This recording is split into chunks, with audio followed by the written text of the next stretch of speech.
Let's get ready to RPG! RPG! RPG! RPG! RPG! RPG! Hello, everyone. Good evening, and welcome back to the Knights of Last Call. My name is Derek Melinda, and we are excited to be back into the swing of things. I have fully recovered. I live indeed. So we are here to do another first look. We've actually been in quite a tear of first looks lately. Believe it or not, we do other things on this channel. But we are, we've had a lot of support for our first looks. Our patrons like the first looks. So here we are. We're going to be doing another first look tonight. Now, tonight's first look is, this has high potential. This could go either way. This could be a thrilling success or a horrific disaster. Tonight, we're going to be covering a game called Wilderfeast. And this has been one that some members of the Patreon have been poking around for a while. But under our new Patreon first look queue system, we had several intrepid members of the Patreon support this and get this to the top of the first look queue. Now, right off the rip, we have like 18 viewers. So this should suggest that this game is not going to be very popular. And maybe it shouldn't be, but we will see. We'll see how many people we get in. At some point, by the way, I will probably do some actually popular videos again at some point. It does feel like that might have to be something that occurs at some point or time or another. Actually, I just had a rash, or not a rash, but I guess I had a barrage is too big of a word. I had a rash. I had a rash of patron supporters who recently just quit over the last couple of weeks, basically saying, I joined, because of Dagger Hype, and do you even talk about Dagger Hype anymore? Daggerheart anymore? I thought you were going to be a Daggerheart channel, which, to be clear, I was never going to be a Daggerheart only channel. But it was, there was a lot of people who, were like, wow, you're covering Daggerheart and you're covering Draw Steel. Clearly there's some value to your channel. And then of course we went and did like a week and a half straight of doing nothing but obscure mech games. And, we made sure that we took care of that quickly. That's true, Lance. I didn't stream for about a week, and actually for about 2 weeks. I was at PAX, and then I came back, and then I got sick. So yeah, I really haven't streamed for 2 weeks, and the algorithm, not the algorithm was ever really our friend or in any capacity anyways, but it's true. Nonetheless, I'm sure no one got this notification. But maybe they did, and they're like, this is a bridge too far for me. So yeah, so we are going to be doing a first look on Wilderfeast. Now, there's a little bit of history to this, which is that one of the things that my community loves to do is upset me. And as most people know, I have a deep and abiding distaste for anime. And it's not that I have a problem with animation, actually just the opposite. Avatar, Legend of Korra, those are some of my favorite of all times. I love Record of Lodoss War, which is an anime. What I don't like is the modern tropes and styles of anime as much. So my community knows this.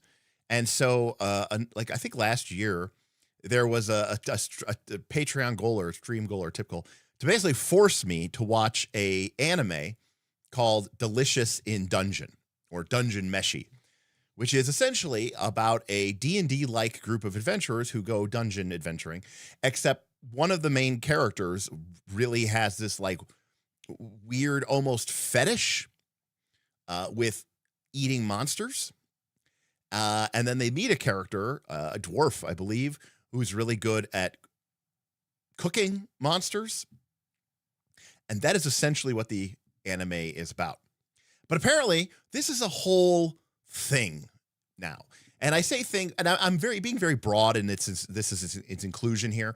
But apparently, this whole like monster eating, monster hunting is like a whole genre now, not just of games, but of anime and the whole kit and caboodle.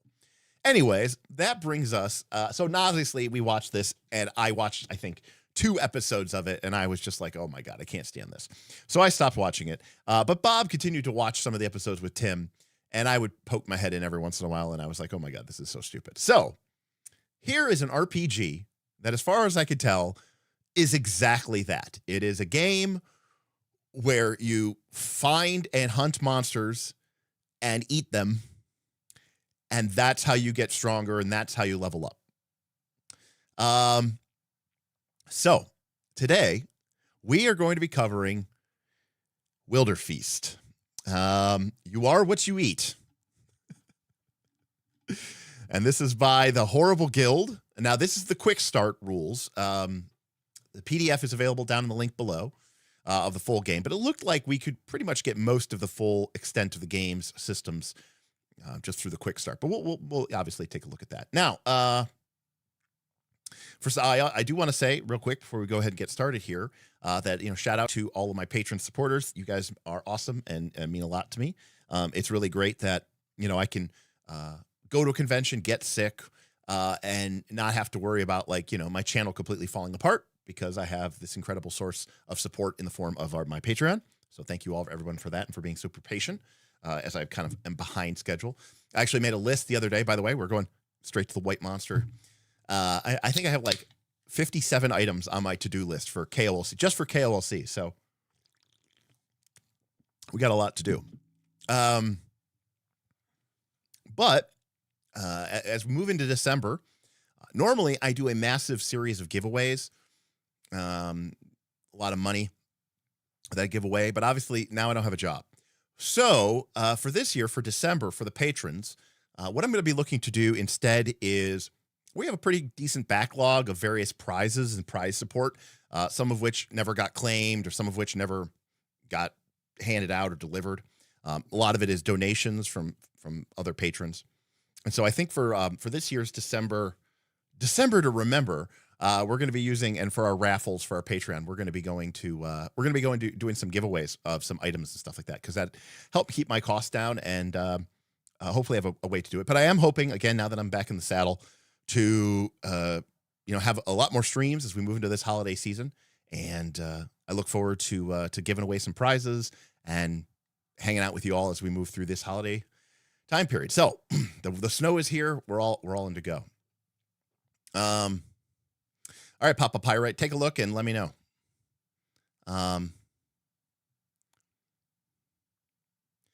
Yeah, no, Dr. D Hart, that's just them making up an excuse. I mean, you know what I mean?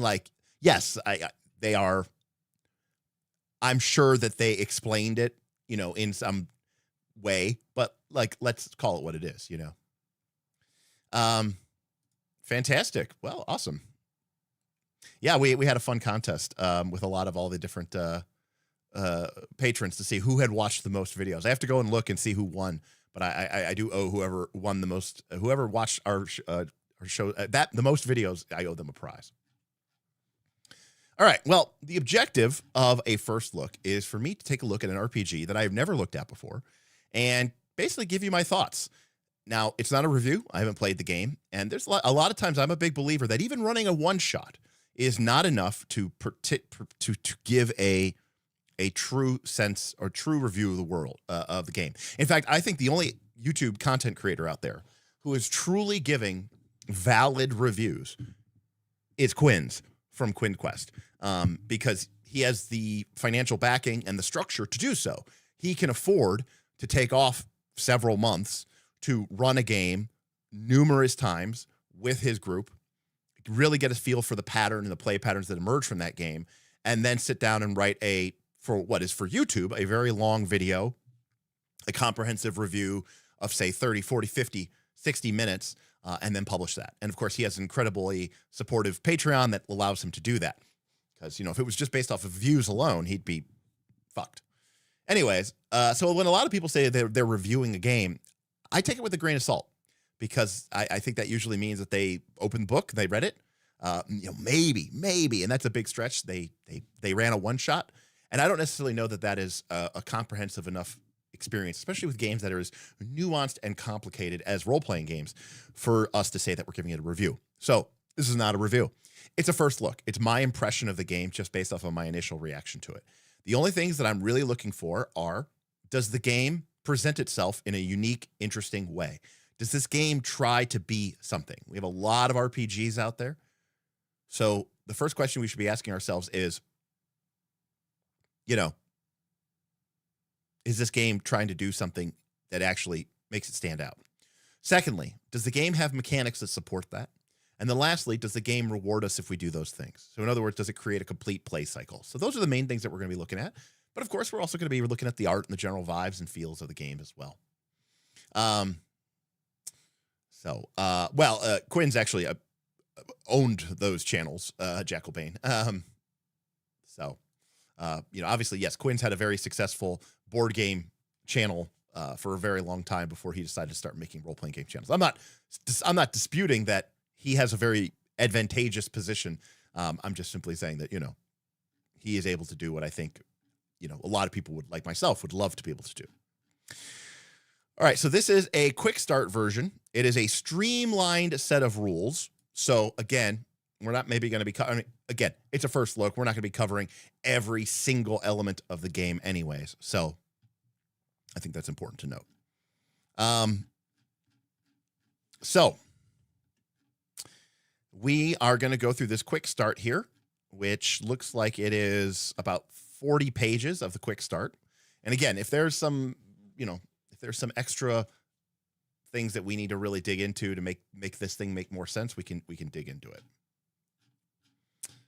And then, of course, being a quick start, it has a little bit of a mini adventure and some pre-generated characters. So before we even get started, let's take a look at the character sheets. All right. Now, of course, these pre-generated character sheets are a little bit,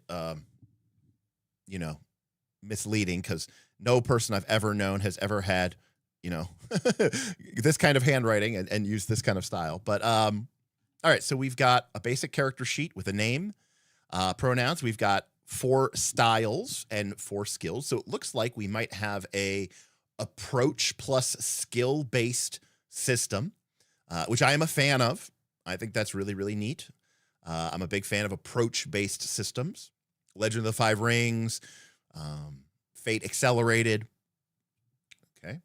And then it has a short, but, I think 12 skills, somewhere in that neighborhood, is a good number.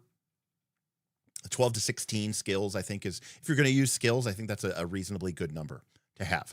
And it seems like it's a pretty simple system here of skills add extra dice, maybe. And then we have a section for our traits, and we have a section for our tools and techniques. Looks like our tools are very important. We have something that looks like it's apparently similar to hit points called stamina. And then, of course, the character art that none of us are that good at doing. You are scary, but you struggle to be decisive. Our staple is sourdough, and our spice is arc ebony pepper. So again, this is very much a cooking and eating type game. Our 3-course background, I actually applaud that, leaning into the trope. And apparently we have kind of a life path system that we use in order to make a character. So that's pretty cool.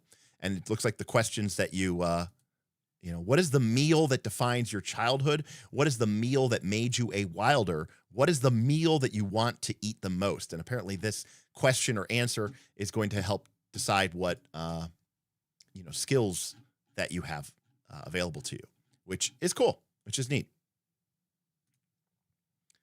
Again, I appreciate the theme. as well. Hey, what's up, Sarak? Sarak says nearly 600 sessions later, Northern Reaches Season 3 is a wrap. You still stream on this channel? That's rad. Glad to be able to watch streams and not miss out on any games. Yeah, thank you, Sarak. Yeah, we just wrapped our third, one could argue fourth season, one could argue fifth season of Northern Reaches. This is our Pathfinder 2 mega game. And, this is always a really exciting period of the year. We do our final surveys. By the way, if you are a member, if you've played Northern Reaches, either currently or in the past, over the last several years that we've run Northern Reaches, you're always welcome. There's a link in the Discord. I'm going to put it on the Patreon page as well, if you're maybe not active on the Discord, for you to fill out our survey and give us some thoughts and feedback about what it is that you love about Northern Reaches. Because one of the things about Northern Reaches is every year we close down the game for a couple of months. We solicit feedback. We experiment. We try new changes. We try to tweak the game, adapt it, update it, make it a slightly different experience. And then we bring it back for the next season in the following year. And then we go for, 6 to 8 to 10 months and really try to give everybody who's new to the game a fresh chance to start off. So, Sarek, glad to have you. All right, so introduction.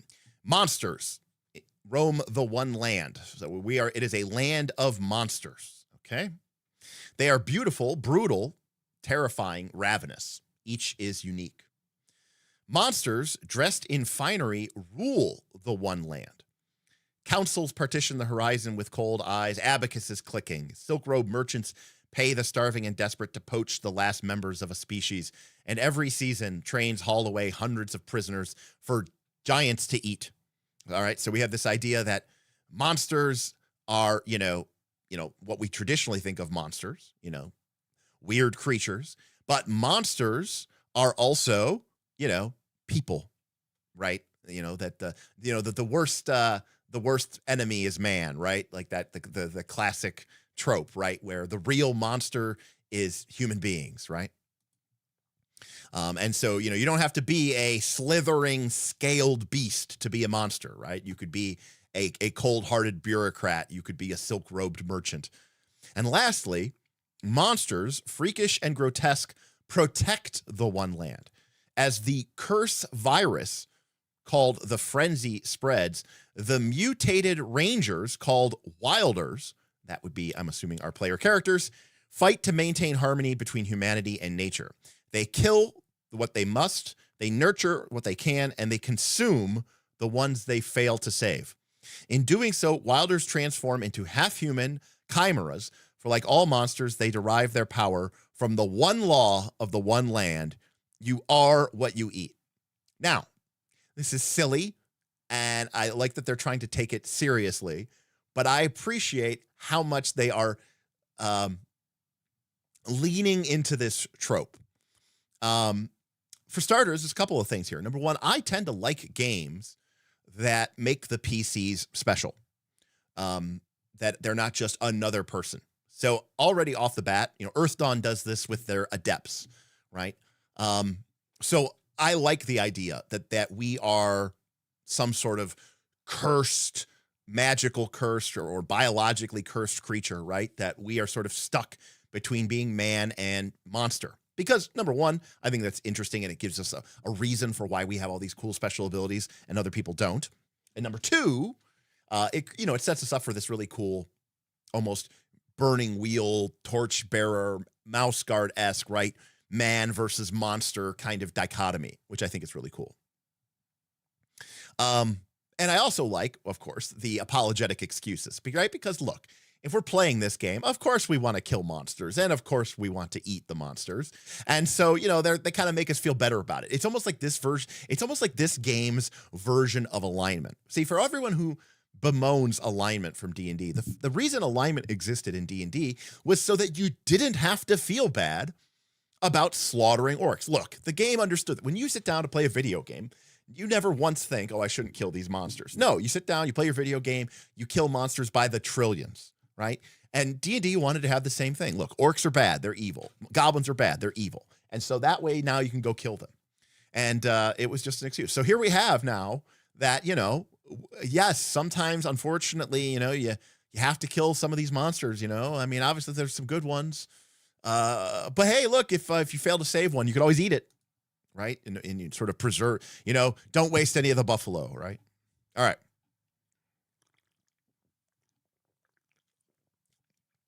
Hunter, ranger, keeper, chef. There's a line that I never thought I'd read. You are a wild eater, better known as a wilder. You are human, but you may not look like it. As with every hunt, you incorporate more parts of monsters into yourself.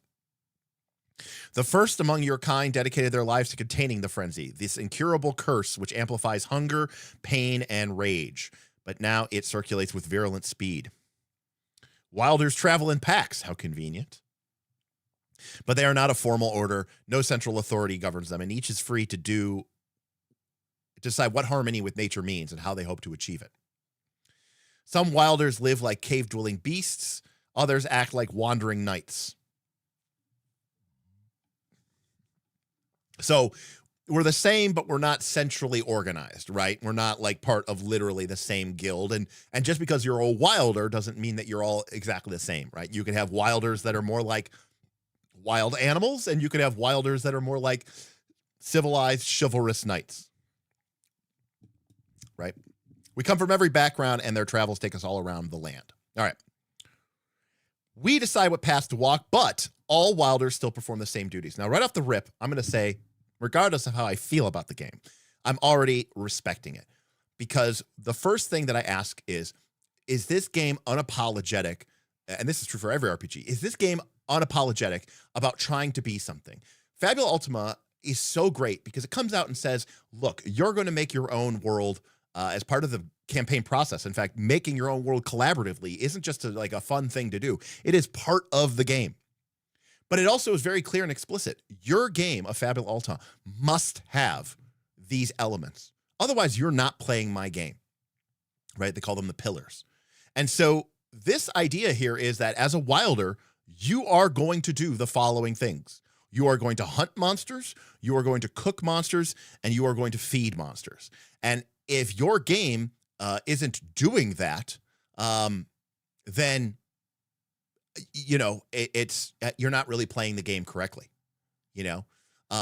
and so Papa Pyrite, which is a great name, by the way, says, I remember I had to tell my group, for this to work, your character kind of has to follow this philosophy. Otherwise, you won't really care about, the adventure, the hooks, whatever it is that we're doing here. So now, obviously, as a character, the other thing I like about this, and again, we're just on page 3 here, but is it tells me that as a player character, if I want to invest in hunting, if I want to invest in cooking, and if I want to invest in feeding monsters, those are 3 things that are going to be are going to be part of the game, right? So I don't have to necessarily feel like I'm throwing my character away because I specialize in cooking monsters, and that's not something that's ever really going to come up in our game.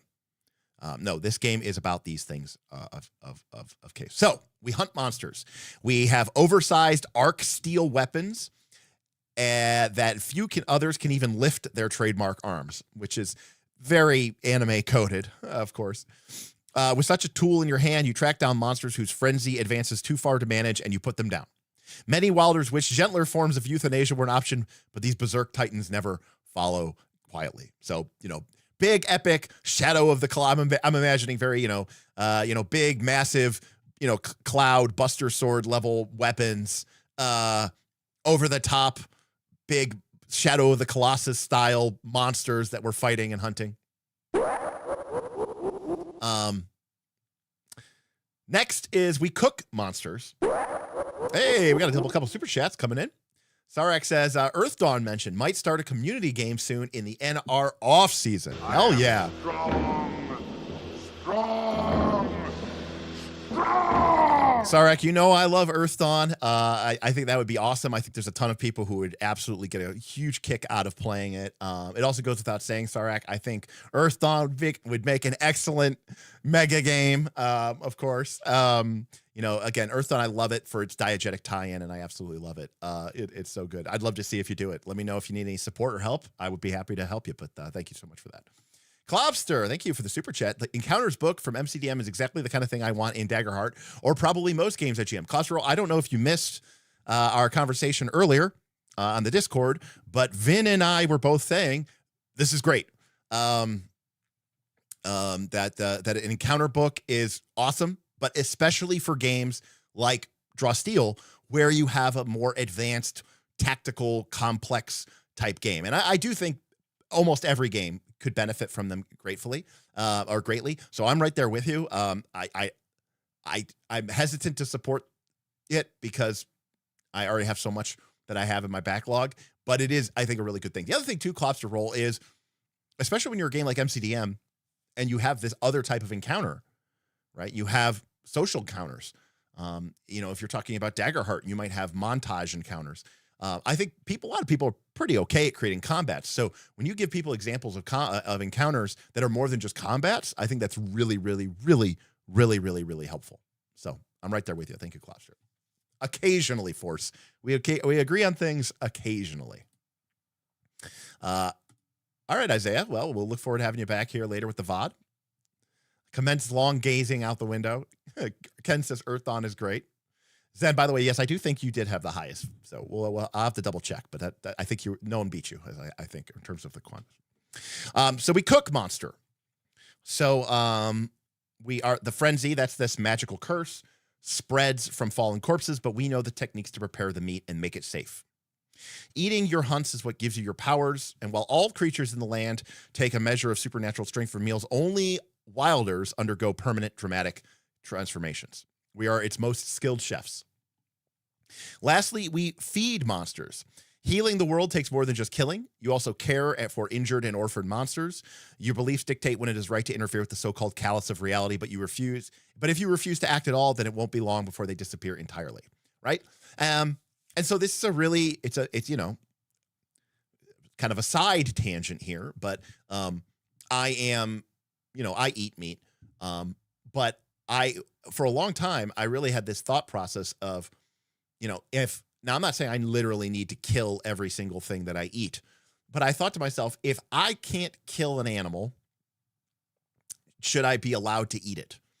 I was thinking about it and I was like, yeah, I don't really think, I could probably dispatch, fish. I've done that before in my youth when I used to go fishing with my dad.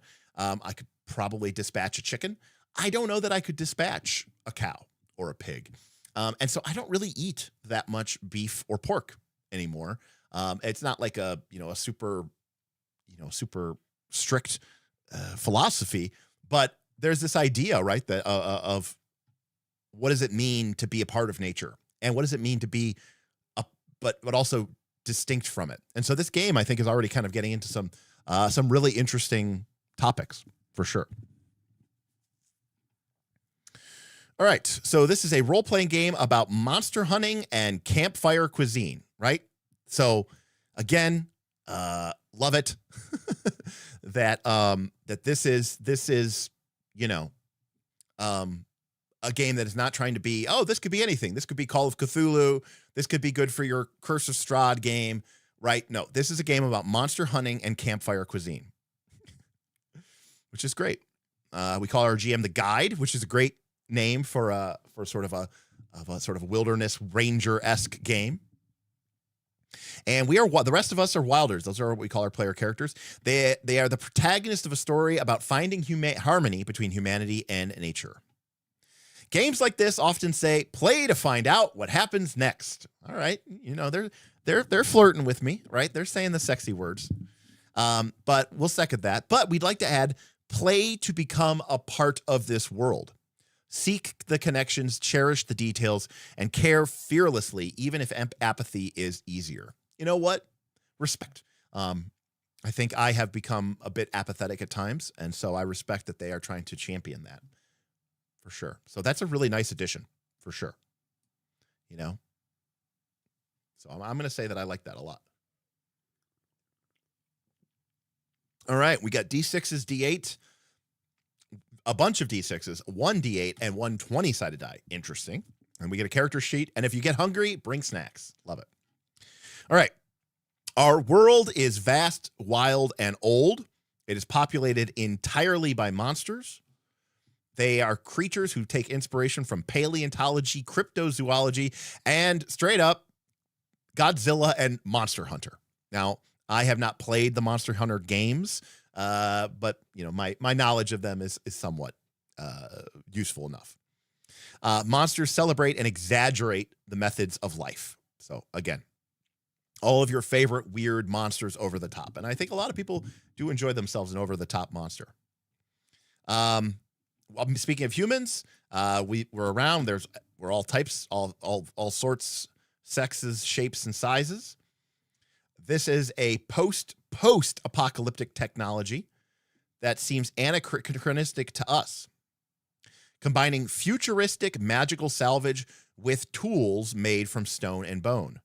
They have access to high-speed levitating trains, but use clubs and spears instead of guns.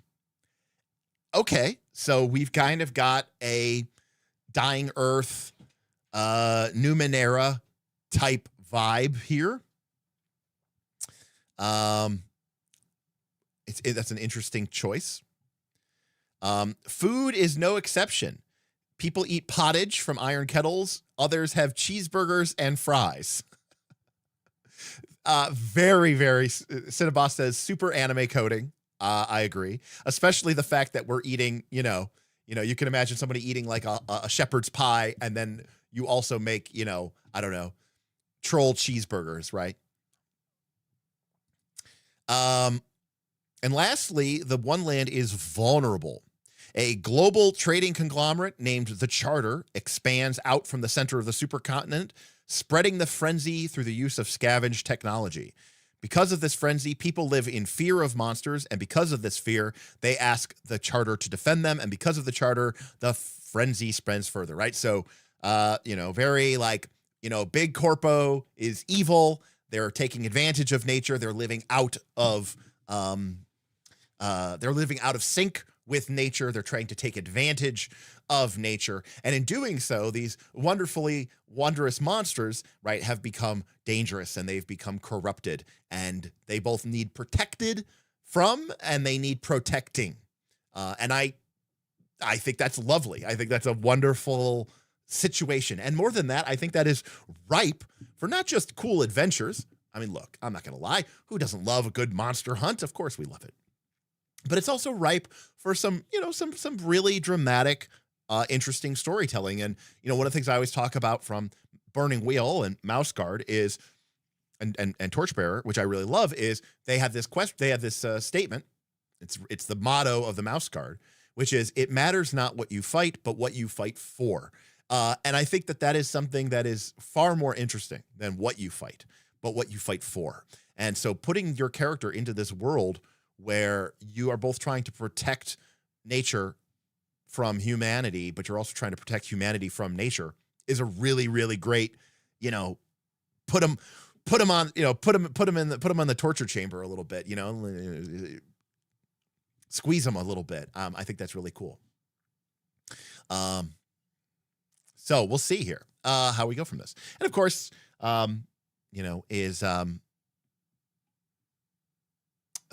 they talk about here, this is just the quick start, but the full version has plenty of blanks for you to fill in, right? You do this in every RPG, but to make it explicit for guides and wilders alike, be creative, bend the rules, and fill the worlds with anything that you want. Each playgroup's version of the One Land is going to be different, synthesized from your collaborative imaginations and your own experiences.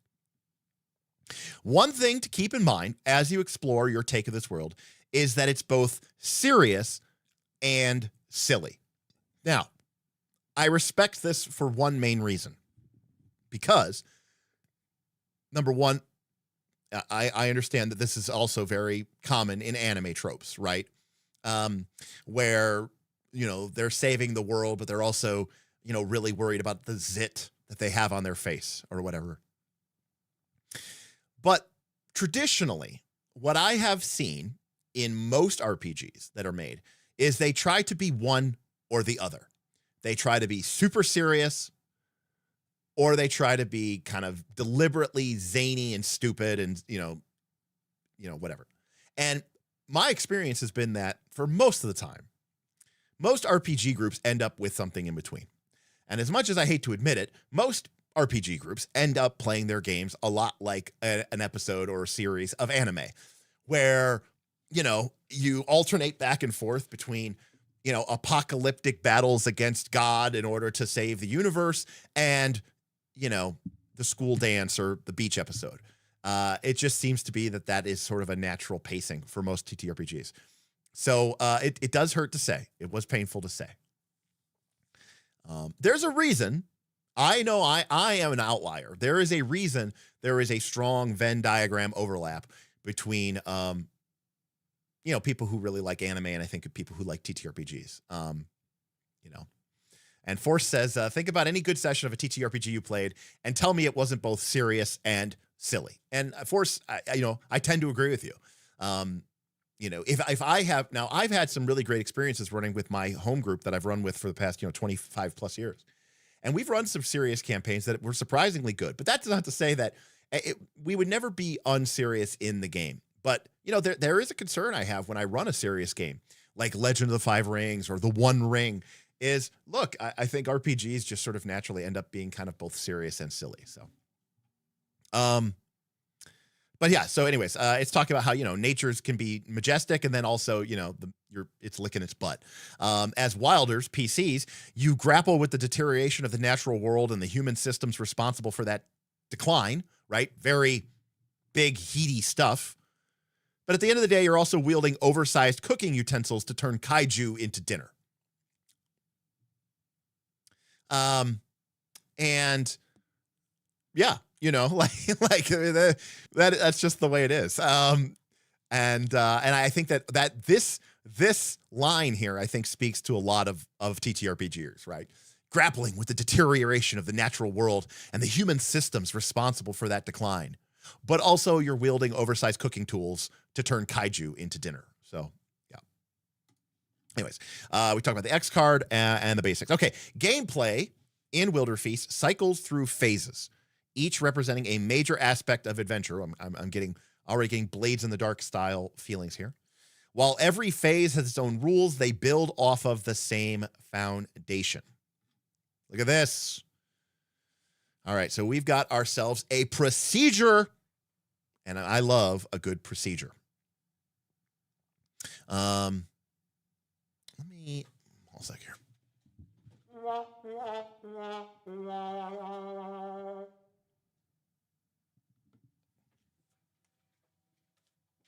There we go. I turned up the sensitivity of my camera a little bit to make it a little bit brighter. All right, so for those of you not familiar with Blades in the Dark, Blades in the Dark has a defined play procedure, which cycles through a series of gameplay modes. In Blades in the Dark, you go from free play into what is called the engagement, into what is called the score, which is what finally follows up with what is called the payoff. And then you go back into downtime and then free play. I must have hit my my stream deck. Free play. Set your goals, roll tests, develop your relationships with both your pack mates and the one land. All right. So be creative and form connections with the world around you. Then we enter the trail. Not the trial, the trail. Explore the wild as you follow signs left by the monster. Discover tracks, capital T. Overcome events, capital E. And traverse areas with unique terrains and foraging opportunities. The hunt. Confront your prey. Bring your traits and techniques to bear in a fast-paced tactical combat. And lastly, the feast. Gather around the fire to share a meal. Mix and match ingredients to restore stamina and gain bonuses. So, what do we have here?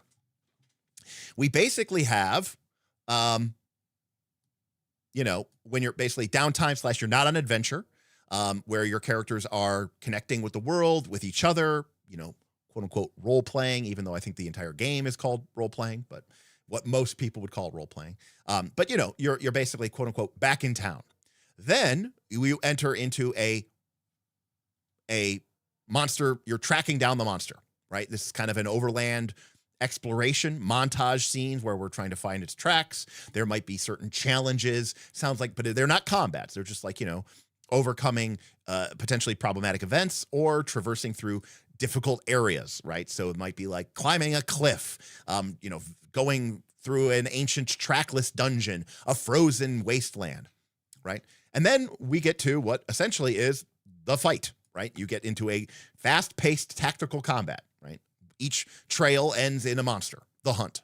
And then lastly, we have a sort of payoff system where we use the ingredients that we harvested from the monster that we just eat to create, to heal ourselves, but also to expand and grow our character.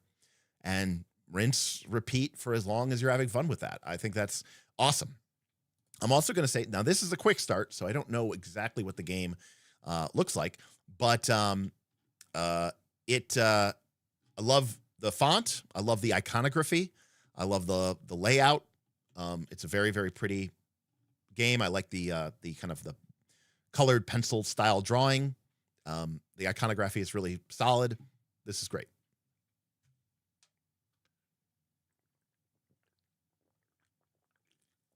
All right. Core rules. Each character has levels in styles, which represent broad approaches to actions. So, no surprise there, but we were right about what that meant from the character sheet. I love approach-based systems rather than attribute-based systems. And skills, which represent the types of actions that wilders and monsters perform the most. So this is a great way of pointing out that skills are not a completely prescriptive list of literally everything that your character is good at, but those are the skills that are going to matter the most for wilders and monsters. If a character attempts an action and there's something at stake, they make a test using a style combined with a skill, such as a mighty call or a swift search to follow tracks in the undergrowth. And I gotta say, I think that sounds cool. And again, I love approach plus skill based games. So no doubt that I love this. All right. So how do we do this? Well, we decide the style and the skill that we're testing. And then we create a dice pool. So it's a dice pool system. Interesting. Okay. Create a dice pool with a number of D6s equal to your level in that test style. So our approach determines our initial pool of D6s. Then we choose our action die. Humans use a D8. Monsters use a D20. Wilders can do both. Okay. Roll your dice pool and add your skill bonus. Check for success. Your style dice determine whether you succeed. If you do, your action die determines the quality of that success. Okay, interesting. So this is this is interesting. I'm not sure that this has an immediate analog to a game that I know. Okay. A common consequence of failing a test is that you lose stamina. The less stamina you have, the more dangerous it is to keep going forward. A more long-term consequence is that you lose harmony, a shared resource that represents your group's relationship with each other and the natural world. All right. So there's no just, oh, you failed and nothing happens.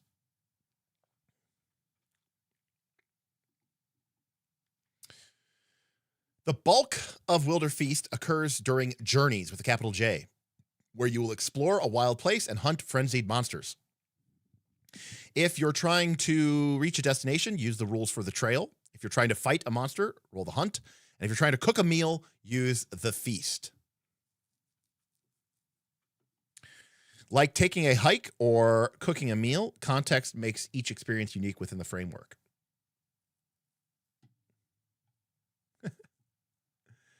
Everyone for comment says, so one of the best TTRPGs of all time or the best TTRPG of all time. Well, I don't know about that.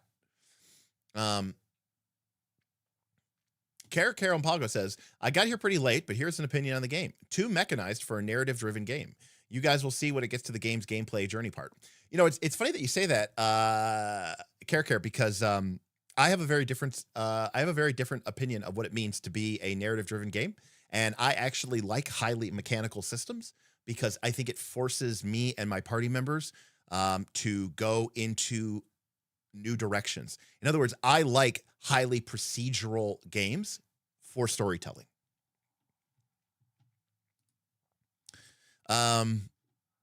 A la Blades in the Dark. Now, some people will play Blades in the Dark and they'll be like, oh, this is so frustrating. It feels like a board game to me. Whereas I feel, obviously, I feel very differently. I feel completely differently. All right. So here's our characters.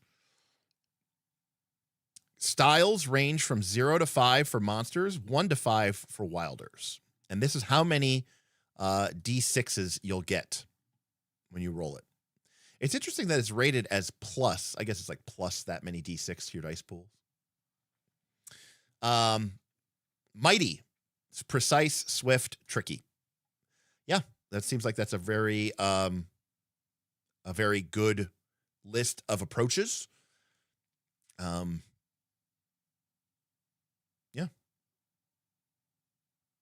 And I like that, again, that's what I like about approach-based systems, right? It's like precise could be, physical. Precise could be mental. And that's what I really like about approach. Mighty could be physical, but it could also be in the way that you're talking or the way that you're, using a tone. So I think that's really, really neat. I love approach-based systems.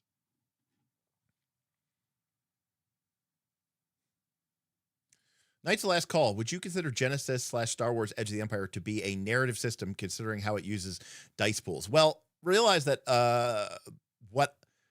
what I consider a narrative system is not usually what most people consider a narrative system. For me, a narrative system is a system that has specific mechanics that are designed to enforce or promote or create natural storytelling beats like rising action, tension, protagonists, anything that basically lets us act as writers to a story, even as a player. That's what I consider as a narrative-based game. Unfortunately, my knowledge about Star Wars Edge of the Empire is somewhat limited, but all in all, I don't necessarily consider when I think of the traditional, roll the dice and interpret it, I don't really think of that as a narrative type system exactly, because that's just a dice roll. Now, the idea being that like, hey, we rolled we rolled fortune, or I don't know. I'm more familiar with Warhammer 3rd edition, and I know they changed it significantly in Genesis, so I'm not really good to answer that question. What are some other approach plus skill games? Well, Legend of the Five Rings from Fantasy Flight, now Edge Studios, is probably, for me, one of the ones that I know or appreciate the most. Another one is called Fate Accelerated Edition, which is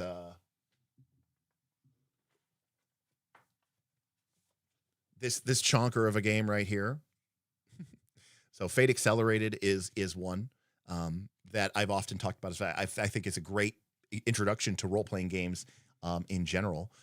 We've covered a couple more that use them. I'm trying to think of some off the top of my head, but I can't think of any off the top of my head. But those are two that I definitely think about a lot.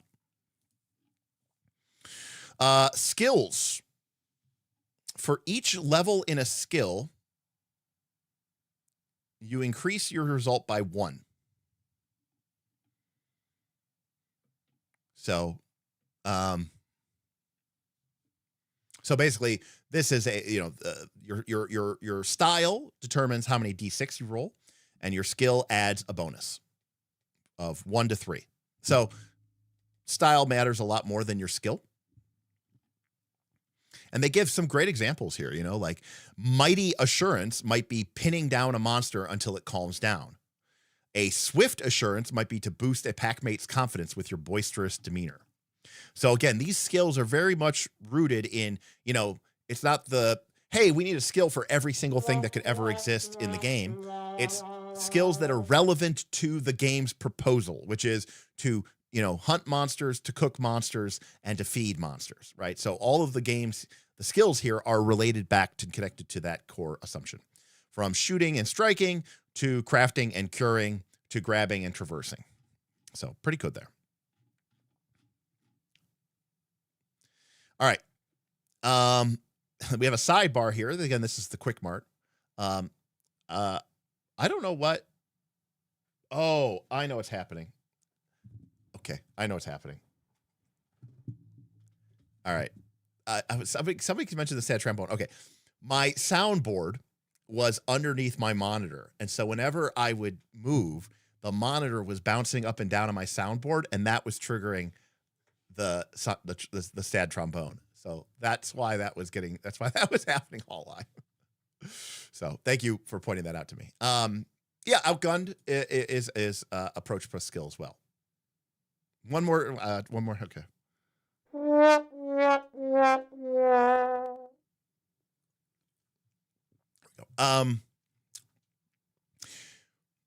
All right. To check to see what information your character has or knows, if it's common or obvious, you know it. If you have a reason to know it because of your background, you know it. If you have no reason to know it, but you do have a way to find out, make a test. And if you have no way of finding it out, then you don't know it. There you go. Simple, easy. So in 4 situations, 3 of them, we don't roll dice.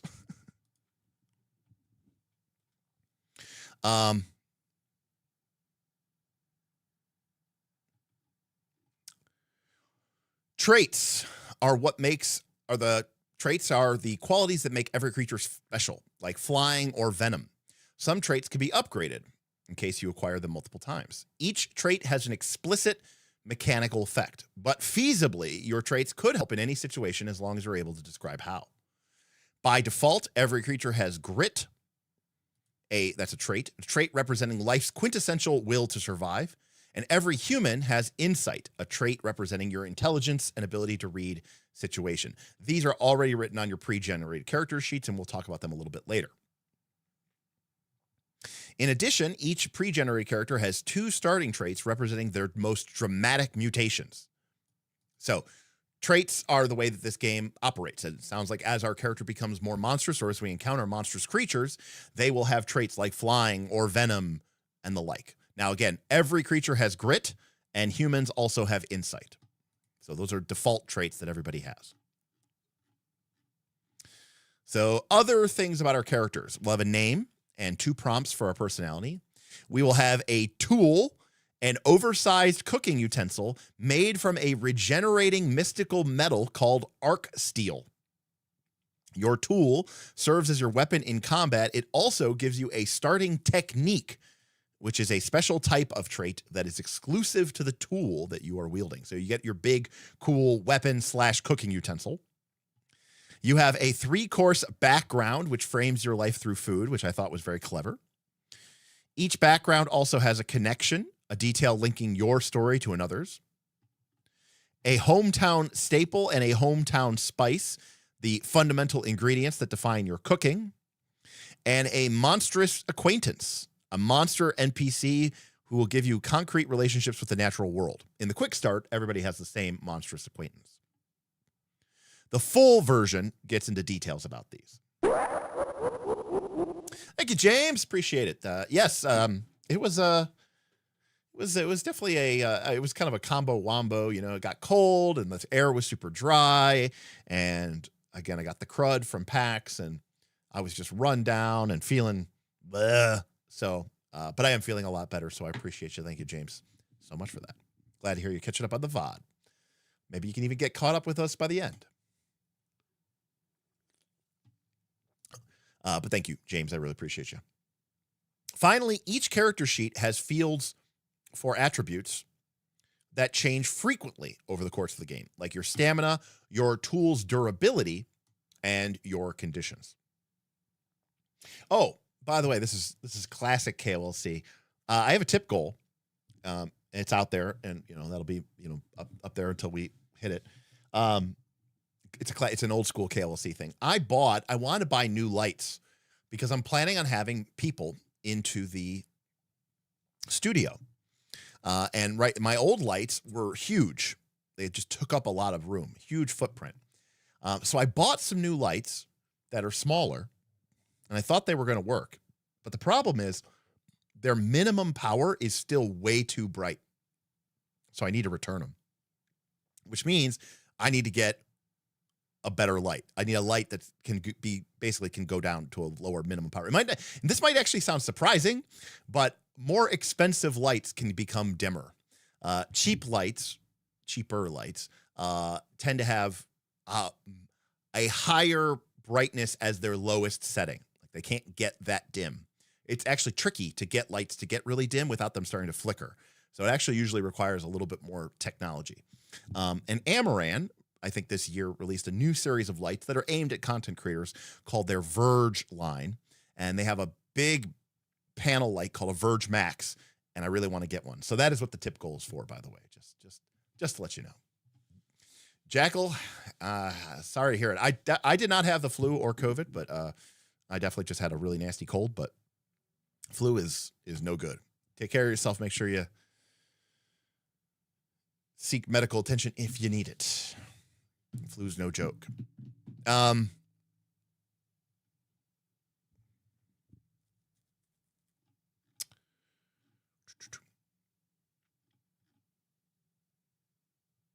So here's an example of a character sheet. We looked at this before, but now we have a little bit more insight into this. So, for example, this character's weapon is a cleaver. And remember, these aren't just ordinary weapons that you pick up on the side of the road, right? These are made of arc steel, right? They're special. So this has a range of 1. It can strike. If it's broken, and it deals half damage. And apparently this cleaver comes with the clean cut, which costs 3 actions. We're not really sure what that means yet, which lets you make a mighty strike or a precise strike within a creature within 1 stride. And if you succeed, deal something times 2 damage. This is a combat technique that takes your whole, this is kind of like a side note for you, because again, this is for the pre-gen, is a combat technique that takes your whole turn to use. So apparently it's a 3-action economy. So, hey, look at that. Yay, Pathfinder. You'll need to move into position ahead of time to make sure the most of it. But if you land your strike, you'll deal a massive amount of part damage in 1 blow, which kind of makes sense for a clean cut. Thank you, Papa Pirate. The A : is your action die, which is either a D8 or a D20. Okay. And then we can see here that our character's traits, because they are a wilder, right? Everybody has grit, including us. And insight is a human thing. And then apparently our character has 2 additional traits. And again, remember, these are usually things that we probably gain from, our monstrous connections, right? So our characters have this threaten ability, and they are electroreceptive by being able to detect the electrical currents of a creature's heartbeat, which is kind of cool. Weird, but cool. All right.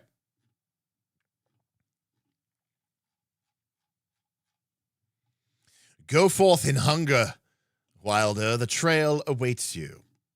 Again, and you love to see even a quick start that is just put together this well. And of course, we get into, as this game's heritage does seem to suggest. They are familiar with their PBTA. They talk about how this game is a conversation. You talk to each other, you set goals, you ask questions. Sometimes you might roll some dice. Sometimes you zoom in, sometimes you zoom out.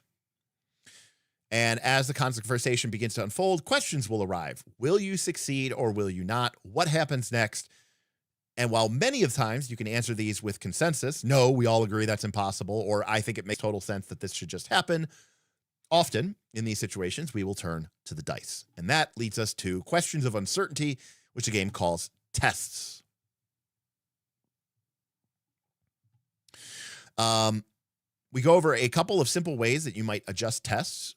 When you're using these basic rules to mediate the conversation of the game, that's just called free play, right? That's what most people think of in RPGs, right? Free play, in my mind, is a procedureless aspect of the game where there is no overriding mechanical framework for how tests work. Like, for example, if you ever play Torchbearer or you watched our Torchbearer game, you will know that every part of Torchbearer is covered by procedure. Town is covered by procedure. Dungeon exploration is covered by procedure. Camp phase is covered by procedure. Torchbearer essentially has no free play mode. Most TTRPGs do. In fact, I would argue most TTRPGs these days, modern games, with the exception of combat, where you roll initiative, are essentially all free play. So, when a lot of people have problems with this, it's just like the idea of taking that structure that you have in combat and applying it to maybe a couple of extra additional scenes. And that's basically what it comes into. So the only difference between free play and journeys is that journeys have some extra structure on top of these basic foundations. All right, so we've talked about the tests before, but the most important thing before we make a test is what is at stake. Only roll if it is something significant. I think a lot of people still need to learn this, especially about, PBTA games, Forge in the Dark games, Daggerheart. You can't just roll for every little thing. You have to decide what's at stake. Is it a significant enough moment? And again, what counts as significant is part of the tone that you are setting for your game. There is no right or wrong answer.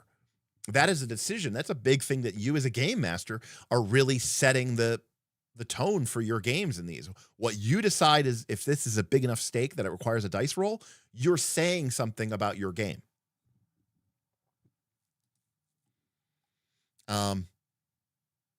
Okay, but we've got a bunch of D6s. We roll them. We add our bonus from our skill, maybe, and then we choose to either roll a D8 or a D20 for our action die. And if we succeed, then whatever we rolled on our action die determines the quality of that success. All right. So we say what we're trying to accomplish, right? This is the never state your move from PBTA principle, right? Don't say, I am going to, you shouldn't. I mean, part of the conversation that people should have in a game is, it is a game and it's okay to talk in mechanics, but we should try to lead with the fiction, right? So, in the game, I might be making a mighty, a mighty call. That's the mechanic. But what does that look like in the fiction? What does me doing a mighty call means? Maybe it's me doing like a Tarzan, like, oh, like it's and everyone's laughing and stuff like that. Now you can lead with that conversation. You can have an out of character conversation about like, I want to make a mighty call. And, I'm just trying to think what that would look like. And that's fine. But ultimately, I think these games and most games are better if we try to connect the mechanics to the fiction and the fiction to the mechanics and going back and forth from that perspective. But in any case, based on our decisions, the GM will decide the style and the skill. Depending on how that action, the GM or the guide can adjust the risk, the cost, or the outcome. Okay, so the risk either gives you more or less success. Looks like this game uses advantage or disadvantage, but it's a dice pool system, so that must mean something slightly different. Basically, do we think you're more or less likely to succeed based on the risk of this attempt? Cost. Do you have to pay your stamina or some other resource just to make the attempt? And lastly, outcome. Do you gain additional benefits? Maybe it's a really great idea, or maybe it's a really bad idea and you're going to face additional consequences. So these are our levers that as a game master, as a guide, we can use in order to shape how the outcomes of, of a proposed action interface with the fictional reality of our world. So Old Paw wants to restrain a monster with a sturdy length of rope. There are many different ways that we could approach this situation. They might dash around its legs, tangling it up as it walks by, kind of like Luke in Empire Strikes Back, which might be a swift craft roll. Or we might use the rope to hide a snare down the path, a tricky craft roll. But in the end, Paw makes a mighty craft roll as they wrestle the monster down using the rope to secure its bonds. The guide warns her that if she fails, she may suffer injuries that she would avoid if she used a different style. But Paw isn't afraid, and she commits to her choice. So this is the GM using the approach decided by the player and changing on the fly the rules and the consequences and the nature of that check. In this case, stating that there might be some additional consequences should the roll fail. So we gather a number of D6s equal to our style. Paw has +3 mighty, so she adds 3 style dice to her pool. These are 3 D6. Then we choose our action die. This is abbreviated as bracket A. If you succeed, this will measure your effectiveness. If you don't succeed, it does nothing. Sometimes it has a strict definition, like when you deal damage. Then obviously the amount that you roll on your die is how much damage you do. Other times, the guide uses it as an abstract gauge for success, like how convincing your lie was. If you're rely on your human strength, focus up. Add a D8 action die to your dice pool. This option is consistent and reliable. Alternatively, become the monster and go wild. Choose one of your traits and describe how it helps you in this situation. Be bold and imaginative. Most traits apply to more situations than you might think, and guides are encouraged to be generous. You cannot go wild with your default traits or with your tools techniques. This is where those monstrous electroreceptive type things come in. You remove one of your D6s and replace it with a D20 action die.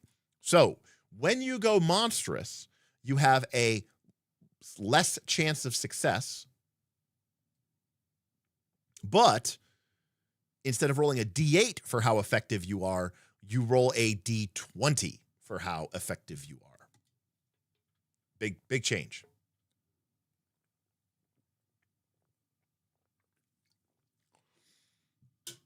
Okay. I like it.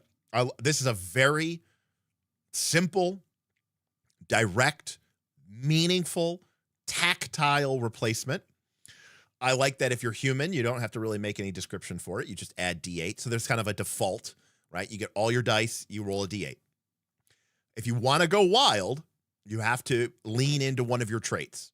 And it's not a balanced thing, right? It's not like they're trying to say that, you can't use this for this.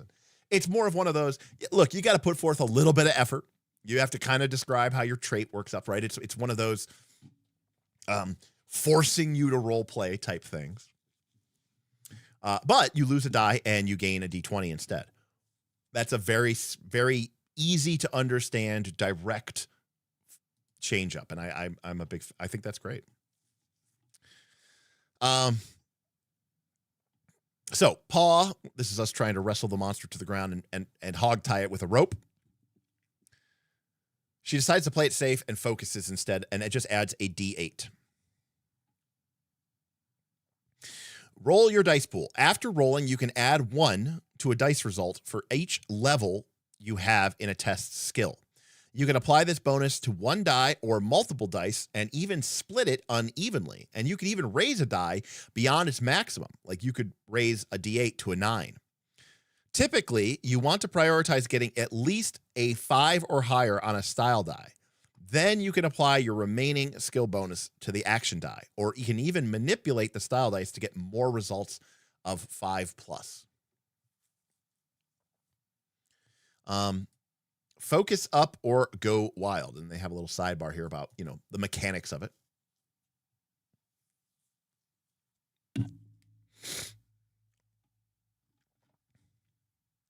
So after rolling, we got a 5, a 4, a 1 on our D6s and a 2 on our D8.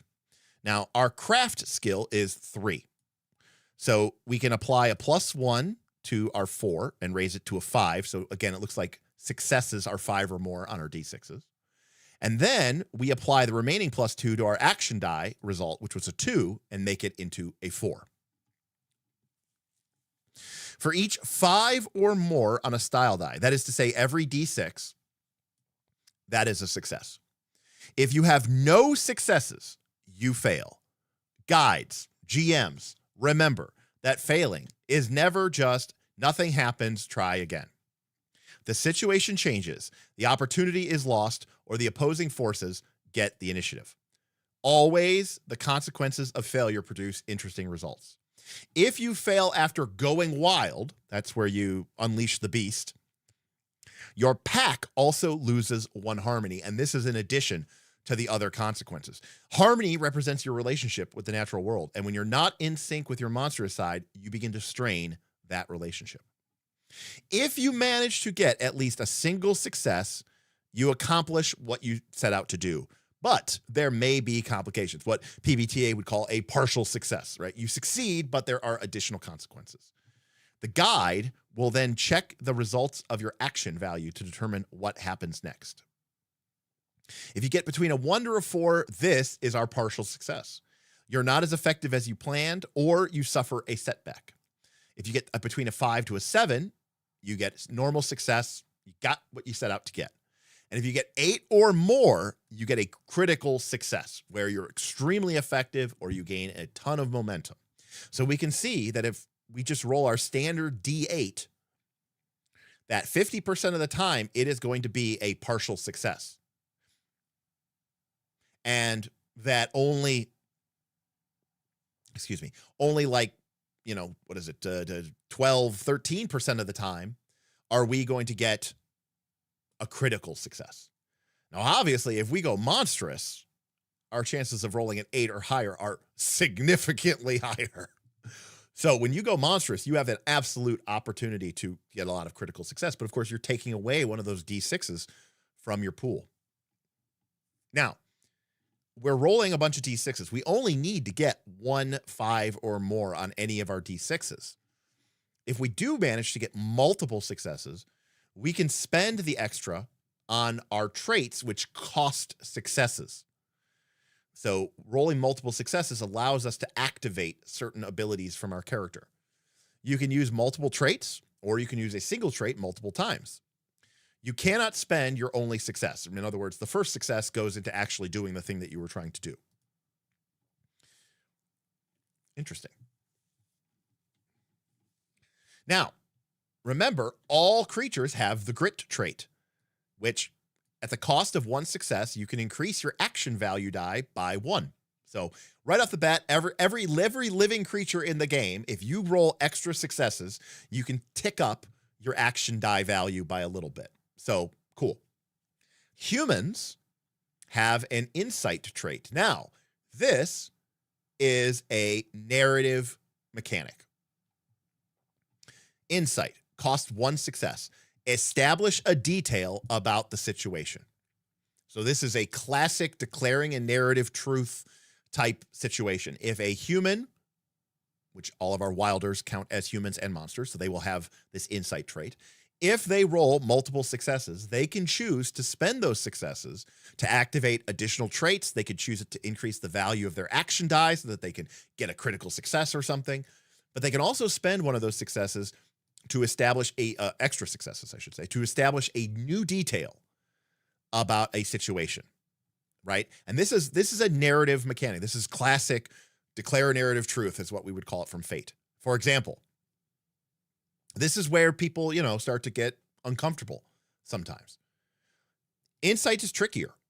Insight might discover a weak spot between the monster's scales, a convenient shelter located just in the undergrowth, or even creating a personal connection to a character that's just been introduced. The way you frame this discovery depends on the playstyle of your group. Many people play RPGs to step into the mind of a single character. It's the name of the genre, role-playing. When they use insight, they act like they're merely noticing a detail that's been there all along. But others prefer to play RPGs like they're co-authoring a collaborative story. This is definitely where I'm at these days. For these tables, insight is a perfect chance for a player besides the game master to flex their creativity and establish new and interesting facts about the one land. And that, in a nutshell, is why I love these mechanics, because I play with interesting, creative, and smart and funny people. And I want to hear from them. I don't want them to be a passive participation in the storytelling. I want them to be co-authors with me in this process. And again, selfishly, I know that there are some people out there who play RPGs so that they can strictly be in this sort of like immersive stance. But, Emmanuel Galetto, the author and designer of Fabula Ultima, one of the reasons that he has stated he dislikes immersion is because it tends to put people into a mindset where they don't want to act as a co-author and they don't want to be participating in co-authoring a collaborative story. I think this is the singular aspect that makes role-playing games so incredibly amazing. There are other aspects to role-playing games which are fun, but I think this is the one area that it has every other game genre from board game to card game to video game beat hands down. So, but yes, I think that's awesome and I love it. But again, this game talks about the idea that, there's a shades there of how much people want to go, into making it okay. Right. So like, again, for people who are very, very, what we would call actor stance driven, they could still use this technique, but they're going to act like they're noticing a detail that was there all along and ask questions and work with the character to guide it from their character's perspective, which is fine. It's a little bit of cognitive dissonance, right? You are just making it up. But for some players, they need that step of cognitive dissonance so that they can maintain, right, their suspension of disbelief. I, on the other hand, enjoy that sort of co-authorial nature. And I enjoy players stepping up and becoming co-authors with me, outside of, basically in a meta conversation about what would be funny or cool or awesome. And again, it's mechanically driven, right? Your character is spending successes to do this. And those are successes that you could otherwise spend to activate additional traits or to increase additional grits. Now, I've used this example before, but I remember one of the first times I was playing with a group of people who had pretty good experiences with, D&D and the like. This was probably 10 years ago, give or take. And so, yeah, 8, 9, 10 years ago. So like, fifth edition wasn't like the monolith that it is now, but these people had all played D&D. And I remember we were playing a one shot for them. I was playing Dungeon World for them.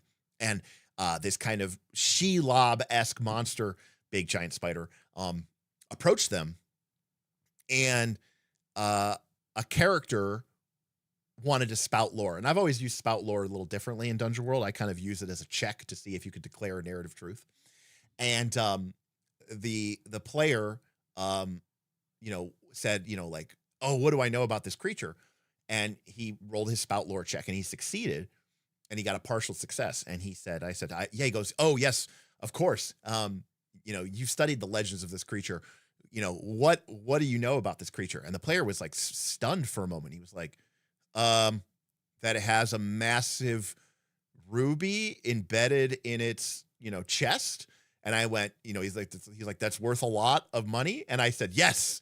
And he was like stunned. And I said, but you got a partial success. So I'm going to add something too. And I was like, and it's capable of projecting beams of burning fire that don't die. And he was like, awesome.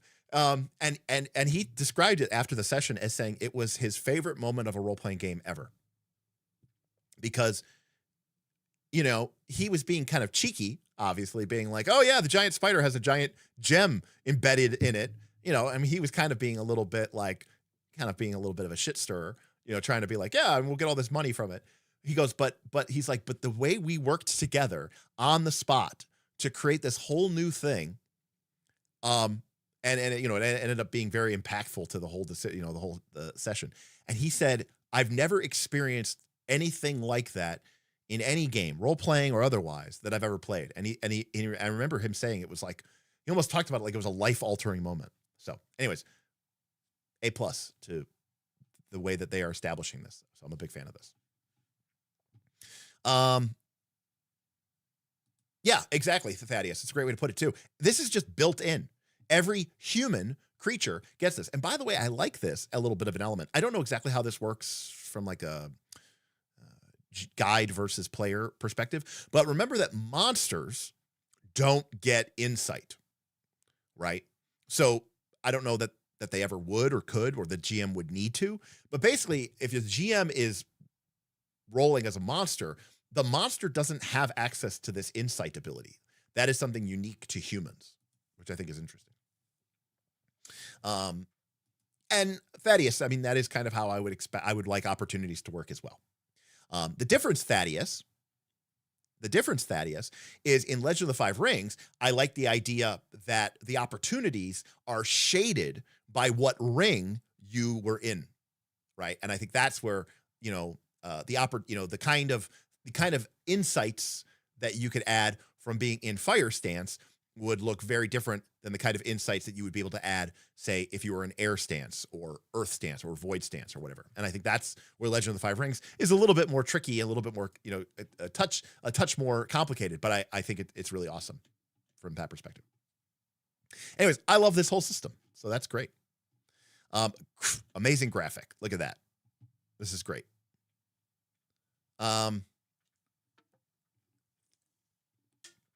Okay.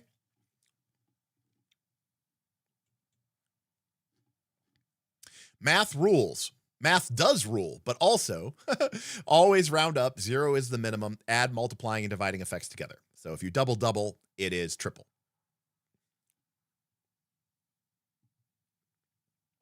Then now, TASH, I that's why I kind of was like, I don't know that this would ever, I don't know if the GM would ever do this, but yeah. Okay. Love it. It's a dice pool system. So if an action is particularly risky or empowered by the apocalypse language, or in Forged in the Dark language, we might say if the PCs are in a controlled position, then they might roll with advantage. And now they don't need 5s or more on their D6s. They need 4s or more on their D6s. In addition, if they are in a very desperate or shitty situation, we might say that they have disadvantage. And now you need a 6+ on your dice rolls. That is simple, easy, tactile. I absolutely love it. And you're not adding additional dice and making it more complicated in that way. It's just 4s or more or 6 or more. That is very slick, elegant, effective, totally reasonable. So I'm a big fan of that. So far, I've loved all of these mechanics. Okay, this is one where we can often, we can lose Derek points. Now, Asfedi makes an extremely valid point, saying, I hate dice pool mechanics. It is so obscure to know your chances. And I think that is a real point to be made. Now, I don't care what my chances are. Fuck it, we roll. I don't care.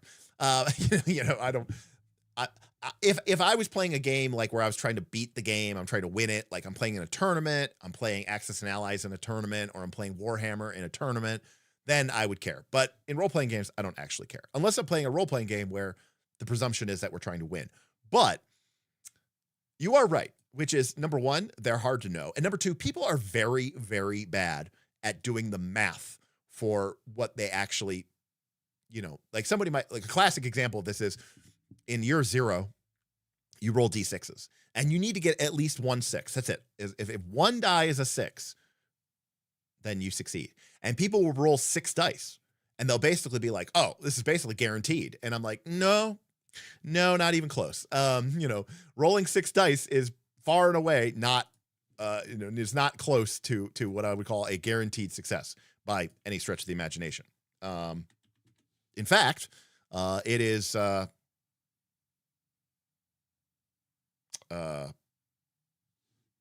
it's like something like you're like 65% or something like that to succeed or something like that. So it is not intuitive. It is absolutely the case that it is not intuitive. So I think that is a valid complaint. If knowing the odds of everything that you do is important to you, then this is very challenging. So I agree with you.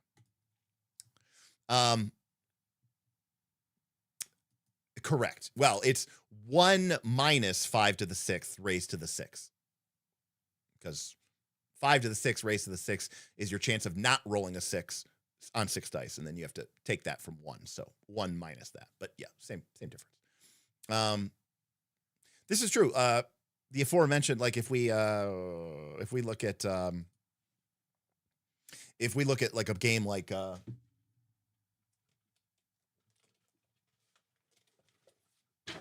if we look at a game like Forbidden Lands, there's actually a table in this book which actually shows you what your odds are when you roll dice, because, you know, it's like they understand, you know, look, they understand that people are going to want to know, hey, I actually don't know what my chances of rolling. Hey, look at that. I was right. Your chance of rolling 6 dice is 67%. I said 65%. So there you go. And they include that table because, yeah. Because I know that they know that there's people who are going to want to know that, right? All right, helping. Helping is a big deal. Before any pack mate rolls a test, you can declare that you're helping. I'm not a big fan of helping beforehand, but that's okay. Choose one of your traits, describe how it helps your pack mate, then spend a harmony. Okay, great. So I love it when help costs something, because when help doesn't cost something, everyone will just do it over and over and over again, and it becomes kind of cheap. And it gives, oh, wow. Okay, it gives advantage to your pack mate. And that's a big deal. It means that they are succeeding on a 4 or more on their D6s. If your pack mate fails, you both suffer the consequences. A wilder can only receive help from one pack mate at a time. So it's very simple. You do need to choose one of your traits and describe how you help. Okay, so in other words, it's that mandatory hurdle of you need to mechanically role play a little bit. Right? You can't just say, I help him. How? I don't know. I give him a pep talk. No, you have to choose one of your traits, which are necessarily kind of monstrous, right? And describe how it helps. So, you know, it puts that little bit of creative hurdle on you in order to help. But outside of that, it also costs this point of harmony, which we know is this limited resource representing, you know, our group's dynamic. All right. So that's a test. The game also has challenges. Of course it does. All these games do. Which is basically a version of a skill challenge or a clock, right? Where you need to roll multiple successes. This is a sequence of tests where every success adds its action die to the total. Okay. You succeed if it reaches its target number. So in this case, our action die acts as sort of skill damage, right? And this is something I've actually seen. I remember back in 4th edition, we used to talk about this a lot of times about a way that we would change skill challenges is that the way that like a long sword did a certain amount of damage and the way that a whatever did a certain amount of damage. We had this idea of creating like weapons inside of conflicts, and that different weapons would do different amounts of damage. So that, like, for example, traversing a wilderness would have essentially a hit point total, and rangers might be able to do a lot of damage to that. Now, fundamentally, this is the same thing as a clock with just a lot of segments, right? Like instead of having an 8-segment clock or a 10-segment clock, you're talking about a 50-segment clock or a 60-segment clock. And you're allowing for a little bit more, rather than just going from 1 to 2 to 3, you have a little bit more room to sort of spread out your difference. But this is essentially the same thing here. Heart functions in a similar way, Thaddeus. But in any case, so basically, how many hit points do you want to give the challenge? Outercraft, you are correct. A monster's hit point is just a clock with a lot of segments. That is exactly right. More granularity. That's definitely a better way to describe it. TASH. Yeah. So again, hit points literally already do this. We're just doing it in a different way. Now, what is cool about this? What I love about this, I do love about this already. One thing that everybody knows here, although again, some of the games recently have sort of, given me a little bit of pause to pause my hatred for non-unified mechanics. What I love about this is a unified mechanic. What it means is that rolling an action die, we already saw from the pre-generated character that rolling an action die is used in order to do damage in combat. In other words, a combat check and a skill check and a challenge check all use the same procedure.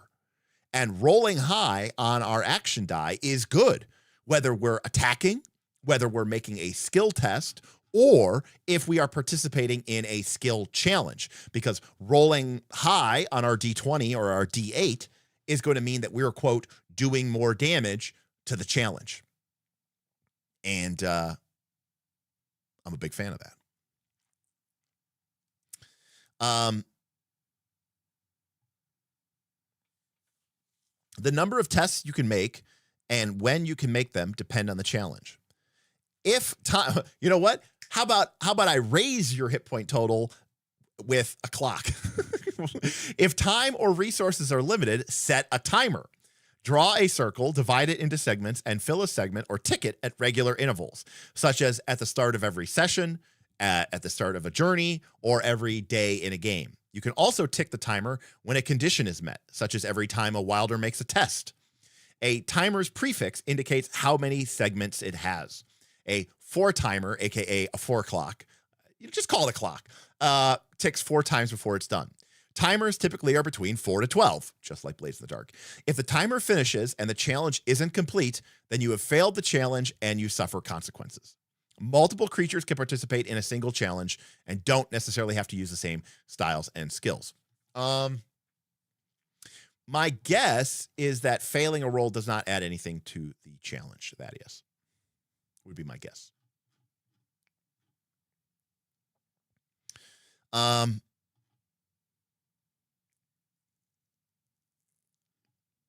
But let's talk about consequences.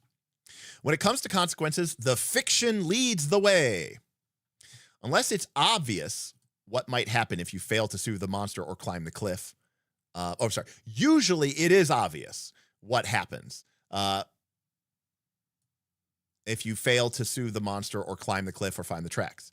But depending on the situation, multiple consequences might follow from a test, or you might get to choose between consequences. So here are the levers. Now, these are so important. I cannot stress this enough. These are what make an RPG tick for me.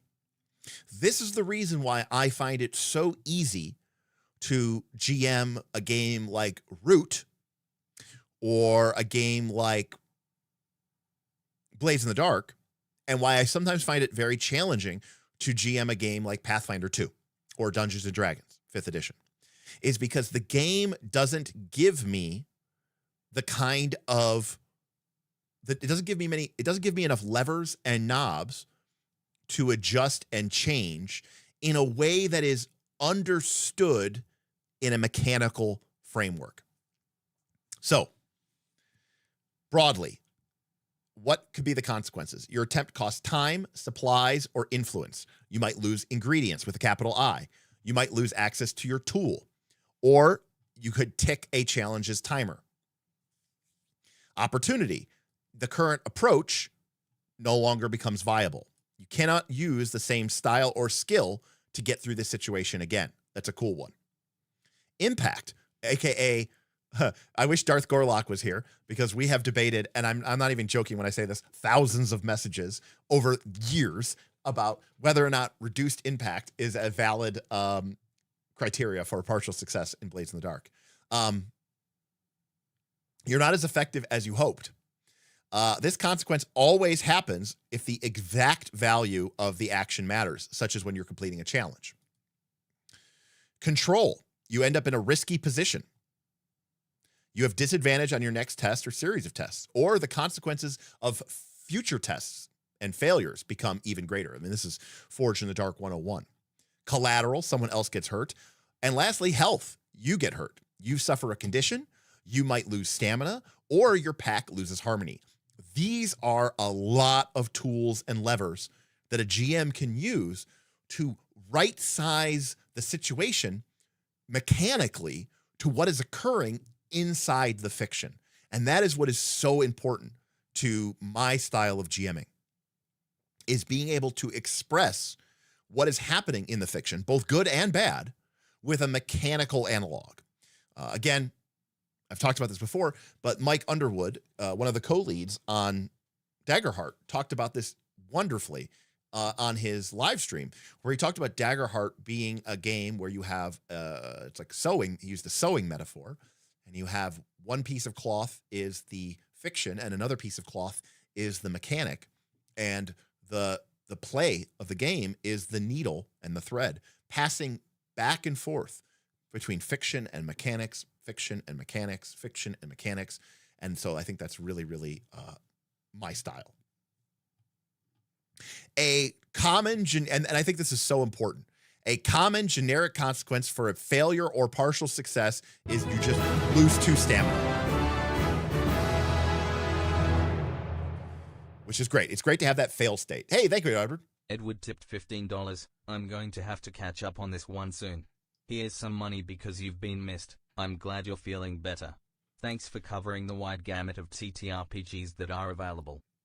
Oh, thank you, Edward. I appreciate you so much. I appreciate the tip. I appreciate the super chats. Yeah, I was out for a little bit. You know, that is the one thing that sucks about being an independent content creator. If I don't stream, I don't make money. So if I go to a convention or if I'm sick, I don't get any PTO, you know. Again, that's one of the reasons why at the beginning of the stream, I was saying I'm so thankful for my patrons because, you know, they support me independently of whether I stream or not. So that kind of job security, I suppose, you know, or income security, allows me to do this job and not feel like I'm having a heart attack all the time. Quick side note. I've had the opportunity to talk with a lot of content creators, and I've gotten to know a lot of content creators thanks to this, opportunity that's been afforded to me. And folks like Steven Glicker from Roll for Combat, who, of course, you know, he knows everybody, and he's introduced me to a lot of these awesome, fine folks. And, you know, just like anybody in the, you know, you get along great with some people, other people, it's a mutual respect, but you're not necessarily, good friends. And one thing I have definitely determined is my experience as a content creator is very different than a lot of people's experience as a content creator. Now, I'm obviously smaller than a lot of these bigger channels out there, channels that have their, silver play buttons or, have already, done Kickstarter campaigns and stuff like that. But relatively, one of the things that's really different about me is those channels are so reliant on ad revenue to make money. And I am not. And they're in a mindset of, if I'm not getting new views, if I'm not chasing the algorithm, if I'm not posting constantly, I literally will cease to make money. And my model, not that I purposely did this, is so completely backwards from that. I make nothing from ad revenue. It almost doesn't matter to me. And so for me, my model is so different. And I'm not even kidding, there are channels out there who have 100,000 subs, 150,000 subs. We're not even at 20K subs. So, I am 10% of some of these channels, right? In terms of size, 15% of these channels. And I have 3, 4, 5, 6 times as many paying Patreon supporters. Now, some people out there have like 5,000 Patreon members, but only like 200 of them are paying. I have close to 600 paying Patreon support members. So my model is so different because the only people I really have to really worry about are the 600 people that are in my Discord.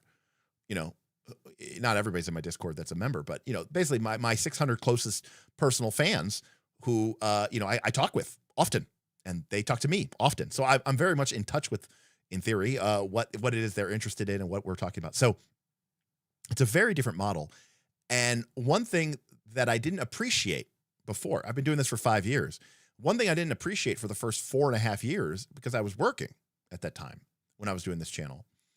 And so the channel was always side money, extra money. Mostly, like I said, we didn't really make a profit until very recently. But most of the money went into the studio, new lights, et cetera, et cetera. I mean, so I wasn't really making a profit. But now the last 6 months that I've been basically living off of the studio or living off of the channel, I realize I don't have that kind of, that kind of stress that a lot of other people have. And it's because of my model. So I really, really appreciate that. And thank you, FL4G. This is really noticeable. It's such a huge difference because my content can be more interesting because it doesn't have to be clickbaity. And that, that does have a downside. The downside is sometimes people go, what the fuck is your channel about? And I know, I go, yeah. I'm like, I don't know. It's hard to say what our channel is about, but it is cool that you notice the difference and that you appreciate the difference. And that means a lot to me. And exactly, Jackal, not a lot of hot new Wilderfeast content coming out there, and right. We did shorts and, just to try to do them to see if people liked them. And we were like, this doesn't working. And then we just gave up on doing that, Hey, thanks, Edward. Yeah. As a reminder, if you do want to support us and, maybe money's tight. God knows it is for me. But if you have Amazon Prime, you can support us for free at twitch.tv/nightsoflastcall. We stream over on Twitch as well. It's also where we run our video games. Bob plays Baldur's Gate 3 with his brother. I need to play some more Final Fantasy. I started a Final Fantasy 1 playthrough, Final Fantasy 1 Pixel Remaster. I think we did 2 or 3 sessions. But I need more. I need to do more. So, but if you want to support us over there, I'd really appreciate that as well. So twitch.tv/nightsoflastcall. And of course you can join the Patreon. So, Papa Pyrite says, when I first started watching, I never looked at the sub count. I just assumed you were much larger because of your stream quality and the number of patrons that you have. I feel like a bigger content creator than I am. How about that? How about that? The KLC Patreon experience is Derek calling your RPG hot take dumb in the Discord, and it's great. Yeah. Hey, listen. And you know what? You'll also see a lot of Patreon members say, except for Derek because he's always wrong. It's like, and Derek's take here is terrible, which is also true. Anyways, it's one of the things that's great about games like this is a lot of times, in let's say D&D. People go, yeah, I want to add more consequences and I want to add more stakes to my game. But what resource do I hit? Right? Because let's call it what it is. The only resource that you really have in D&D is hit points. And the thief or the rogue failing to pick a lock and losing hit points feels completely weird. So this is why having these sort of generic resources like lose 2 stamina is so great. Because sometimes, yes, you want to do something that is, cool in the fiction and has a lot of interesting consequences. But sometimes you just like, look, I want this test to be meaningful, but I don't really have a whole lot of great ideas. You lose 2 stamina.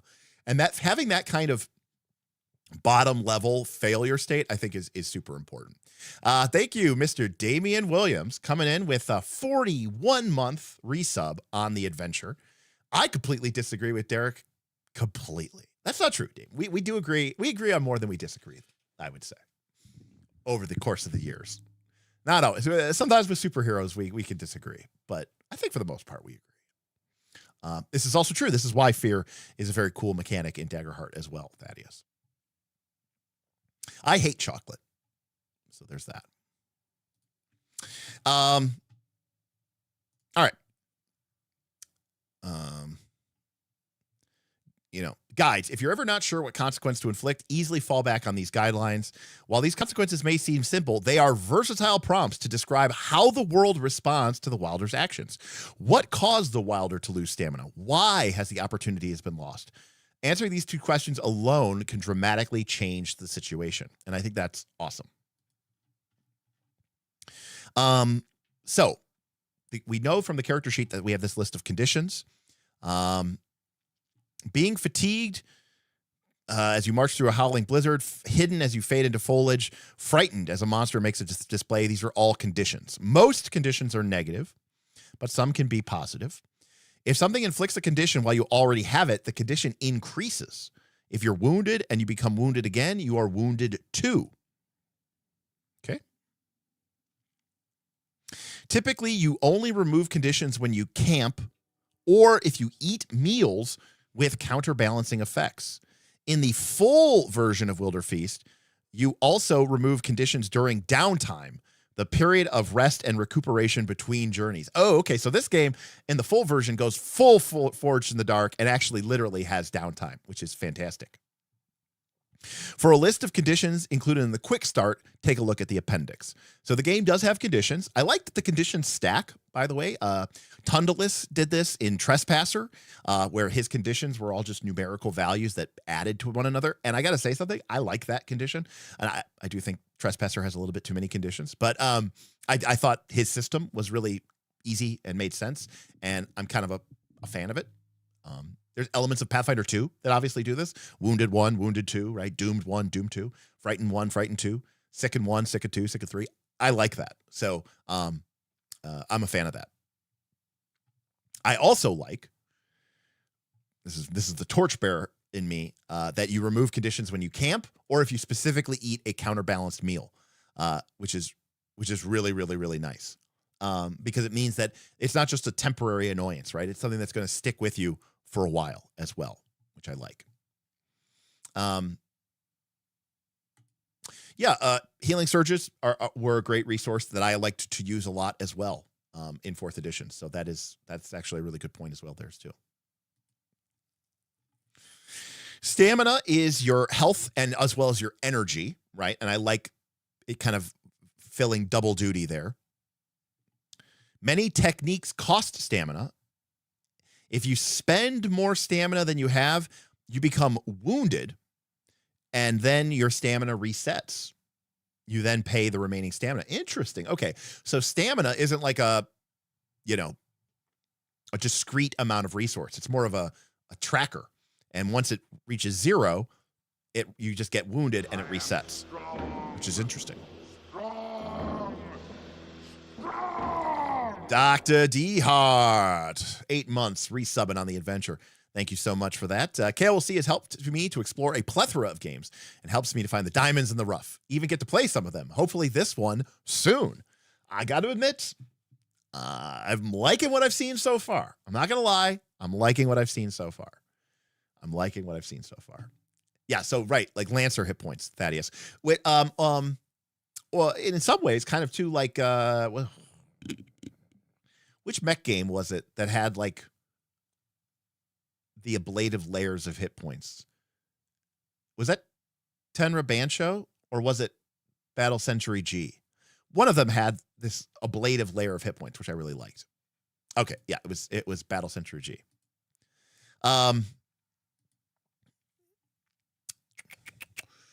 Lancer is a mech. It's a mech pilot game that we covered a couple weeks ago, Jams TV.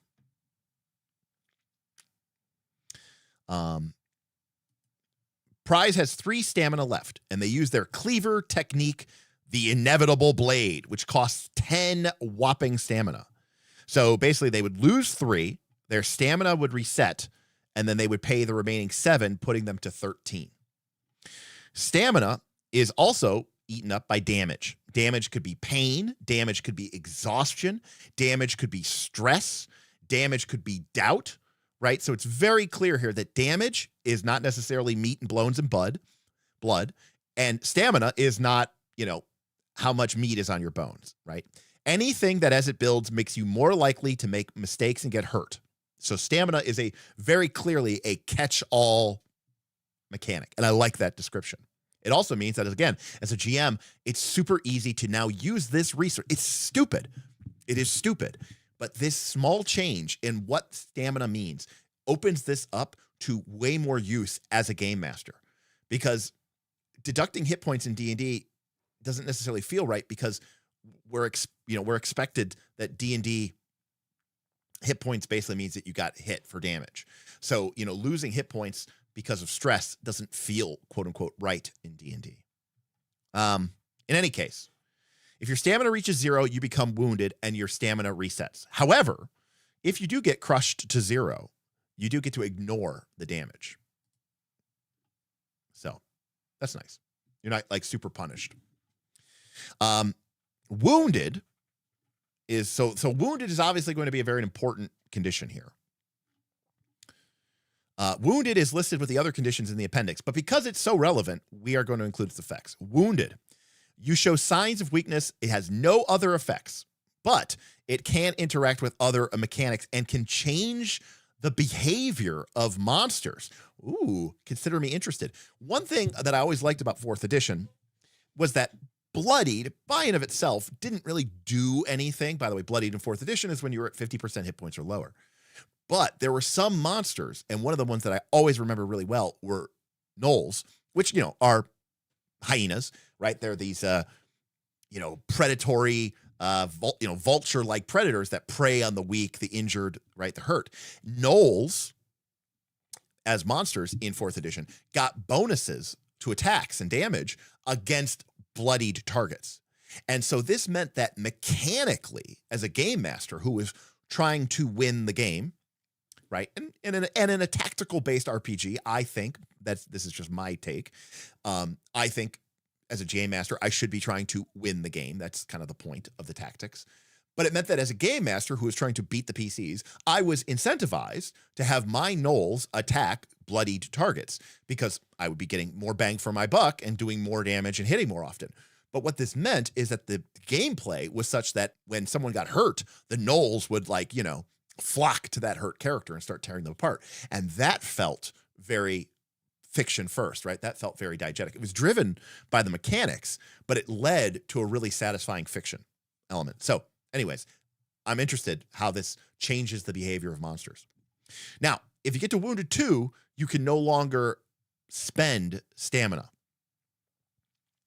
So you can still take damage, but you can no longer use your stamina in order to power your cool techniques. And if you get wounded a 3rd time, you've hit your limit. Your stamina now stays at 0, and you can neither spend nor can you recover stamina. If you stay down, then you're out of the action. You might be able to crawl or speak hoarsely, but you can't make actions. You can't spend actions or make tests until you're no longer wounded 3. If you push yourself, you may spend actions and make tests, but the next time you suffer damage, you die. So draw steel, this is kind of draw steel's mechanic. And I have to admit, I like this a lot more than draw steel and this. I actually kind of like this more than Fabula Ultima or Daggerheart, because I like this idea that basically if you get wounded 3, you're at 0. And now you have to make a choice, which is you could basically either you're out, you're safe, you avoid death, right? You basically, you're out of the action. You might be able to crawl, but you can't make tests. You can't do anything. You're basically out of the fight. But in my mind, you're safe. In my mind, I don't necessarily know exactly what they made here, but the long and short of it is you're not going to bleed to death. You're out. Or you can make a decision and say, I'm going to keep fighting. I'm in the red zone. I'm going to keep fighting. But if you take any more damage, you're dead. That to me is awesome. That's a cool choice. Because,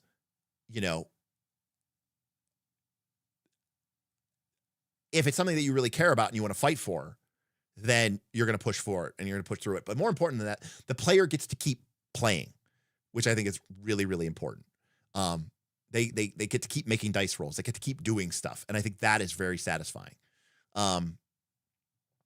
So exactly. Yeah. The Outercraft got it right. It's an opt-in to risking your character, but it's not a guaranteed last stand and then you die, nor is it just a coin flipped. So I am actually a big fan of this. I actually like this a lot more than either Fabula Ultima or Daggerheart, which are, similar in that respect.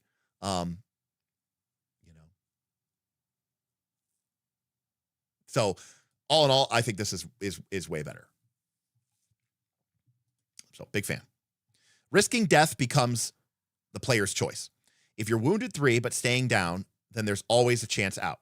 However, this chance might come at the cost of resources, opportunities, or collateral, right? So basically, if you quote unquote go to wounded 3 and choose to stay down, which, you know, in we would call surrender in Fabula Ultima, we would call it avoid death in Daggerheart, there's going to still be a cost, right? There's still a cost, right? So for example, you might get separated, you might lose your favorite item, you might suffer the loss of harmony, you might lose an opportunity, right? So there's going to be consequences. Could be mechanical consequences, could be narrative fiction consequences, but there's still going to be consequences. But ultimately, your character is safe.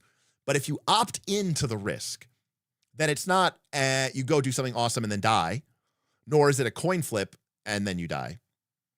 Because to be clear, I really like Surrender and Sacrifice from Fabula Ultima, and I like, you know, Blaze of Glory and Avoid Death from Daggerheart. I'm not really sure I haven't played enough Daggerheart to know, but I don't think I like Risk at all in Daggerheart. I just don't think that mechanic serves the need that I need it to serve. I think this mechanic is far more satisfying from a risk it all perspective.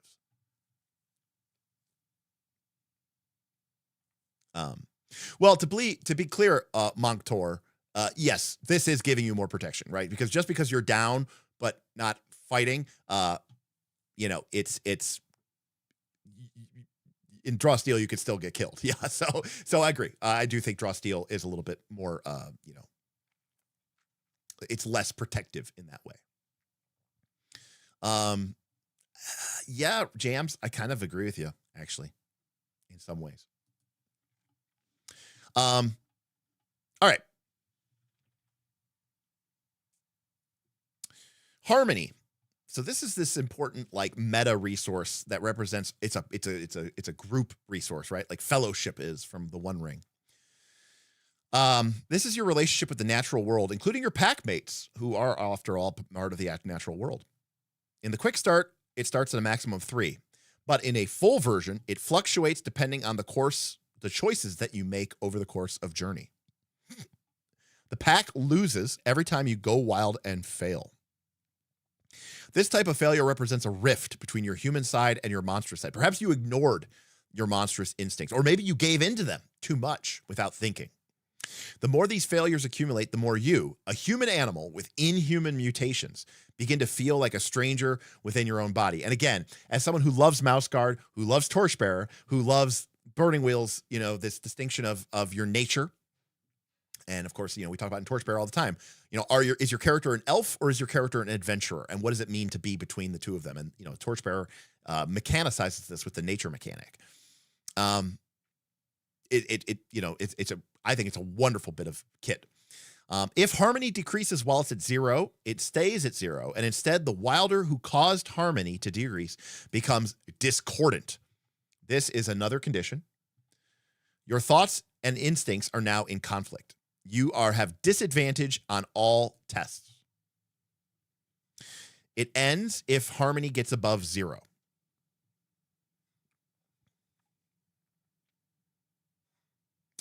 Additionally, the pack spends 1 harmony each time you use your traits to help a packmate. Harmony is not just something you protect, but it's also a power that you draw upon in order to go above and beyond. As with when you go wild and fail, if harmony decreases while it's at 0, it remains at 0.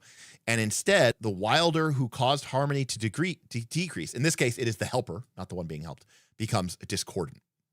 For both humans and animals or monsters, it's important to acknowledge aid with praise, gratitude, or even just a tasty treat. While helping a packmate may have stricter upfront costs than going wild, it also directly paves the way for you to restore any lost harmony because the pack gains 1 harmony each time you and your packmates bond over a meal. After all, harmony represents the circle of life, the flow of energy, and the delicate systems. At the end of the day, it has a lot to do with food. And every meal is a reminder that, despite discrepancies in scale, humans and monsters are not so different at all. You know your character's heart best, so decide if this triggers this effect. Try to honor the spirit of this rule, but be generous with yourself. It's not cheating or gaming the system for this to happen every meal, so long as you make an effort to acknowledge where your food came from and who you're sharing it with. Harmony can increase once per meal. And I like the way that they describe this here. They're like, look, this game is about acknowledging the power of food. It seems kind of weird and silly, but believe it or not, as someone who cooks, and I really consider myself more of a baker than a chef, as someone who bakes, I am very much in line with this. Story tangent time. When I was in my 20s and early 30s, before my friends, my dang friends decided I'll get married and start having kids, my friends and I used to go camping quite a bit in the summertime. I don't want to call it glamping. It wasn't like some sort of hardcore, it was kind of car camping, right? Like we'd pull up to a spot, pay our money. There's an outhouse available, a shower house available, But we're sleeping in tents. We had, campfires and stuff like that. And I at an early age I had started to really, get more into cooking and baking. And I viewed going camping as a really cool opportunity to kind of, test my culinary might. And I remember at some point during camping, I eventually had bought a Dutch oven, but I had bought what's called a campfire stove. And for those of you who don't know what a Dutch oven is just a cast iron pot with a lid. Pretty simple. Usually it's pretty deep, more like a deep casserole with a lid, pretty standard. But a cook stove or a campfire stove is basically a Dutch oven, but it has a couple of different changes to it. One is it has 3 cast iron little legs so that the pot has 3 legs that are welded into the bottom of it. And the lid, instead of being round and domed, is actually recessed. So it has like a lip. And the reason why it has legs and the reason why it has a lip is so that you can put hot coals under it and on top of it, right? Because if you put hot coals on top of a normal Dutch oven, it would just fall off the lid. But because the lid was sort of recessed and had a lip, the hot coals would stay on the lid. And of course, having the little legs meant that you could put hot coals under it. So basically, it gave you access essentially to an oven while you're primitive camping. And I remember at the time I was getting really into baking, and I remember going camping and, bringing flour, water, yeast. And I remember making essentially a wild sourdough at camp, kneading it at camp, letting it rise at camp, and then baking it at camp. So, basically fresh baked bread made with my friends out of a Dutch oven. Now, of course, coming out of a Dutch oven, the heat control is a little wonky, right? Because you're relying on hot coals and stuff like that. So the bread that came out was not pretty, not beautiful. Some parts maybe were a little bit, overcooked or browned or whatever, nothing burnt, nothing blackened. But I remember baking, my friend, the night's getting dark. People are telling stories, we're having some alcoholic beverages and, we've eaten dinner or whatever, or we're in the process of eating dinner. And I pull out this, this bowl, this loaf of bread, right? And it's still steaming. And we don't really have knives or anything like that. So me and my friends are just kind of passing this loaf of bread around the campfire circle. And people are just, ripping chunks of this freshly baked bread off of the loaf. And it was like really like breaking bread in like a biblical sense. And I don't know that it meant anything to my friends, but for me, as the baker, and just for me as my general type of personality, it was a very awesome moment. I don't want to say it was like a spiritual moment, but it was a very humbling moment for me, and I really thought it was so cool, because to take something and make something and then just to be able to see it being passed around in a way, I felt very connected to our primitive roots as a species and as a culture, and really in awe of the power of not just food but bread in general. I'm a big believer in the power of bread. All right. Anyways, long story short, I definitely gained 1 harmony. That's what I was trying. The point of that story was I definitely could see where I'm gaining harmony from sharing that meal. And finally, when we're in free play, the GM can increase or decrease harmony based off of our choices. Now, again, the real game obviously has a little bit more structure to it with downtime, but obviously this is a tremendous lever to both reward and to punish the players for the actions that they take. So harmony increases if you take significant actions that steward, sustain, or restore nature. And it decreases if you are destructive or short-sighted. So very, very cool. And, we recently covered the One Ring on this channel, and the One Ring has these accumulations of shadow points. And there are mechanical ways that you can gain shadow points, but there's also this idea of misdeeds. And, this isn't related to a mechanic. It's not related to a role. But, if your player does something that is essentially kind of a shitty, short-sighted, evilish accent driven by selfishness or greed or short-sightedness, the GM can basically just say, you gain these points of shadow. And so, ultimately, it is a fantastic lever to sort of indicate, hey, are you guys, doing it in line with the game or not? Now, Erica, who, of course, I am a big fan of. Speaking of Erica, speaking of the power of food and what, gifting food can do, Erica baked a tray of cookies for the Roll for Combat folks at PAX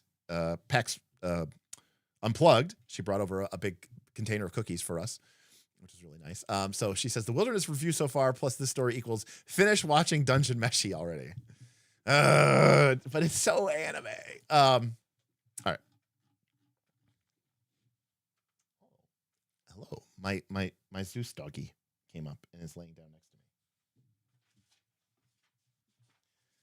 What's up, buddy? Just hanging out with me? Oh, okay. Hold on a sec. Doggy needs rubs.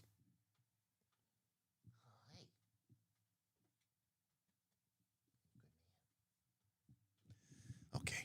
Doggo needed some rubs. Don't feel bad. I couldn't finish it either, and I get shit for it every time I remind my friend.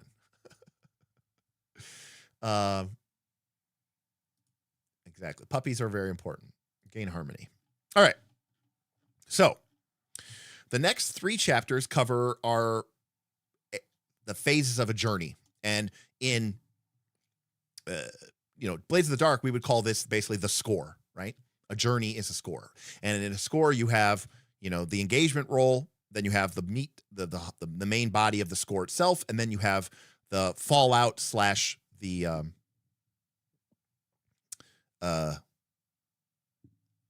heat fallout. What's the other part of it called? The heat, the fallout. Oh man, Blades in the Dark. What do you call when you roll? What you get? It's not called the loot. I don't remember what it's called. Anyways, someone in chat will remind me. So this is where the game becomes a little bit more procedural, which is fine. I think that's very cool as well. During this phase, you travel and explore the land, and you cross areas with a capital A, one after another, until you find your target. Each area has the following attributes: hazard, how difficult the terrain is to traverse; distance, how long it will take; traits, which are the unique features of the landscape; and ingredients, okay, listed in a table. See the feast. Reaching a static location is as easy as crossing areas one after another until you get there. But since you're a wilder, your destination is often a moving target. Most journeys focus on a single frenzied monster, which we refer to as the capital M monster. I like how they called out, like I always do that when a game is specific about the capitals. That's funny. That's great. Wherever the monster goes, it leaves tracks. Tracks have 2 attributes: a direction and an age, fresh or old. Oh, interesting. Fresh tracks indicate that it is 1 area away. Old track indicate the monster is 2 areas away. Once you enter the monster's area, it immediately transitions to the hunt, and you basically go into combat. Oh, wow. Okay, that's cool. Huh? Is it like it's like a weird kind of like hex crawl destination things? During the trail, you complete travel rounds one after another until you reach your destination. At the start of each travel round, the pack chooses, that's your party, to either gather supplies or move on. Gather supplies or move on. Based on your collective choice, each wilder then makes tests as appropriate. Finally, at the end of the round, the area that you're in acts last. Oh, okay. Okay. By the way, no one's answering, so now I have to look it up.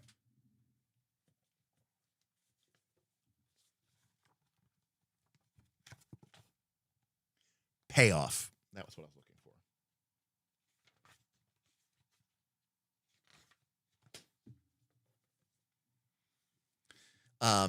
It's called payoff. Yeah,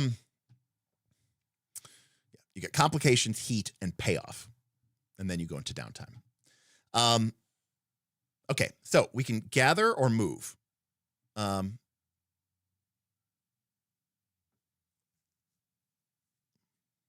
It's funny, Dante, that you say this, because that is exactly what you just described is exactly how people describe this game.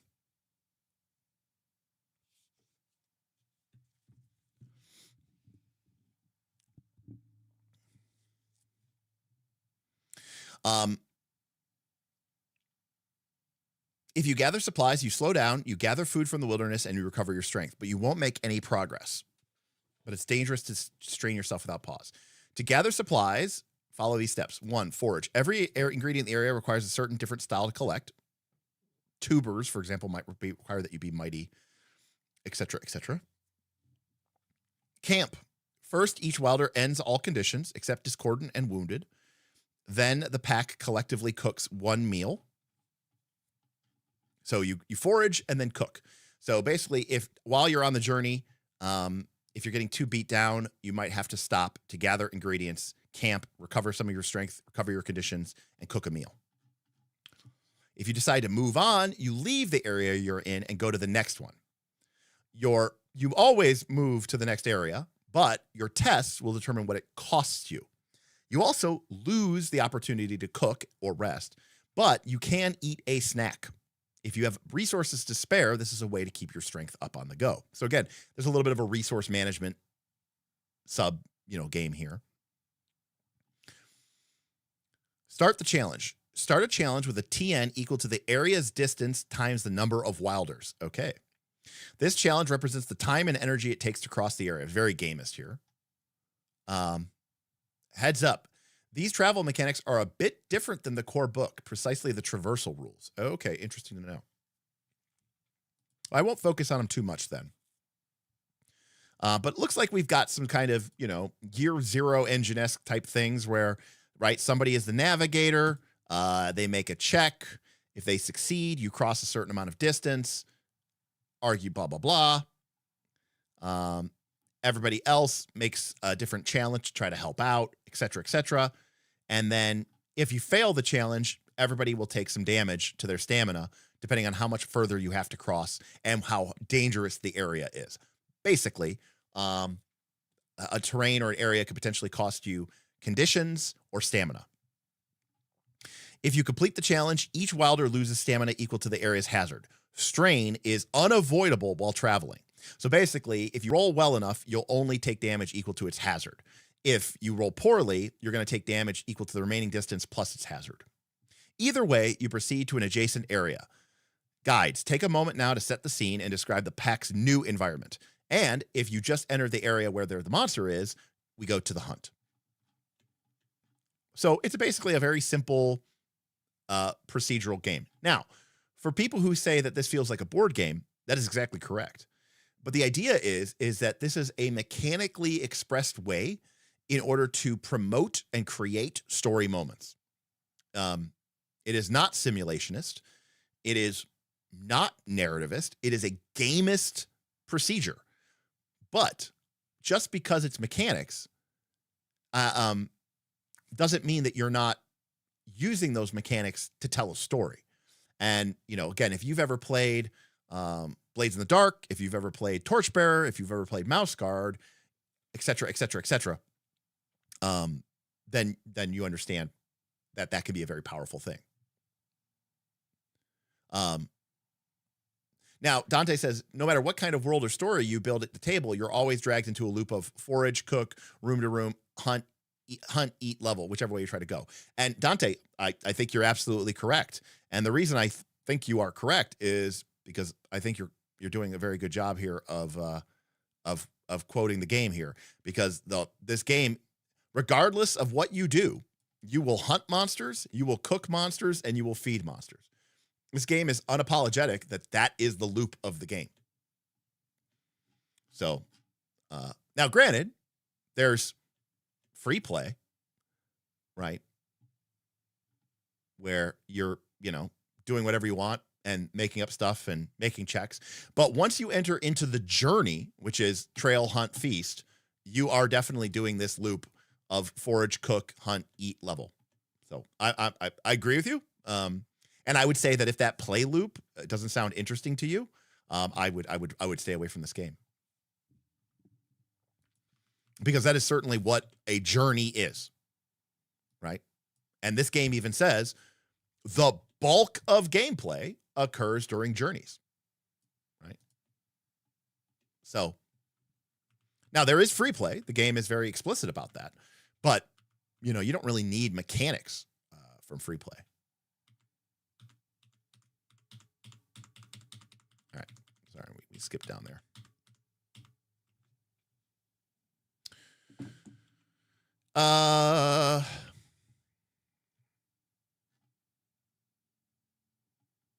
Okay. At the end of the round, whether you camped or you moved, there will be an event. Events are vignettes that punctuate the rhythm of travel. Some are quiet moments to take in the world around you. Others are obstacles that you have to reach in order to overcome your destination. If an event calls for a challenge, enter free play and make tests to complete the challenge. The guide will adjust the risks, costs, and outcomes depending on how your choices fit the situation. Once this challenge is complete, you begin the next travel round. So not really a whole lot of detail there, but the idea basically is that, it could just be a, hey, describe something beautiful or something that you see, but it could also be a challenge, in which case we'll use the normal rules for tests to resolve it. Then, if we enter the area with our dangerous monster, at the end of the trail lies our prey. These are for violent drama with a clash with our monster. Parts. Okay. So the game already breaks down into classic JRPG style, right? Where monsters are broken down into their different subcomponent parts, right? Like if we were fighting, I don't know, gigantic shell monster, it might have, hey, if we're fighting the hard god, right? It has a shell and has a claw. Obvious, the parts are the most significant parts of a monster. Upon looking at the monster, it's obvious what its parts are, but not necessarily what they do. So, for example, shell is a passive trait feature. If you take damage from a swift strike or swift shot, have it. And it has a claw, which is a strike with a range of 1. Many parts have a passive, like shell. A part's passive costs no actions. If a part has a range, like claw, then it can use it to attack. Okay. Parts have a durability, which you can think of as their stamina. When a creature deals part damage to another creature, it targets a part. And then, so basically, you think about it's like classic JRPG, right? Where you attack its shell, you attack its claw. If a part reaches 0 durability, it breaks. Ignore its normal description and use the one listed if broken.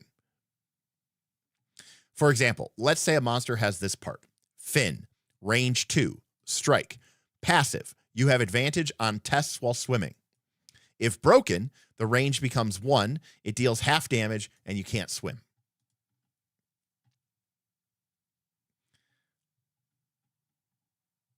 Some creatures, like those with regeneration, can restore durability to their parts. If a part has more than 0 durability, it is no longer broken. Brutally broken. The word broken implies a level of graphic violence with which some players may not be comfortable. After all, most wilders fight frenzied monsters as a mercy to them, and it's hard to feel that way if you're snapping bones and cutting off limbs. If you like, you could reframe this as numbed, bruised, restrained, or impaired. Alternatively, if the game has a darker tone, the guide can emphasize that frenzied monsters are in severe pain and that they hardly feel the breaking of a part compared to the agony of their disease.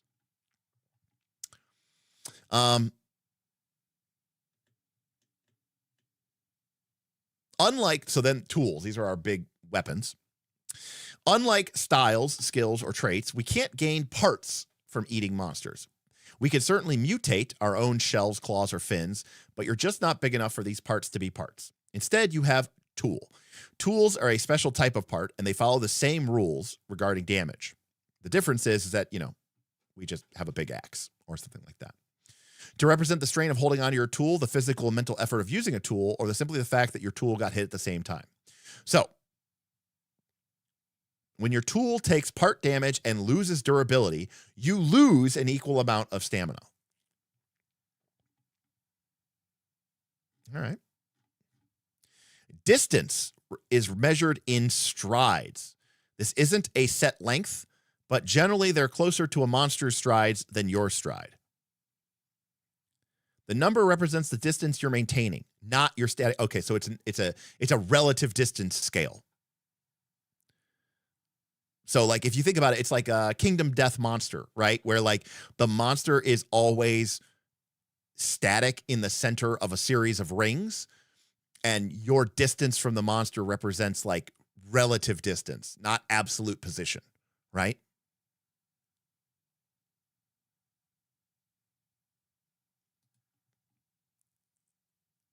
Yeah, the monster always stays at 0. Let's take a look. It says there's a thing here. Yep, there you go. Boom. So basically, your PC is either going to be at 1, 2, 3, or 4. Now, that doesn't literally mean that's your absolute exact definition, right? Like, the monster might be running at full speed, but relatively speaking, you are staying, in range with it, and you're moving around. You might be circling around, but from a perspective is, yeah, we're this far away.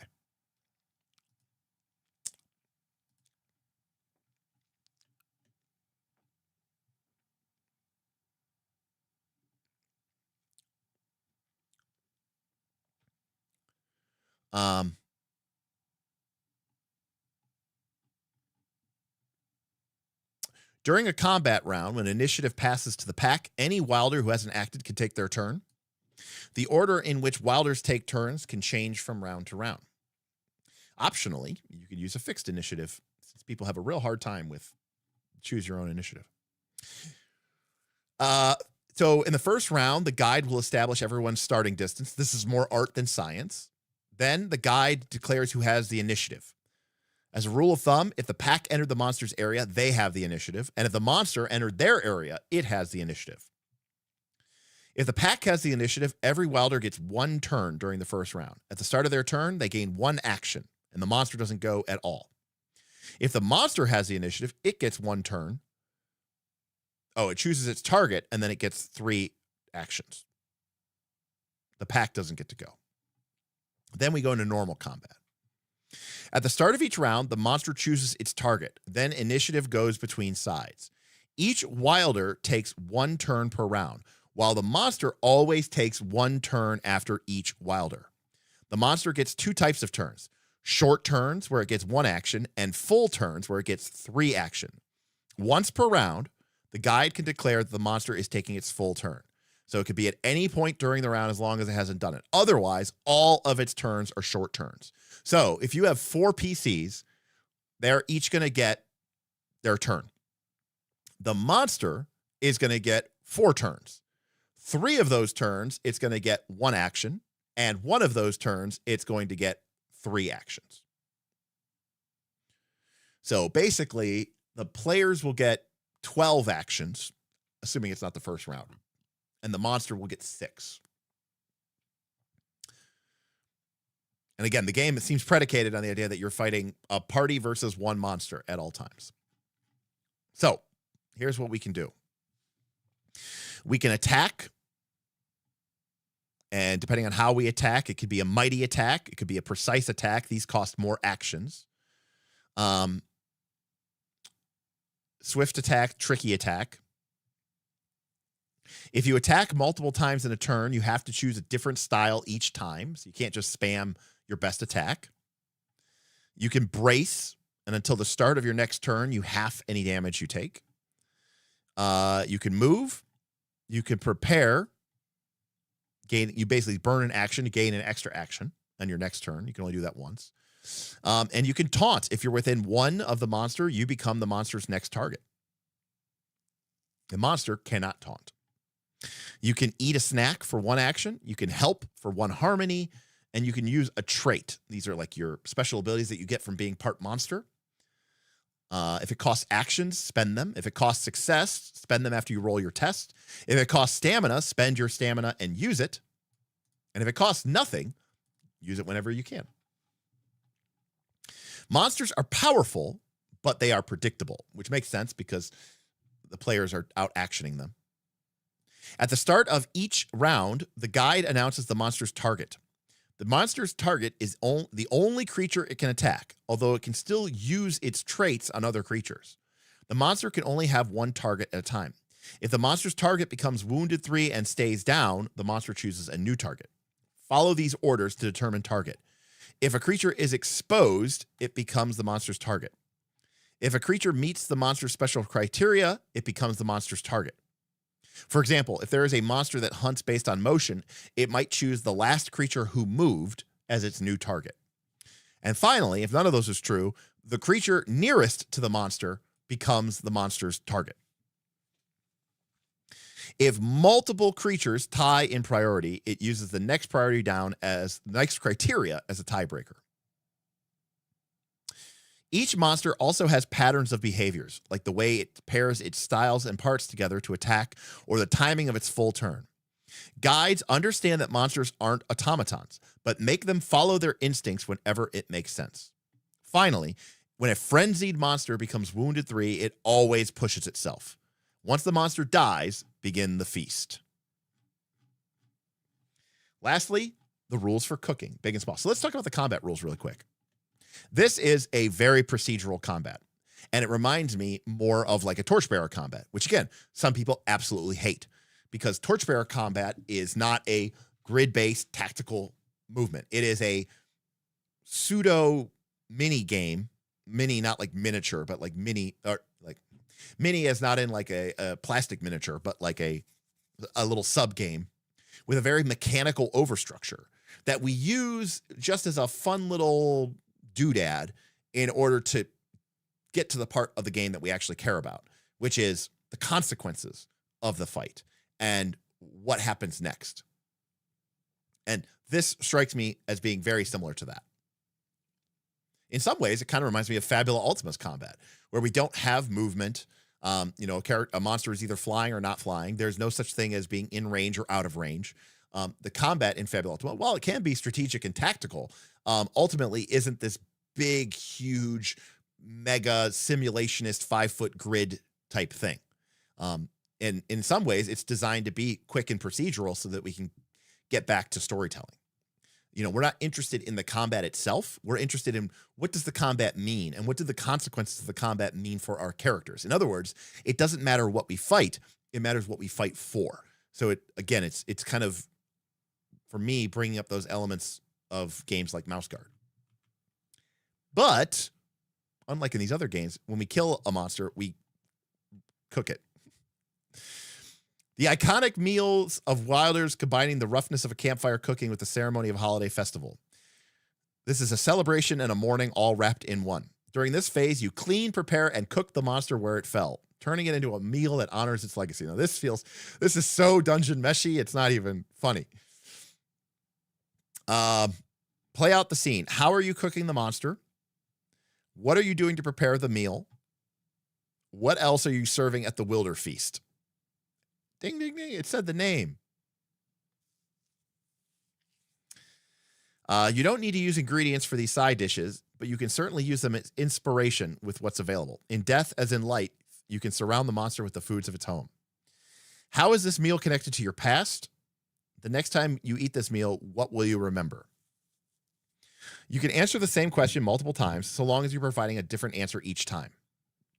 For example, if you make 3 distinct side dishes, that counts as answering what else are you serving at the Wilderfeast 3 times. For each question that you answer, you can ask the guide one of the following questions in turn. How many levels does this monster have in a certain skill? How many levels does it have in a certain style?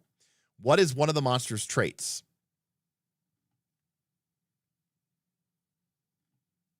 To signal that you're done asking questions and the meal is ready to eat, one Wilder gives thanks. Think of this as saying grace, or here is Old Paw's prayer, which is, thank you for this gift, monster. We receive it with love. It's very like offering up thanks to the monster. You can give it in whatever way you like. It could be short or formal. It could be casual or spiritual or secular. Once you're finished, the pack digs in. No waves of light or pulses of arcane energy accompany a Wilderfeast. The only magic is the weight of the food in the belly and the warmth of your friends around you. After you eat the feast, choose a style, skill, or trait in which the monster has more levels than you do. You then permanently gain a level in that style, in that skill, or that trait. So pretty simple. If a creature, including you, doesn't have a trait, it then has 0 levels in it. If a creature has a trait but has no number after it, it has level 1. Why don't you just put a 1 after it then? Talun cooks and eats a frenzied monster with venom and flying too. In more explicit terms, this monster has 1 level in venom. Why not just put venom 1? That's stupid. And 2 levels in flying. Tellum has neither of those traits, so he could gain a level in either of them. He chooses the latter, permanently gaining a level in that trait. He now has flying, but not flying 2. He'll have to eat another Wilderfeast if he wants to permanently upgrade his flying level. The one law rules the one land. Remember, you are what you eat. But before the frenzy, it was rare for transformations caused by the one law to be so dramatic.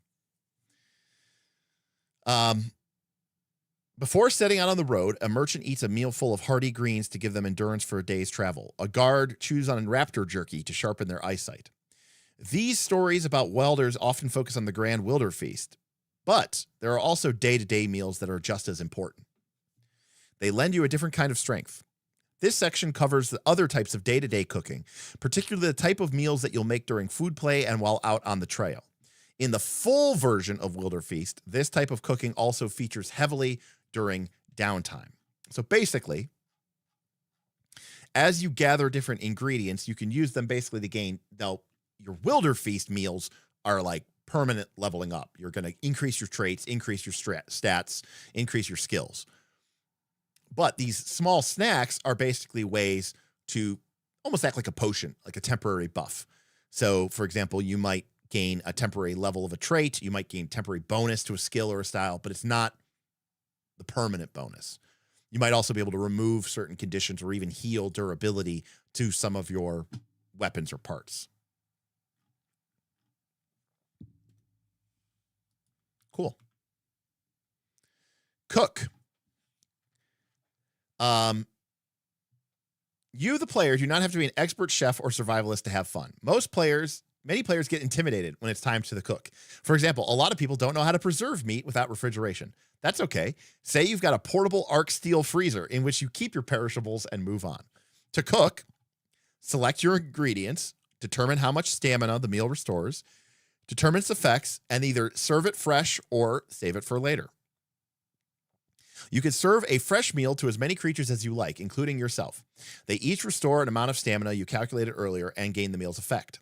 It always lasts until your next meal. In addition, if you bond with your pack mates over this meal, harmony increases by 1. If you save it for later, it becomes a snack.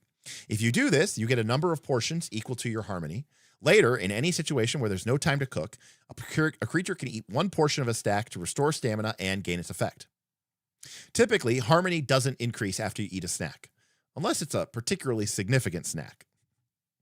Once you've cooked the meal, be sure to describe it. And hey, here is a D6 Oracle chart for describing your cooking. This now we're sounding like the gourmet from Fabula Ultima. So, cooking doesn't require you to roll any dice, as there's no mechanical difference between a gourmet dish and something that is barely edible. If there is a situation where quality matters, the guide can call for an appropriate test, but it will never change the effect of the meal, and it never changes the stamina recovered. So it's interesting that cooking is mostly a sort of non-random, more deterministic type thing where you pick your ingredients and, and kind of more describe what it does. So, for example, breakfast pancakes with king flower butter restores 1 stamina, and the ingredient is 1 king flower seed. Since it only uses 1 ingredient, it only restores 1 stamina. If it is determine the meal's effects, its ingredients have no effect, so neither does the meal. Toast the king flower seed, then grind or process with an arc steel blender. Add oil a little at a time until seed paste is smooth and creamy. Add salt, honey, or syrup to taste. Mix flour, eggs, and milk to make a batter.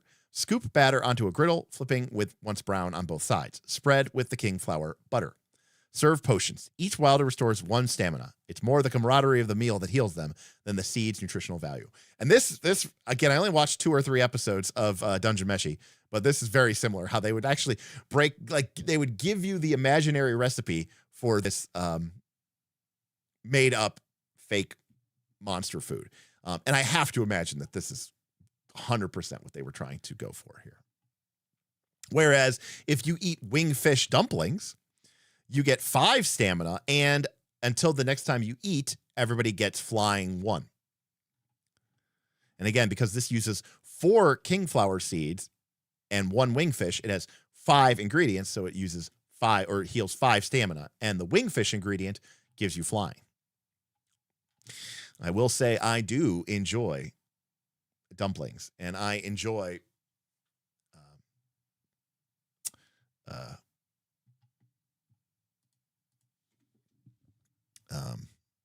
dim sum very much. All right. Ooh, fish ball noodle soup with winter vegetables. Look at this thing.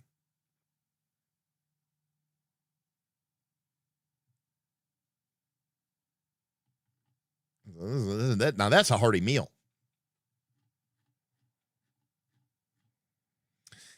And so ingredients, traits changed how they're cooked. And so there's a whole list of, example here of ingredients. Seasoning doubles the stamina that you recover. And then that's the end of the quick start.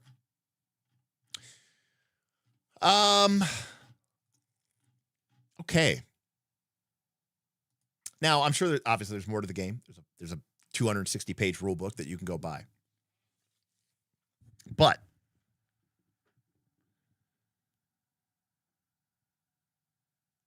that is an S-tier game. And again, this is a first look, so it's not a review. But if the purpose of this game is to, one, I'm assuming they were very, very, very, very, very, very, very, very, very inspired by Monster Hunter game and Dungeon Meshi. And they said, I want to make a role-playing game that's that. They nailed it. That play pattern feels exactly like the Dungeon Meshi episodes that I did watch. Secondly, they, again, unapologetically want a game that is about eating food, cooking, monsters. And the game, everything that we covered in the game was about those things. The game itself says this is a game where we are going to hunt monsters, cook monsters, and feed monsters and become part of and indicate with the natural world. There are elements to this game which would be incredibly fun for someone like me who enjoys cooking.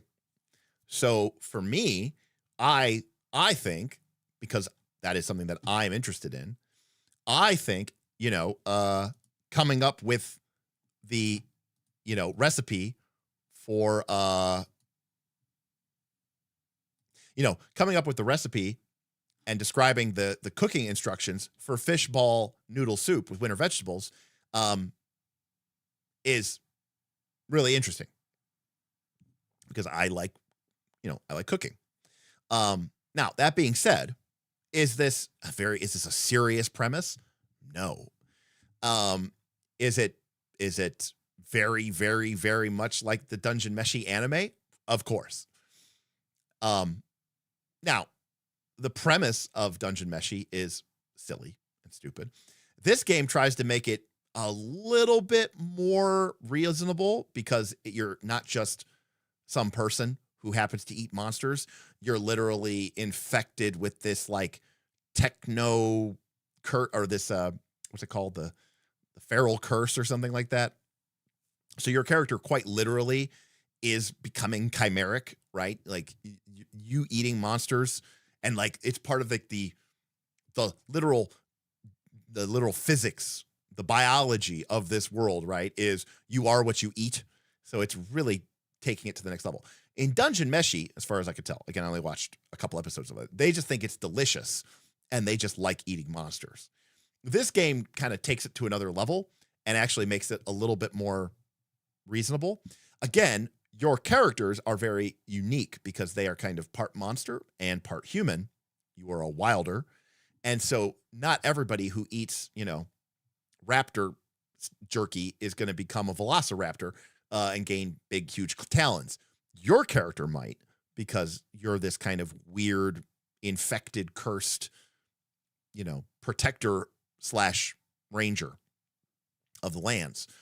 So there's a little bit of an element there that I think is makes it a little bit more palatable than, say, Dungeon Meshi. But it is definitely taking its silliness very seriously.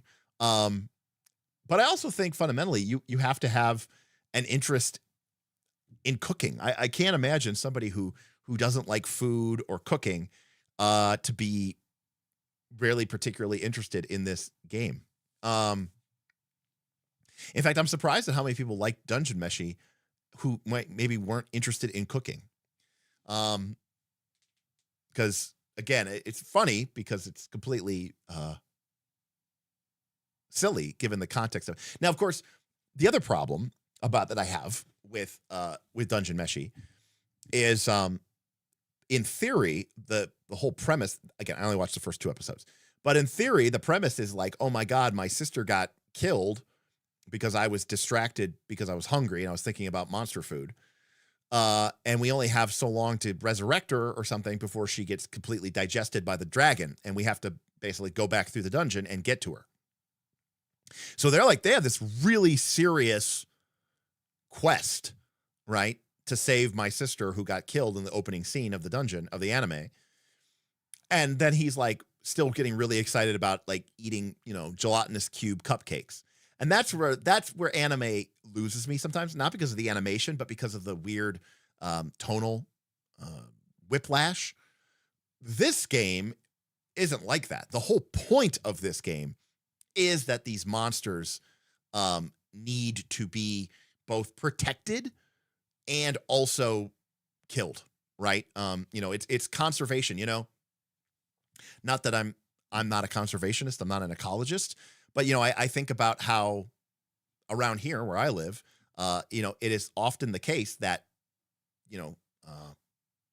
park rangers who ostensibly are there, park rangers who make a big deal about, hunters have to get licenses in order to be able to kill a deer.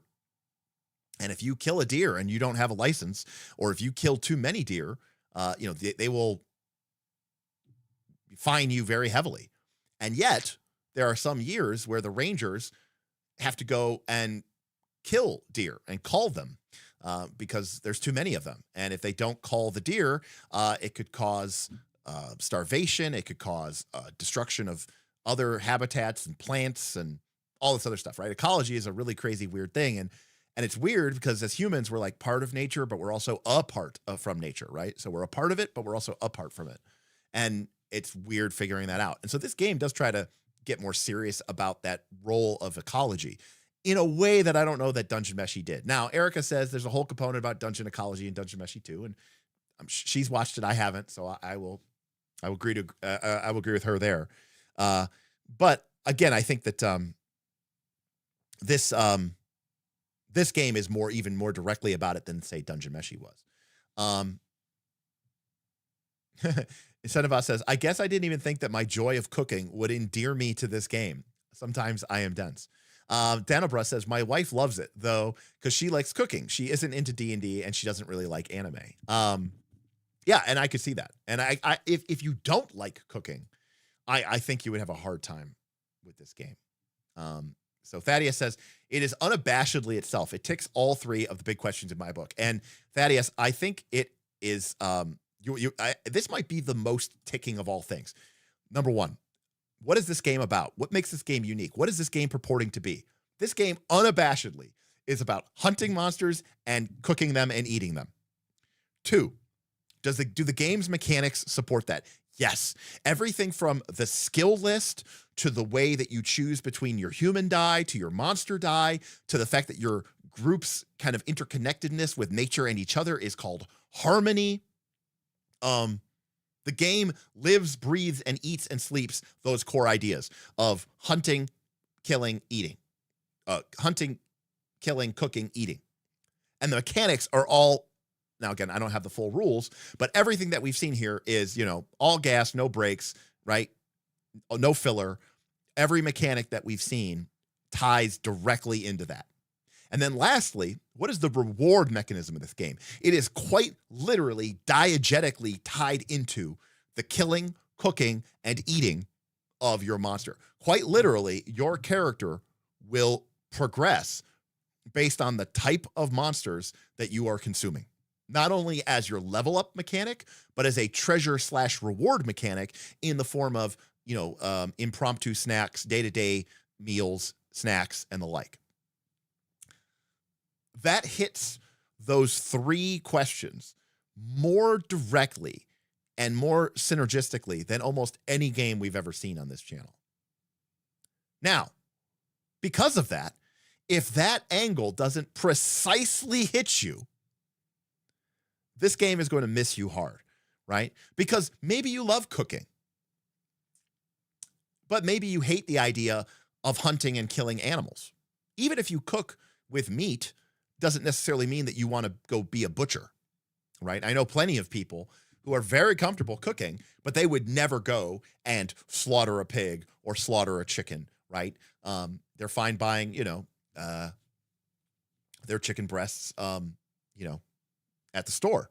I know people, I am comfortable, for example, buying a whole chicken and, breaking it down and taking it apart. I know a lot of people who love cooking who will not do that because it makes them uncomfortable, which is fine.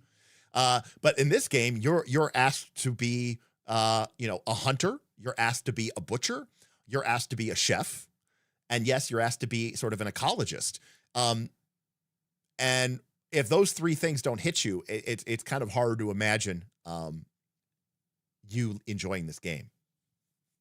Because the game is so forward with what it is about. It's tough to imagine that you someone might be like, I really like Monster Hunter, but I absolutely can't stand any of this ecology bullshit, and I don't really care about cooking and ingredients. It's like, yeah, this game definitely has a Monster Hunter aspect to it, but the rest of the cooking stuff is so forward in the game. I don't know that yeah.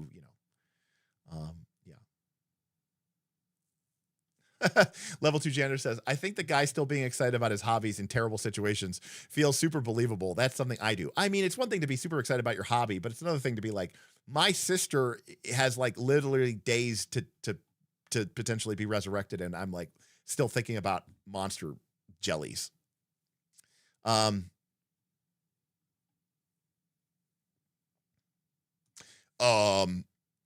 Completely different, Kidrissa, I would say. Completely different. I mean, the monster part system is just a way to make new magic items. I mean, this game is quite literally, this is how your character progresses. There is no XP, This is how your character advances. This is how your character develops and grows. Fundamentally, the monster part system doesn't really do anything different that the standard magical item creation system doesn't do. So basically, it's just replacing, the runes and stuff like that with, more diegetic systems, which works for some people, and it works in certain type of campaigns. For example, when I ran Quest for the Frozen Flame, we used the monster part system because it made more sense to me that you would, that the primitive, what's that race of people called? Oh goodness, the Broken Tusks. I can't remember the name of them from Golarion, but the people who live in the realm of the Mammoth Lords, that Kelid. That the Kelids wouldn't be sitting there, doing magical item creation. On the other hand, they might be, taking a Frost Yeti's, Frost Yeti's sinews and weaving it into a leather armor in order to give it frost protection, or they might be adding, the Frost Yeti's, blood and quenching their axe in the blood in order to give it frost powers. That felt more appropriate to that culture from a Kelid. But mechanically, it was just duplicating, putting a frost rune on your axe. So, I think the monster part system is cool, but I don't think it's very different. Yeah. In this case, right, you get stronger by cooking and eating monsters. It's very dungeon meshy in that respect.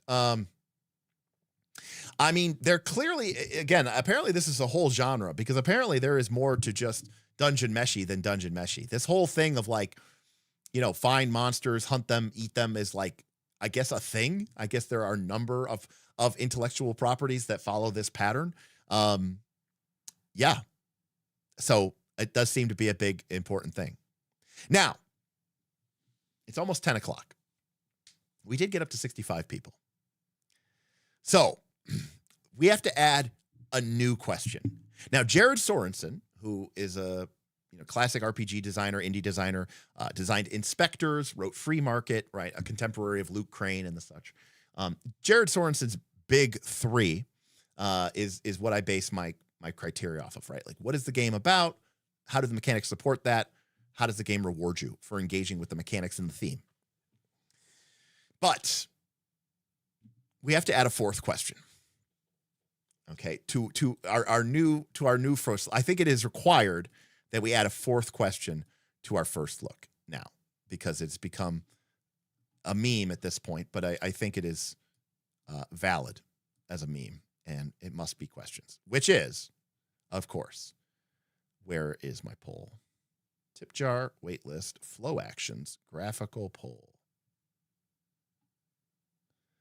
All right.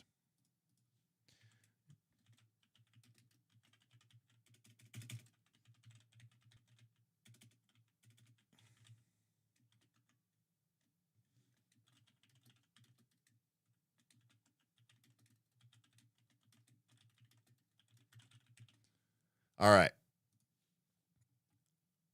Reset poll, and the poll is up. Does Wilderfeast mega game? So that's our new fourth question. Our new fourth question about our first look is, does this mega game? Since that has been the joke now, which is, does any game mega game? Now, so again, I'm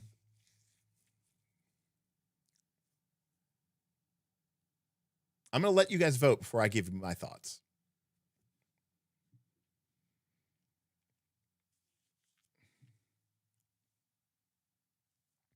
Overall, it seems like there's a lot, of course. Wilderfeast, Wilderfeast mega game, mega feast.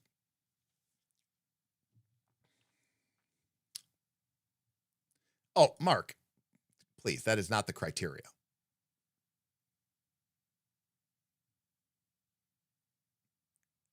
The criteria isn't how many would play. Mark, if that was the criteria, I would only run a mega game for Pathfinder 2 and 5th edition.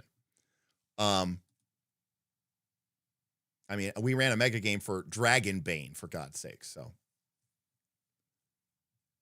but again, that's not a criteria.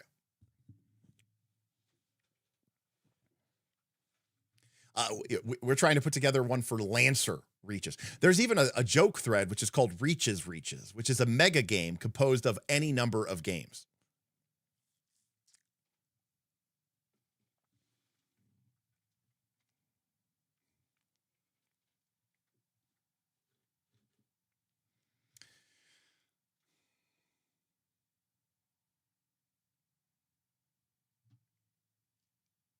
Now, now it's funny that you mentioned that Woodland Fellowship. One thing that we kind of there was a mega dungeon in season 2 of Northern Reaches called Elysium that was co-GM'd by a number of GMs, including like Darth Gorlock and Strategy. And I always thought that was a really interesting concept, which is the idea of a singular dungeon of which of what everyone but all the GMs ran different parts of it. Now the advantage was that the folks who ran Elysium also never played in it, or maybe they did, but they played in different parts of it. I don't exactly remember. But one of the problems, if we have one, with our mega games is that our players are always also GMs. Okay, so a lot of people have voted. We can see that, of course, is winning, and I am going to actually vote with somewhere like a 3.5. I'm going to say yes. And the reason why I say yes is because there is a big component of this game that is tied to this idea of harmony and how closely connected you are to your fellow party members. And in a mega game, your fellow party members are changing all the time. And so that might be something that's a little bit harder to manage. Now, obviously, the journey with the capital J system of trail, hunt, feast works really well, assuming that you could play that in a single session, right? Because, you're going to be able to go in and, there's a monster, the GM makes a monster, you track the monster, for, again, and the hunt is not like, one of the problems that we have with Lancer reaches or Beacon reaches is that the fights take 4 or 5 hours to make a fight. This fight does not seem like it's going to take that long. So you sit in for a session, you do a couple of tracking, and then you find the monster, you eat, fight the monster, and then you have a camp. Everybody gets a couple, potentially, and eats a bunch of stuff.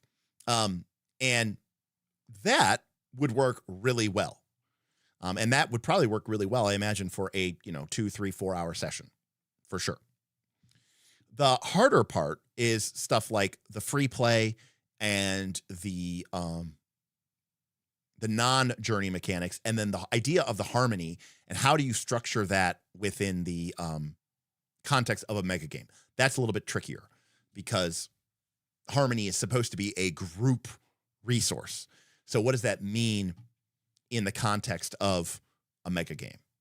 And I believe it actually is a really important one from that perspective.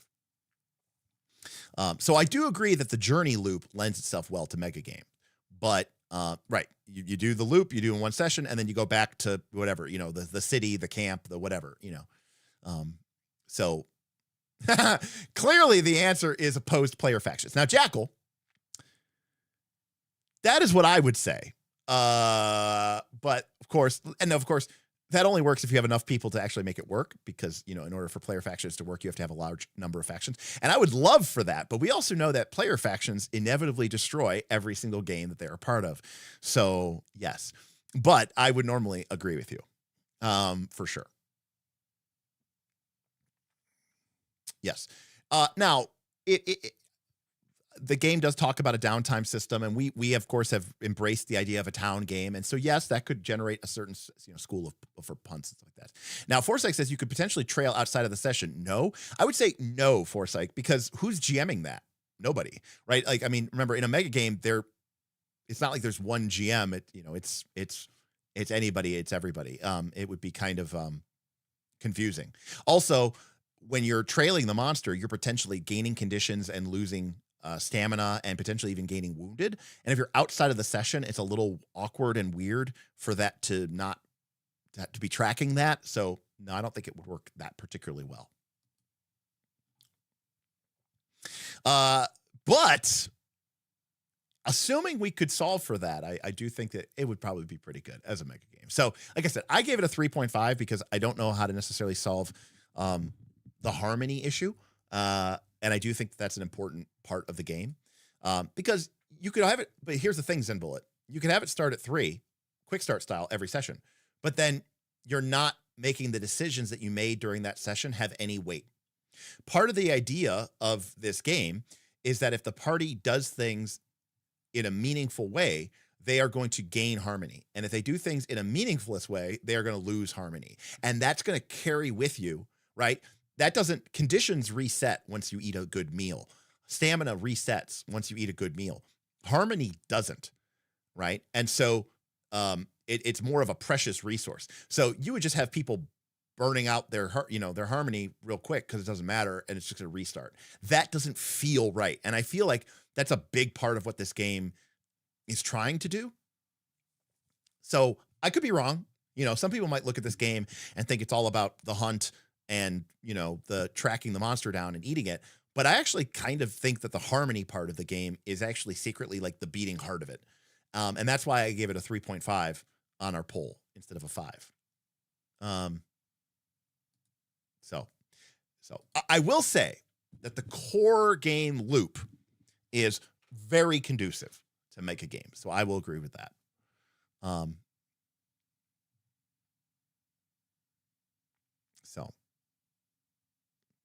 Well, to be clear, Zen Bullet, our factions were never officially opposing.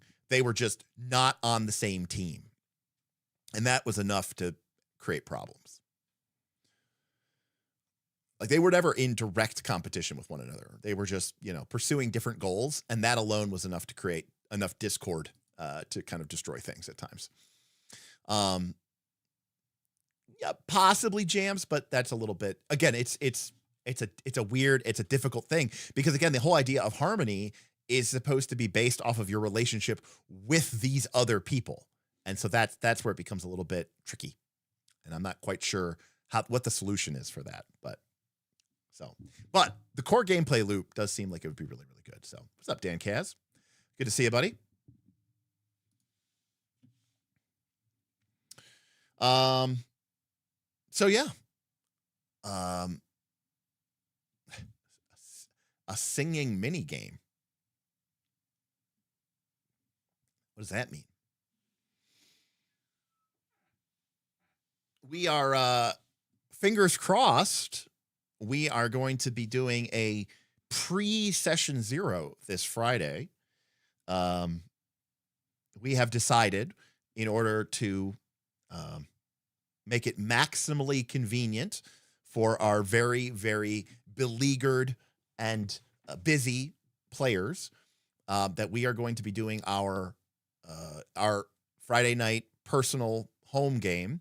We're going to be doing it virtually. We're going to be doing it online, to make it a lot easier for our players like Kaz, who lives on the other side of the country, and but also our players like Tim, who has daughters to take care of and an injured mom who's rehabilitating after a surgery, and just to make it easier for everybody, especially in the wintertime. So unfortunately,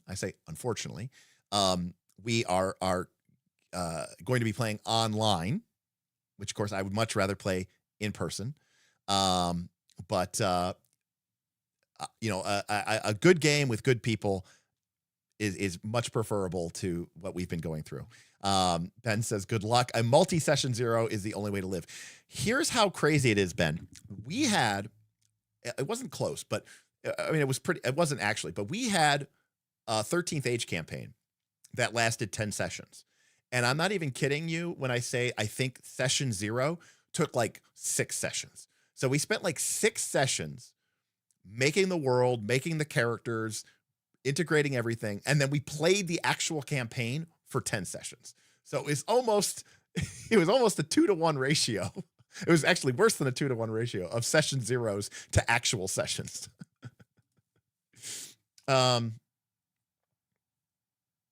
Thad asks, is this game making its place in your top 3 most surprising games you looked at this year? Oh, Thad is absolutely near the top. Near the top.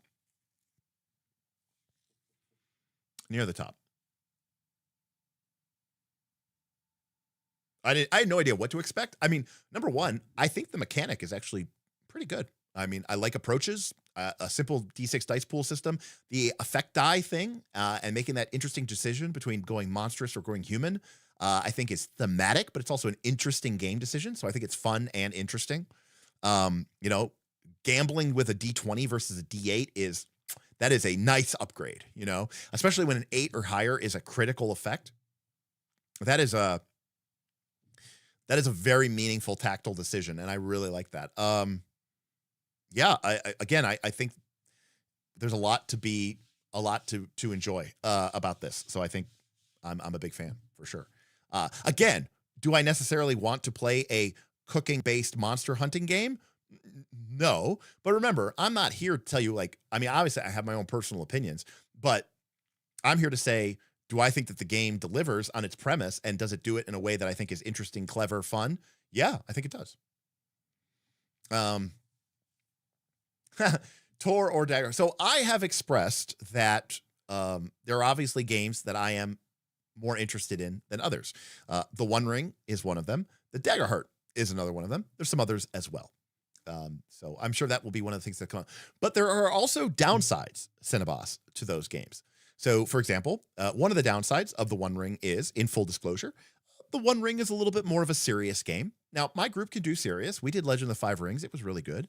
But, the One Ring is definitely a little bit more of a serious game. It's a game that I think that doesn't necessarily mean that we as players have to be sitting there locked in all the time. But, the themes of the shadow and the weight on your soul and, the subject material is not as zany and kooky and crazy and over the top as sometimes what my group tends to align with.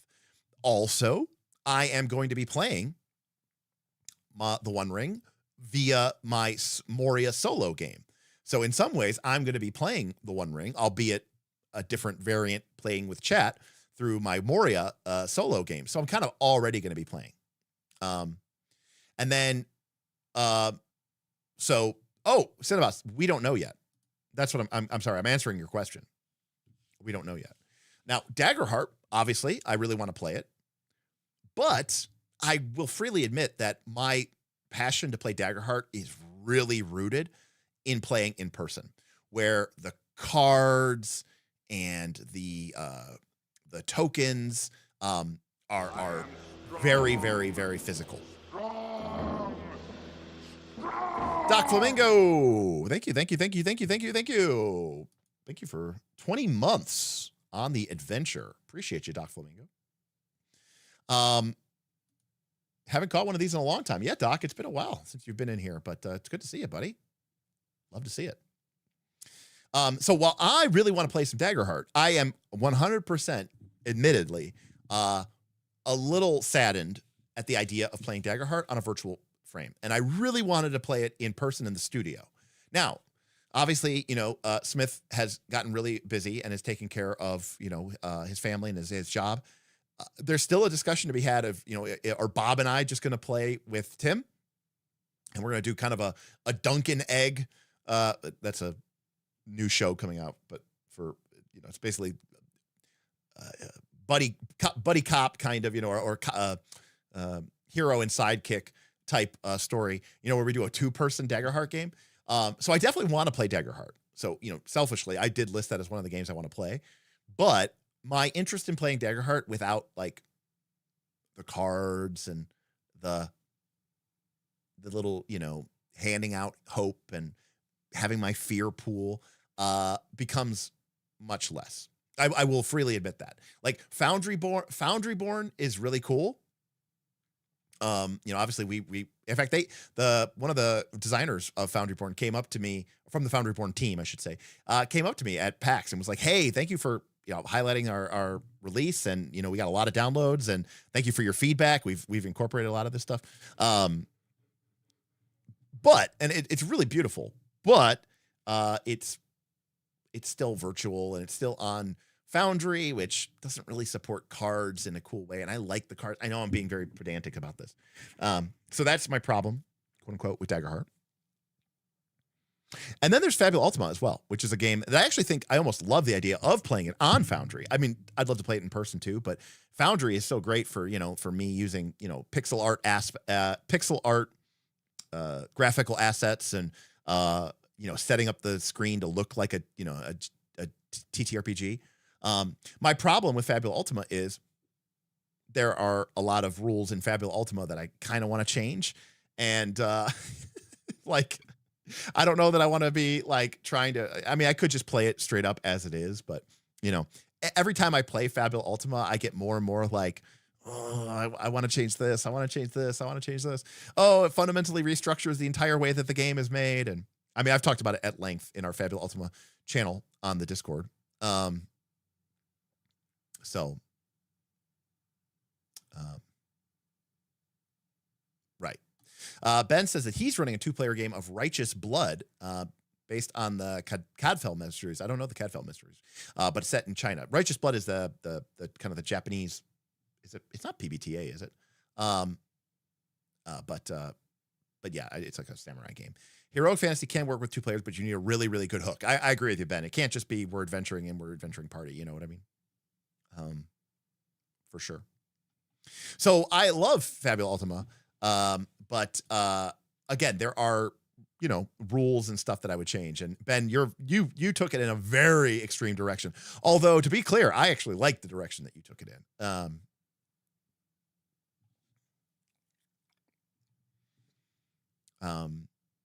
Yeah, again, I don't actually care about the maps and the encounters. That part doesn't really actually bother me at all. I don't really actually care about the minis or any of that stuff.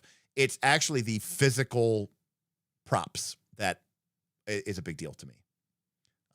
As stupid as it sounds, that's for whatever reason, that's a big deal for me.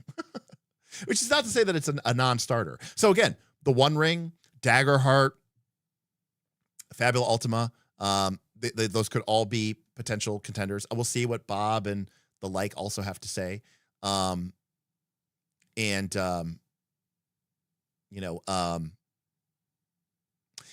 Mythic Bastionland might be a little bit too weird for some members of my group. But that's another game that I think is really awesome. Let's see here. We got a lot of messages coming in. Zipper, after hearing and seeing some of the stuff you said about Daggerheart, I think you're going to run into a bit of the same feeling, distracted by wanting to homebrew. Yeah, I'm sure I will, Zipperfist. I mean, to be clear, one of the original reasons I really wanted to run Daggerheart was to sort of, demo playtest rules changes, and then potentially, release them as part of a zine or something like that. And one of the reasons we haven't done a Daggerheart zine is because I don't have the kind of experience and reps with the game to feel comfortable recommending or advertising that people should play a different way.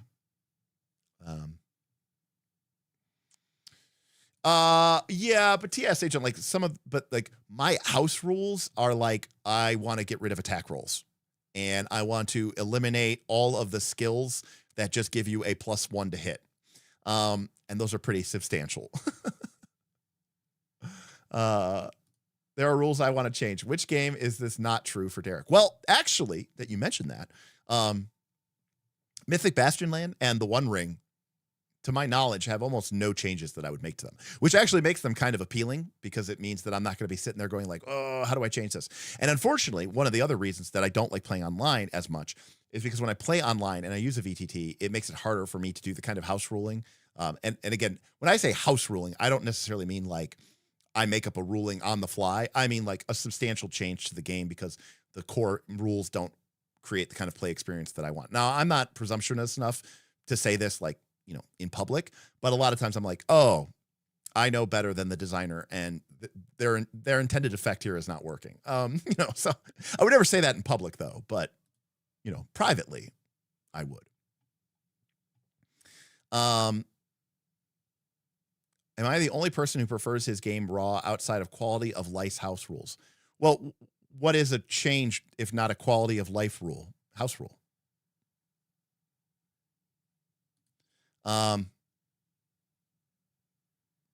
It's not about my fiddly bits, Jams. It's about our fiddly bits. It's not about my fiddly bits. It's about their fiddly bits. I want to watch them play with their fiddly bits. What is the hook for Bastionland? The hook for Bastionland is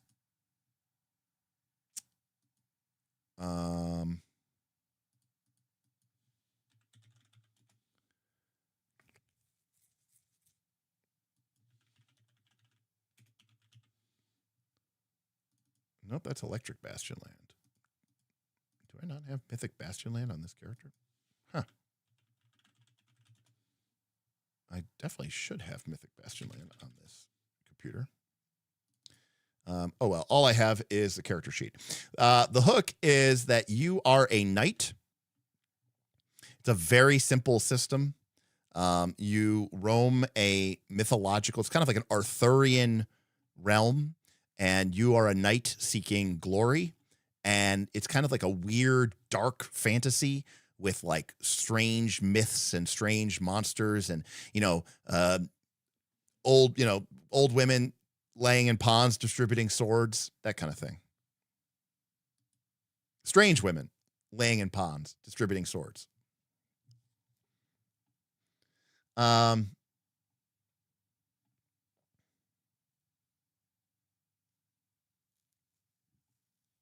Exactly. Raw is an illusion. Well said, Ben. Nice. You get to present Palladium. That's crazy. I hope you survive as well. Yeah, VGTs make house ruling much harder to implement than I want. People are always like, "Oh, it's simple. Just code this JavaScript thing and build these custom macros." And I'm like, "Fuck that. I'm not doing any of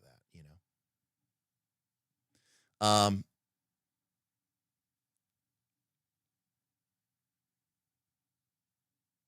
Okay, fair enough. Not changing the fundamental rules. I mean, no. Obviously, there's some games that I don't. There are some games that don't need to be changed, but there's other games that do, Right, there you go, Thaddeus. Protect the realm. This is what it says on the back of the book of Mythic Bastion Land. Protect the realm, honor the seers, seek the myths. OSR freaks in a weird mythic hex crawl. Well said. Yeah, anything past hour 3 is basically private. Exactly, Zen. That was the joke.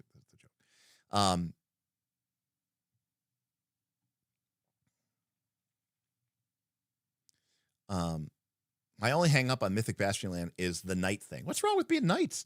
Being a knight's awesome. So why not Pendragon or Monty Python? Because the rules for Mythic Bastion Land are like super simple. There's no skills. There's nothing like, you just have 3 stats and you roll. If you roll a D20 and you roll under them, you succeed. That was it.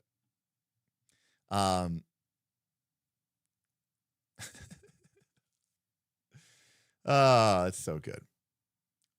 It's true. Supreme executive power derives from the masses. Now that is ironic. You know what? I hate knights too. They're terrible and should be ostracized at all opportunities. I mean, knights are the lamest thing I've ever seen in my entire life. They are the worst. Yeah, I definitely do not want to play. I definitely do not want to play crunchy knights for sure. But you love paladins? All right, yeah, that's, you know what? You don't even make sense. That doesn't even make sense. So anyways, yeah, those are all games that I would sponsor for. It's really weird, and I don't know how to feel about it yet. But I think I like Coriolis the Great Dark. I think Bob and I are going to do like a co first look next week. I don't know if Bob bought the game, or if he bought the box set. Or Free League sent him a box set. But Bob, I mean, Bob, I'm assuming he got it for free. I don't know why he would spend money on this, but Bob's favorite game is the one that he got for free. So Bob got sent something for free, which meant he just he wants to play it, I guess, now. So anyways, so that game is interesting. I thought the third Horizon game was kind of interesting. Yeah, that's what he just got. Bob just got that. So he must have bought it. So I guess,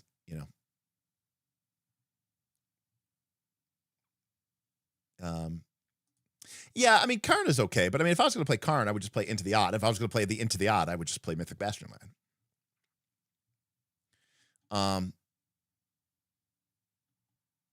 Yeah, I mean, so I originally thought the same thing, Jonathan, that Coriolis, the Third Horizon, was a little bit more interesting. It was a little bit more like Dune-esque, and it was a little bit more like civilized and political.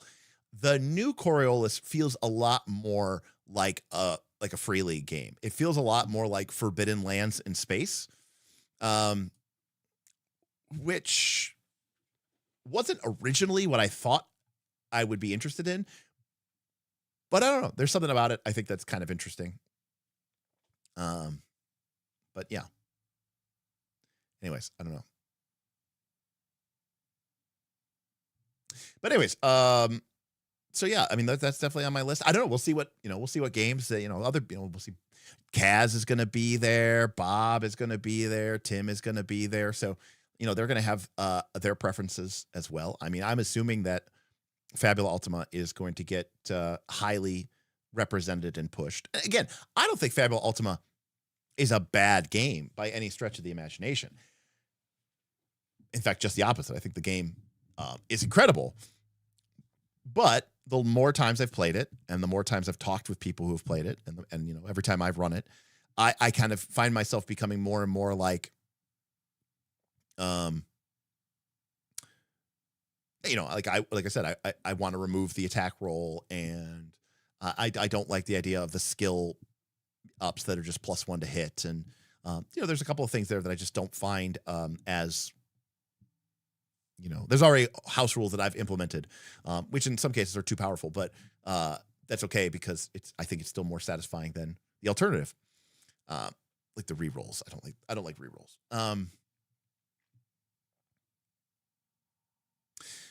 So that's another thing too that I think has become more apparent to me as people have talked. Like, the monster creation isn't as smooth as I'd like it to be.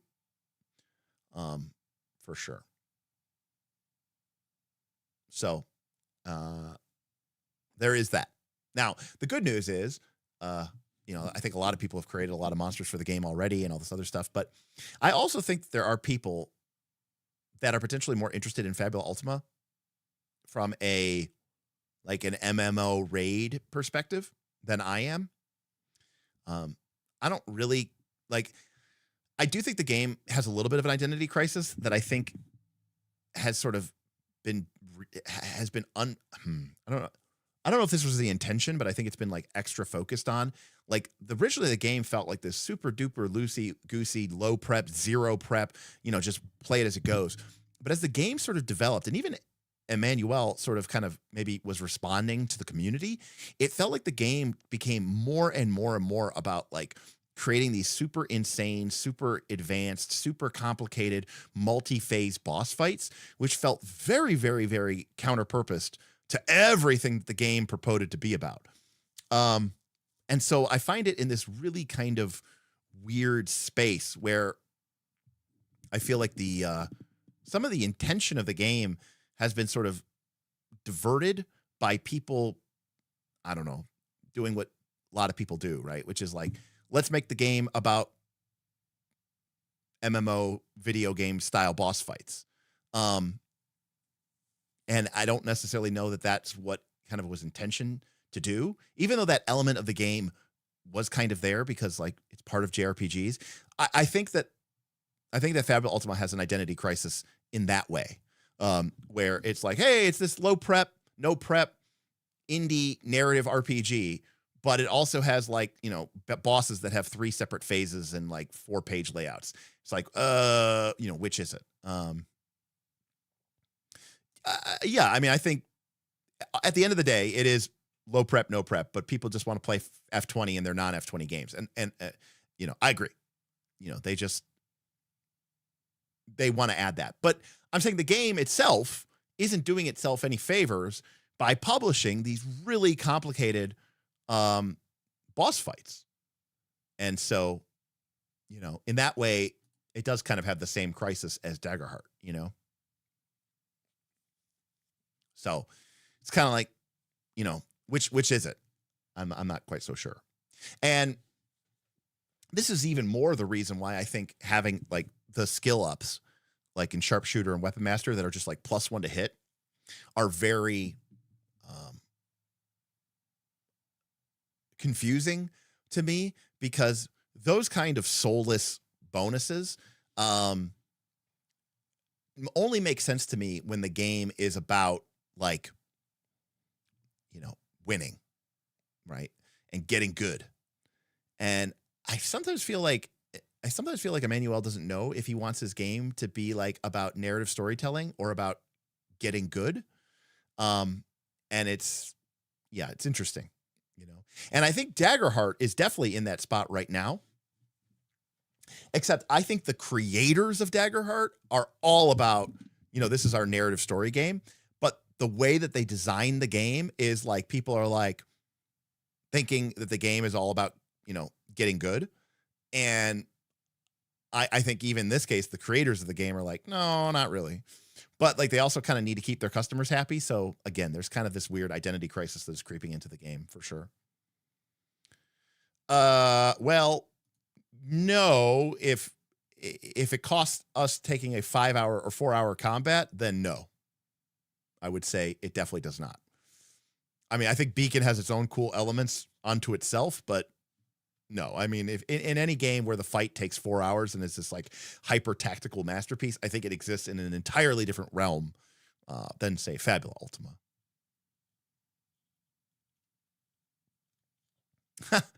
Now that is a horse of a different color. The Game Master Guide, I think, is coming out soon, right? Or it just already came out?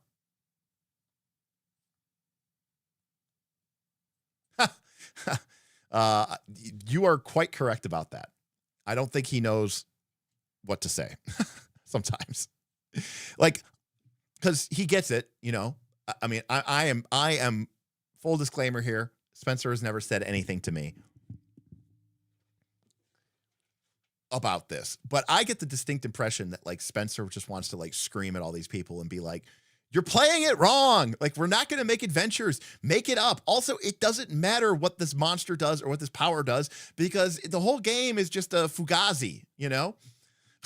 Like, just go with it. Whatever. Fuck it. We ball, you know? But he can't say that because it would make people very mad and uncomfortable.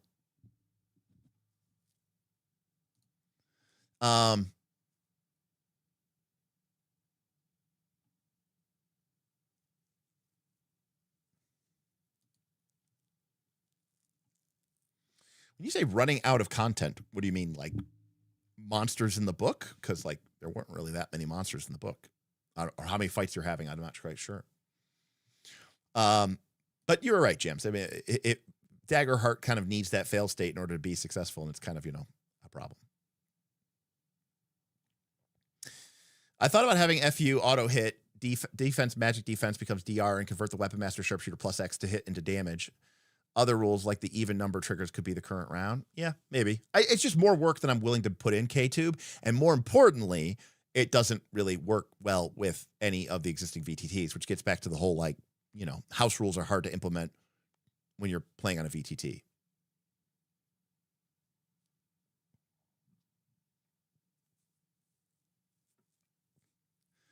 Yes, correct. I'm putting words into Spencer's mouth that he may not actually feel anything of. I'm just trying to read the vibes, you know, read the rooms, and just like, be creative. It doesn't matter. Make something up.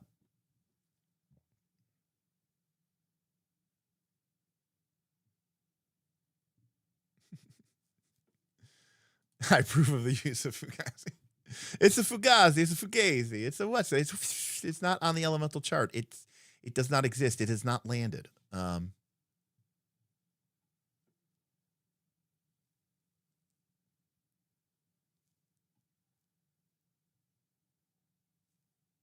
But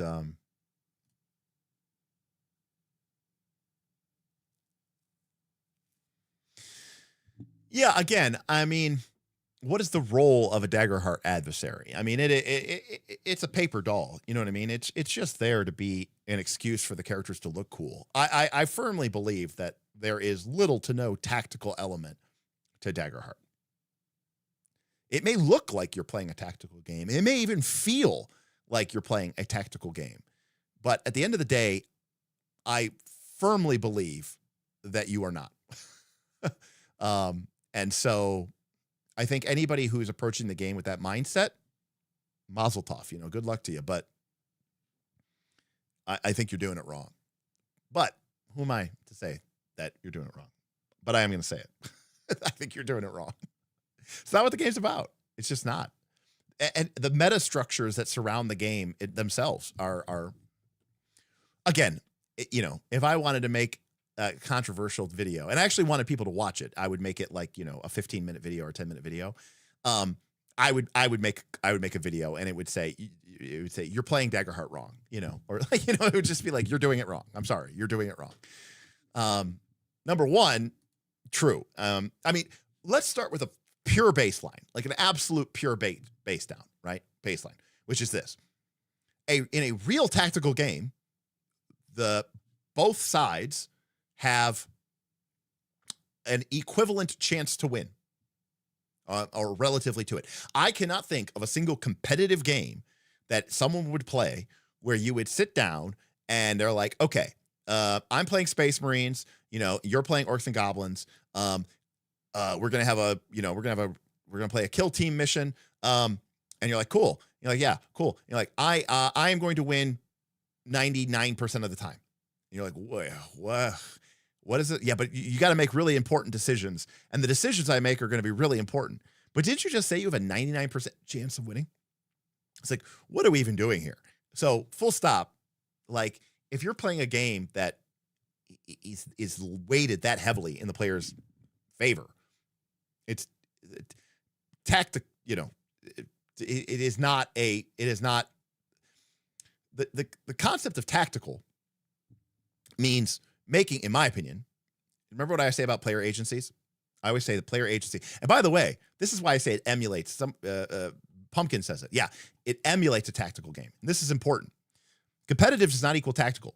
That is true. But let me say this. I always say tactical. Absolutely, absolutely love that.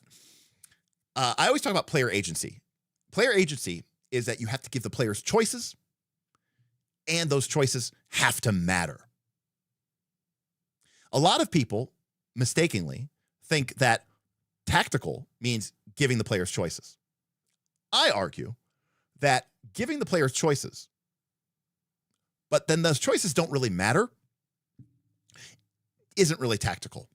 In fact, that's why I agree with Pumpkin, who says it emulates a tactical experience, because you're making choices. You're choosing to use this power over this power. You're spending this stress. You're moving over here to engage with that creature. It feels tactical. It seems like you're making tactical decisions. But I argue that because those decisions don't really mean anything, really, it's not tactical in the way that you would traditionally think about it, especially in the context of a combat. So yeah, to say nothing of the fact that the game is already slated in the player's favor. Of course it is. But then on top of that, you add a game that is weighted in terms of the player's favor. And then if they do lose the tactical combat game, they can choose to avoid death. Now, obviously that is going to have narrative consequences. Of course it is. But I argue that narrative consequences is a good thing. So creating a tactical game where, we can make terrible choices and we get a good outcome being cool narrative effects. Oh shit, the village we were trying to save burns down. Yeah, that I as a player, I'm happy with that. Take care, Ben. It's good seeing you. Thanks for stopping by. As a player, I'm excited about that.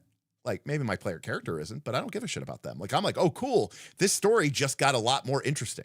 When I watch a show like Game of Thrones, I want stuff like the Red Wedding to happen, because it's going to make the show, thrilling and feral and exciting. So in my RPGs, I want these kind of effects. So yeah, long story short, I don't really think Daggerheart is tactical. I think it emulates a tactical game. I think it can make you feel like you're playing a tactical game while you're still storytelling.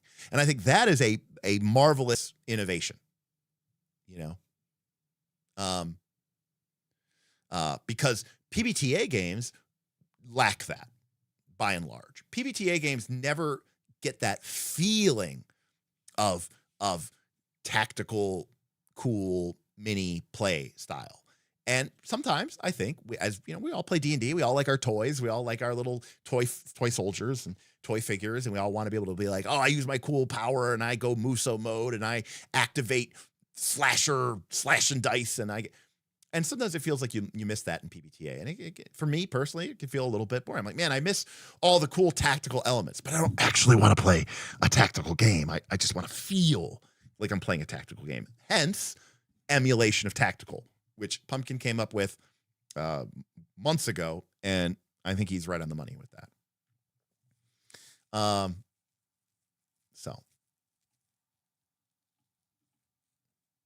Right. The term that's been being thrown around is combat as cinema. That we've talked about combat as sport and combat as war, but I think it was Colin who maybe came up with this idea of combat as theater or combat as cinema, and I like it. I like the term because you're not trying to win, right? You're trying to use the combat as a scene to tell a story. You're trying, right? There is no such thing as a combat scene, right? Like there's no combat rules in Daggerheart. The whole game is one continuous conversation. It's just a series of scenes. So you are using that scene like any other scene. You're using that scene to storytell. You're using that scene to fill the story with epic highs and epic lows, right? To create incredible moments of empathy and of pathos, and to create these emotional highs and these emotional lows. That combat is just another way of doing that. And depending on your concept and understanding, it might also just be an opportunity for you to show off and feel like you're awesome, which is also fine.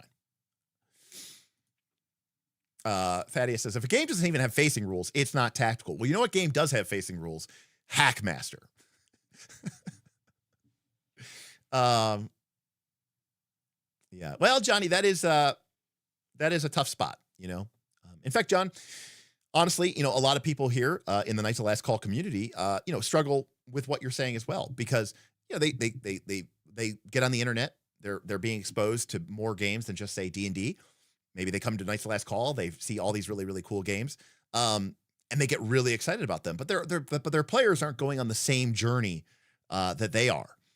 And so, Shadow of the Demon Lord is a fantastic game, but Shadow of the Demon Lord is fairly traditional, right? It's D&D like, and so it's definitely not an abstract narrative game. I would argue we've given this advice before. If your group likes Shadow of the Demon Lord and you want to move towards more narrative games, I highly recommend you check out 13th Age. They just came out with their second edition. We did a first look at it. If you look on our channel for 13th Age, you'll see it. We just covered it. There's also an original 13th Age. We covered first edition years ago and second edition recently. I think 13th Age is still one of the best games at getting trad 20-minded players and slowly, letting them put their toe into the kiddie pool of the deep end of indie narrative games, whatever. A gateway drug, if you will. Yes. Don't worry, you won't get addicted. It's fine. There's no hangover. You'll be good. For sure. Anyways, I think Wilderfeast, 2 thumbs up from Derek. I thought it was a great game. I was surprised, shocked even. It was very cool. I love the design. I think the art's charming. It crushed it on all 3 metrics. It might even make a great mega game. It's charming and endearing, and it's unapologetically what it is. And yeah, I can only, if you are really into hunting monsters and cooking, If your favorite cartoon / TV show of all time is Dungeon Meshi, this is the game for you. I'm sorry, Mark. No rants, you know? Well, the other thing is, Mark, I know this is going to disappoint people, but like, you know, you catch more flies with honey than vinegar, you know? I understand sometimes, you know, there was a time in my life where I was working and I didn't necessarily love my job. And, you know, I had this channel, you know, I was more stressed out, you know, now everything bad that's happened to me over the last, you know, year and a half, I've sort of, you know, come through the other side a lot more appreciative, a lot more, you know, less rageful. So maybe that's it. Maybe I'm choosing to see things on the better side of life rather than just focusing on the horribleness. Now, to be absolutely clear, am I going to suggest that we play Wilderfeast for my Friday night game with the boys? Hell no, right? You know, I'm not saying that the game is. I'm not saying that I want to play the game. I'm just simply saying I respect it and what it's doing. So that's all. You know, honestly, I don't know what game. If I could just choose the game and I could like create my perfect players that I know would like really be interested in the game, I don't even know what game I would really want to play.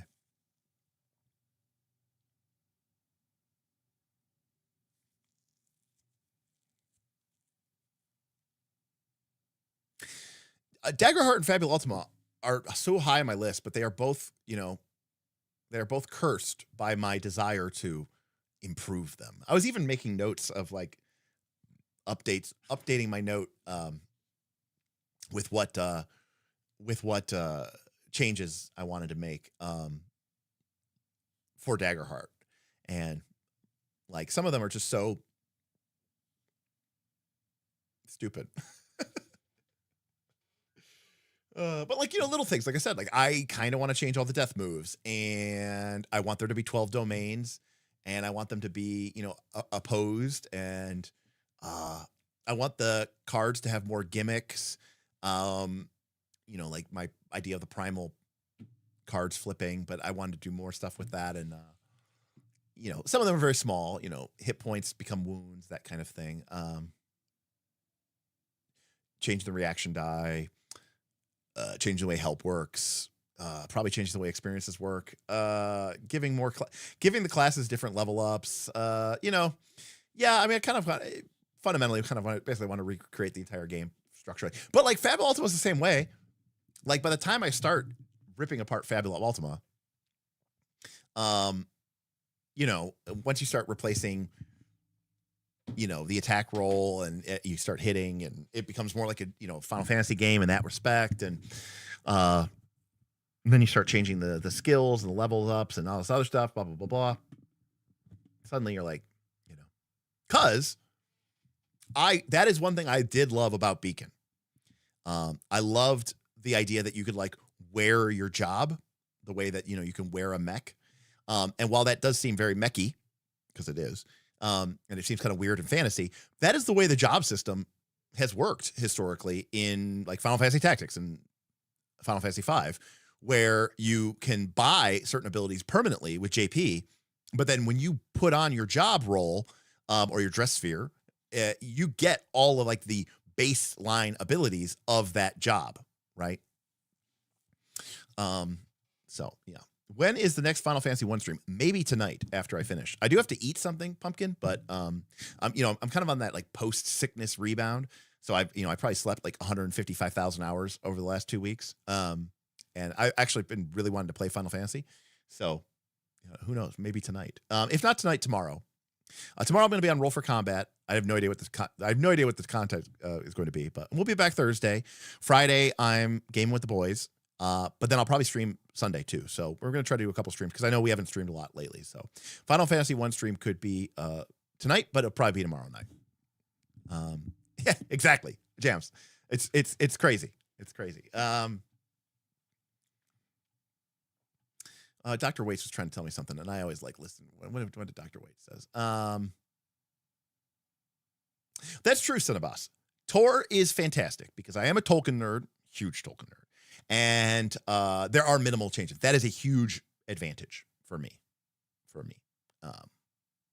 But there's also a risk, Cinnabos. And the risk is that I'll play with a group of players who don't love and respect Tolkien as much as I do. And I'm not saying that they would like shit all over it. And again, like I said, I don't need to play. If I was running a One Ring game for you, you don't need to be somebody who can like name me all of, Fingolfin's children. You don't have to be able to tell me what's the difference between a Noldor elf and a Sindar elf. You don't need to do that. But at a fundamental level, if you're going to name your, if your gut instinct is to name your dwarf, Jonesy Big Axe, that's when we start to have a little bit of a problem. Derek, naps are nice. Jams, I believe the official name that the Discord, the Knights Last Call community gave it was Nightheart. I believe was what was voted on as being the correct. The problem is me releasing a book with just a bunch of like nitpick changes to an already existing game feels like the most like horrifically low effort trolling thing to do ever. Hey, that game that just came out that we all really liked and everybody bought? Well, here's my nitpicky version of it that I basically just stole and copied somebody else's game, and I just tweaked it a little bit, and now I called it my own because it fixed a couple of things that I thought need fixing, and in some cases, they were totally fine. It just didn't fit my aesthetic, and so I wanted to change them. I don't know. That's kind of where I'm at with that, especially because the game is like, 6 months old, Daggerheart the Gathering would be nice, yes, for sure. Right, exactly. I fundamentally, I know that that's what a lot of game designers do. They try to fix another game and they end up with their own new game. I just feel like that's such like a, I don't know, disingenuous way to go about creating something.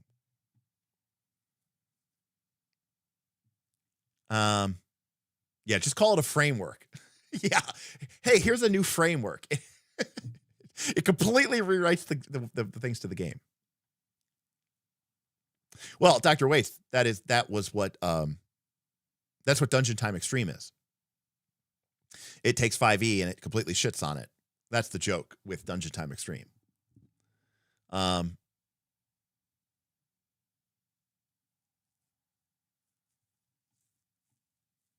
Correct. It'll be a game time decision, Woodland Fellowship, and whatever it is, it will be completely clickbaity, and then there's a good chance that we won't even talk about it.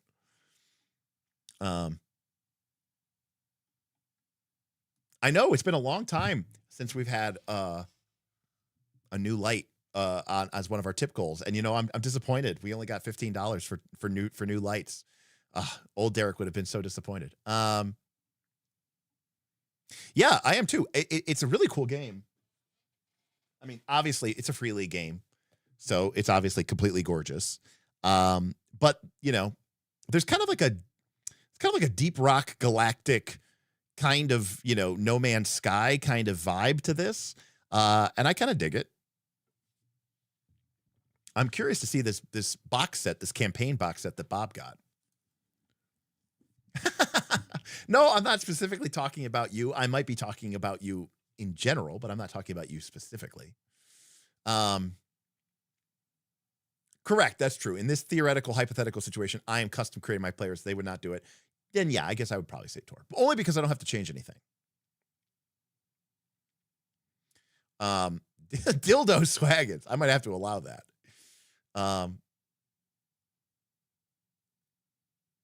Respect if they can speak Sindar. Right, because you know what? That's the other thing, Zen Bullet. That's another thing.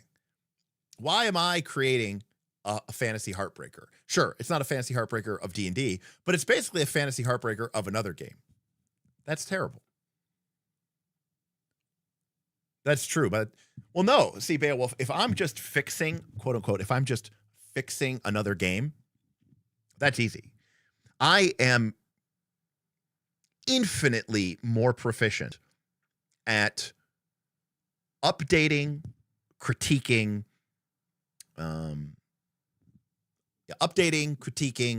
suggesting existing structures than I am creating them from whole cloth.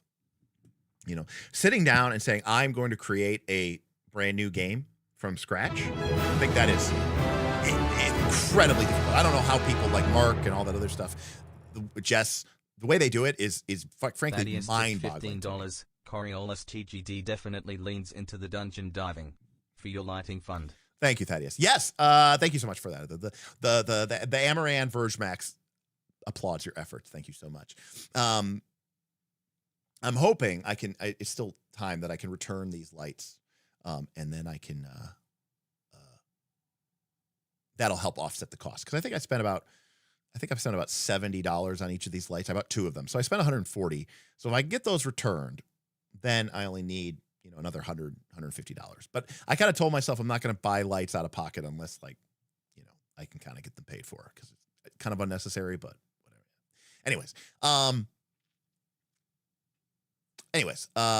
Yeah, I never played No Man's Sky, but the idea of it seemed pretty cool, Yeah, all of OSR is completely destroyed. Correct. Because again, it's kind of a joke, but obviously I really respect a lot of the games that have come out. I own a lot of the games that have come out. Shadowdark, Labyrinth Lord, Old School Essentials. But look, they all just took BX D&D and just reprinted it. That is basically what they did.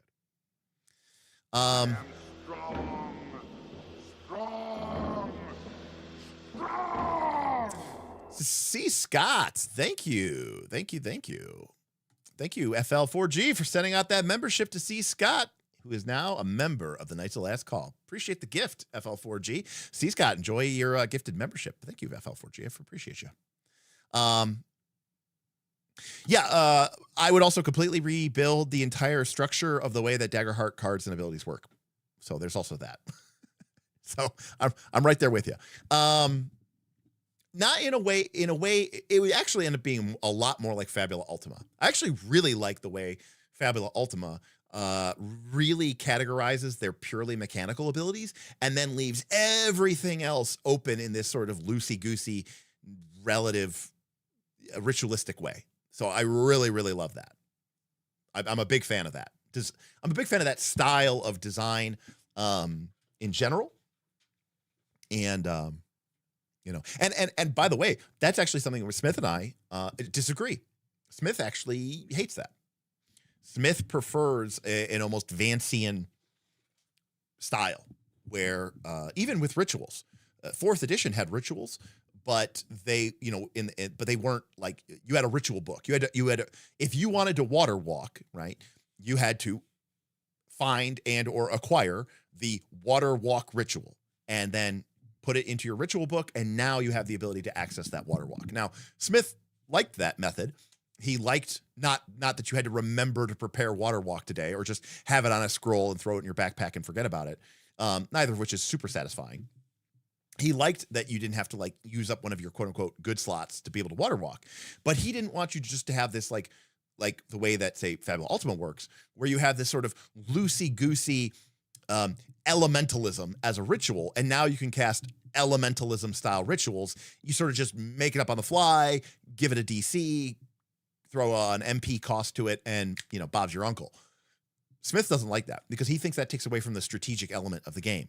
And Smith has always enjoyed the strategic element of the game. So, and for him, Vancian style acquisition of abilities vis-a-vis Waterwalk is very strategic, and he always appreciates that. But Smith also straight up loves Vancian magic. So Smith even likes Jack Vance Dying Earth. So that's always been sort of a place where we've sort of butted heads from an RPG perspective. But yes, Pumpkin, that's correct. I'm better at developing than designing. And in fact, the majority of my career as an analyst and as a data scientist was spent at Progressive Insurance. And I worked in a control group that was paired up against a process group. And the process group was full of really outgoing, charismatic, bright, business-oriented people, not necessarily numbers people. And their job was to create, to dream up, to, new processes, new things, new ways of doing things that would make, the insurance business better, more profitable, you name it. More efficient, whether by people or give better customer experiences, whatever. Their job was to be like these big idea people. And so you could think of them as designers. My job was basically to kind of, vet their ideas and or shit all over them. And either tell them, that's a terrible idea, or here's how that idea might play out, or have you considered X, Y, and Z? You have this great idea, but it's going to create these unexpected effects, and we need to consider those. So my job was to sort of be the negative Nancy to these really, creative, driven business process folks. And my team of analysts, our job was to come back with like the hardcore numbers and go, this is why your idea won't work, and here's the proof, And so I was really good at that. So that's why I did so well in that career. And so my approach to game design in that way reflects that, which is to kind of say, game development. Yes. Well, I think it's safer to say Zen Bullet maybe that was always my natural proclivity, but I certainly developed and reinforced that mindset over, a 15-year career, for sure.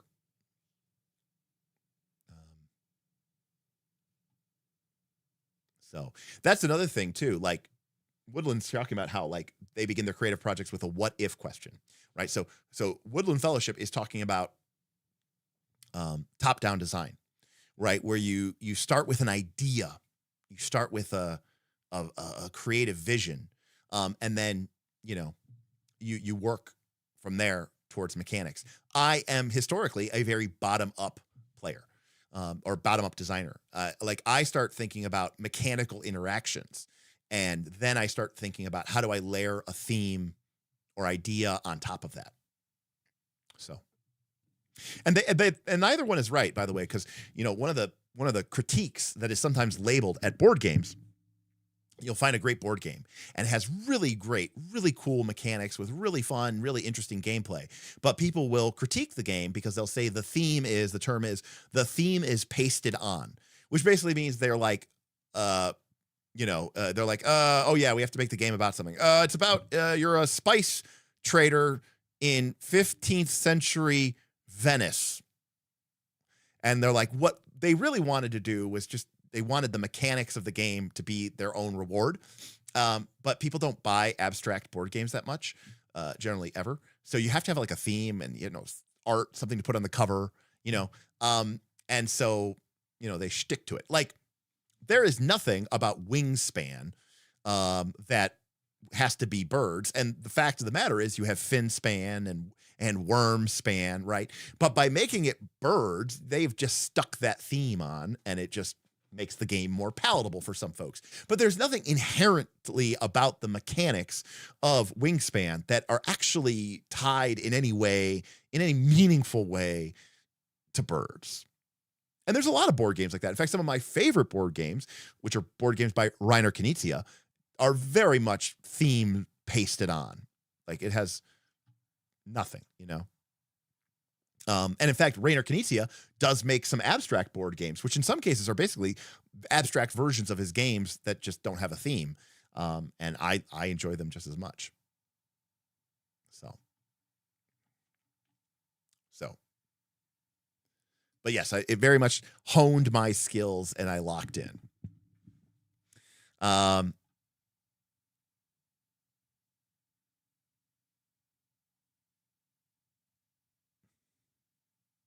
Right. Now, see that Woodland Fellowship, that to me is a more bottom-up design question, right? Which is starting with the mechanics and thinking about fun mechanical interactions and worrying about the theme and the ideas later,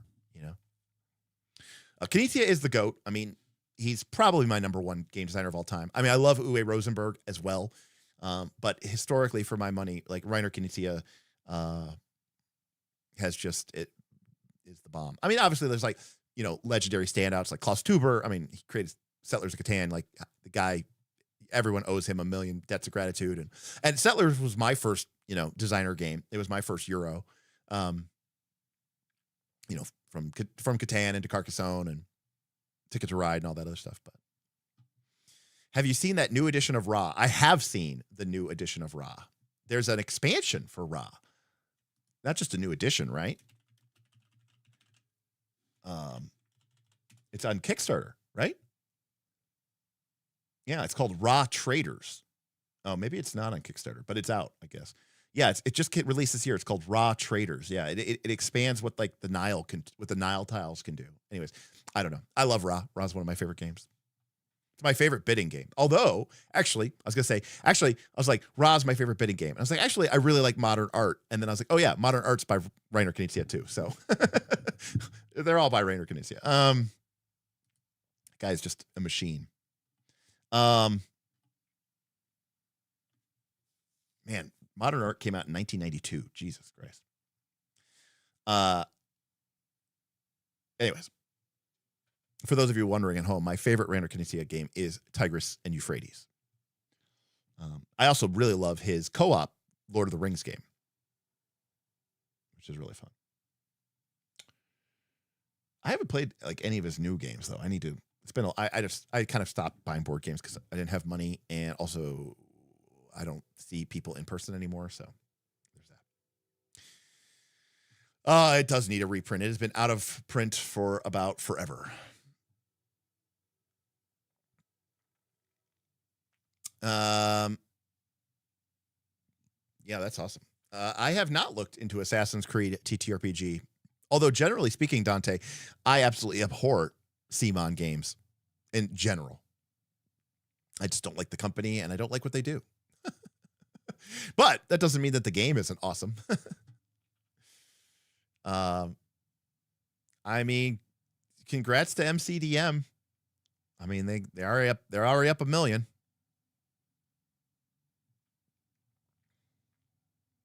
I guess. I don't know.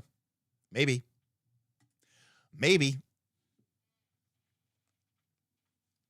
Who knows? I will say that, I mean, the book seems to be what people want. I mean, it's got some new classes, new races. It's got a bunch of encounters, roll for combat. Apropos of nothing, Roll for Combat just randomly says a sucker is born every minute. Who knows what that's in relation to or in regards to?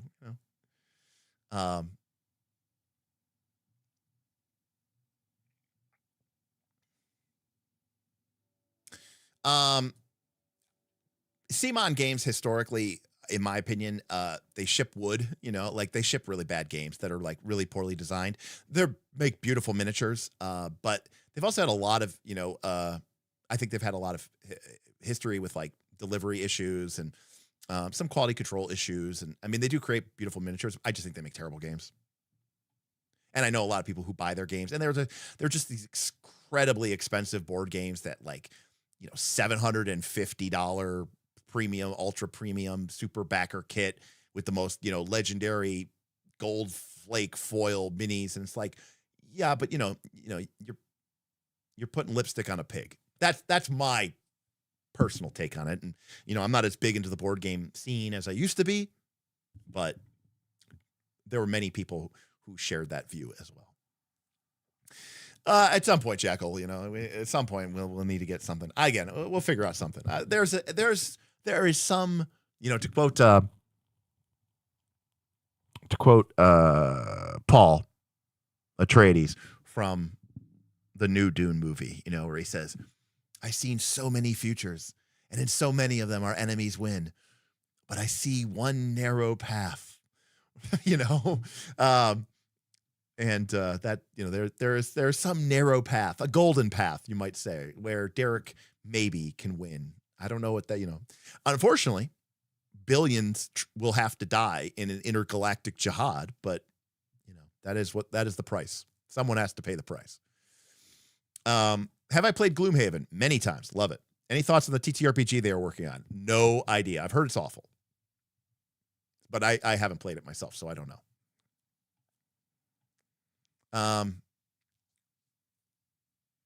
Outercraft, listen, you're preaching to the choir here. You guys have all seen my RPG collection. My board game collection is just as big.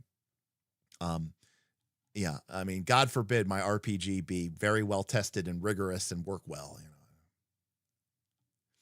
Thaddeus, again, apropos of nothing, says, I cannot believe they spent all that money on that stack of text they call a book. It looks like an awesome game, but man, that book is not what I expect with that amount of money. Well, go play Codex when it's finished, and maybe then you'll feel like you got your money's worth.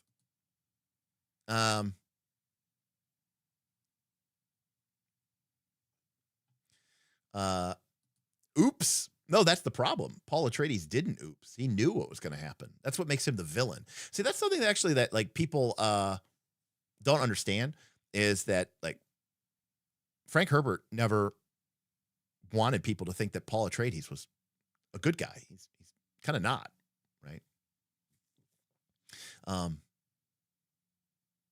So anyways. That's true. Ironically, board games are becoming more like TTRPGs, you know, because, you know, legacy games have gotten more popular than ever. And what is a legacy game but basically an RPG light, you know? Actually, correct.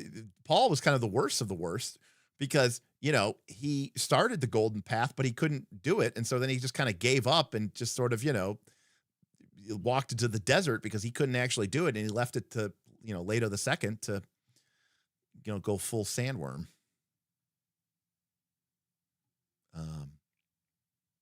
Correct. He wrote Dune Messiah to be like, listen, this guy sucks. Yeah, correct. Get Leto the Second.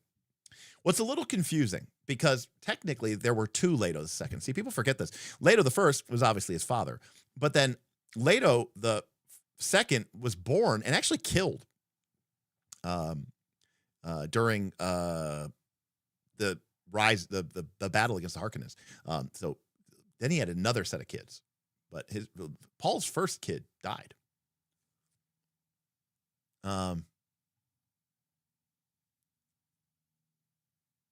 Correct. Yes, Leto. Yes, yeah, that's what you're correct. But not only that, through the calculated interbreeding of millions of generations of people, he also bred the Atreides gene into enough of humanity that they lost the ability to be seen by prescience, which doesn't really make any sense, but it's sci-fi, so whatever. And so now the prescient can no longer control people because now people are genetically invisible to the viewing of prescience.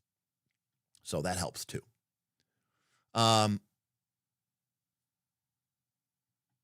Oh, Johnny, 100%. Like, Draw Steel is, I said this when I first reviewed the game. It feels to me like like a 200 level, maybe even a 300 level RPG, right? It is not intro to RPGs, right? It's not intro to RPGs. The fact that the book doesn't have like what's a role-playing game? What are dice? What do these funny looking dice do? Right? That game cuts right through that bullshit. It starts talking about God knows what in the world of Orden, and it's throwing all these crazy weird terms at you. It relies on almost no resonance, right? Resonance is like where you go, oh, I know what that is in real world. It probably works the same thing in fan. No, you know, the null, the censor, none of these words mean anything to anybody. So you're left to sort of read the text and the description of the abilities to sort of figure out what the fuck this thing even is. Draw Steel is not for new people, for sure. So, yeah, it is kind of ivory tower in that way, you know.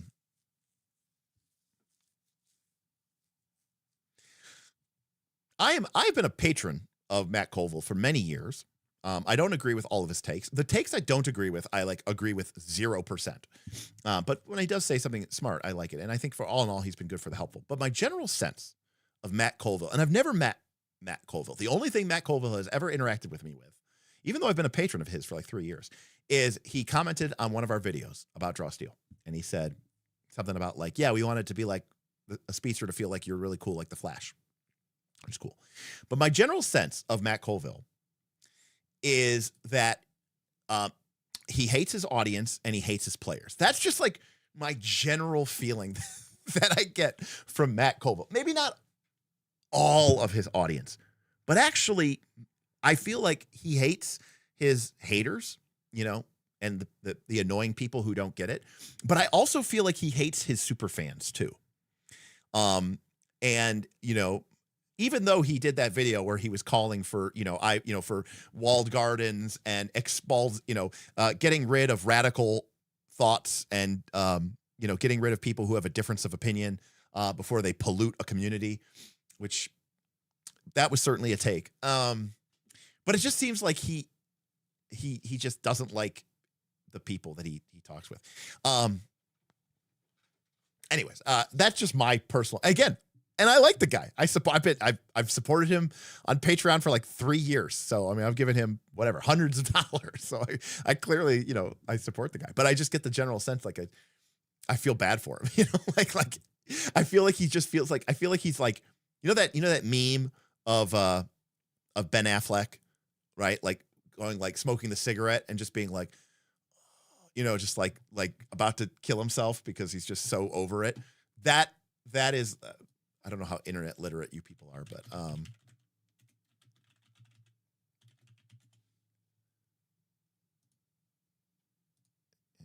see. Like this, this is what I feel like Matt Colville, this is what I feel like Matt Colville is like,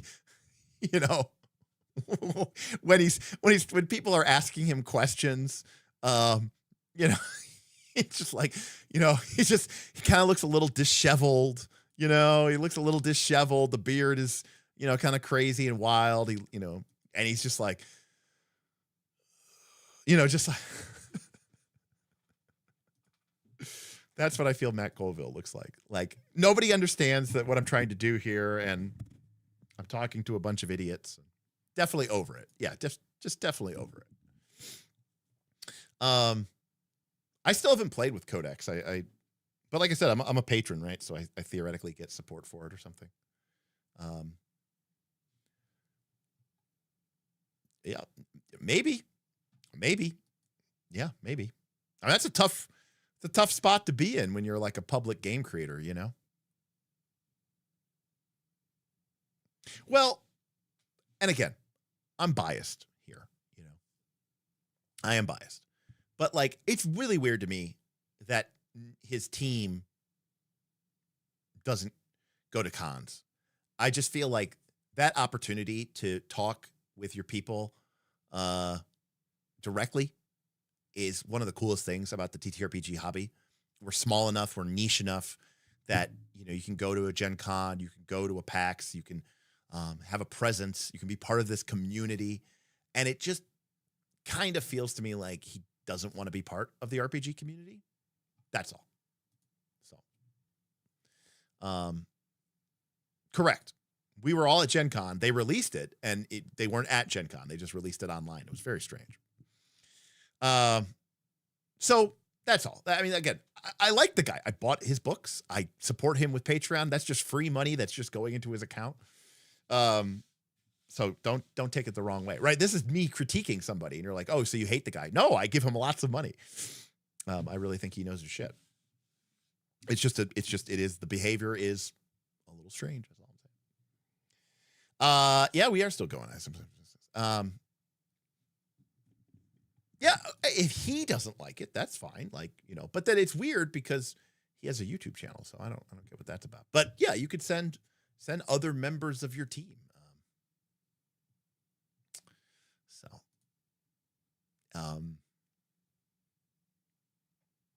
I did see Matt Mercer in person for the first time ever at PAX Unplugged. So there's that.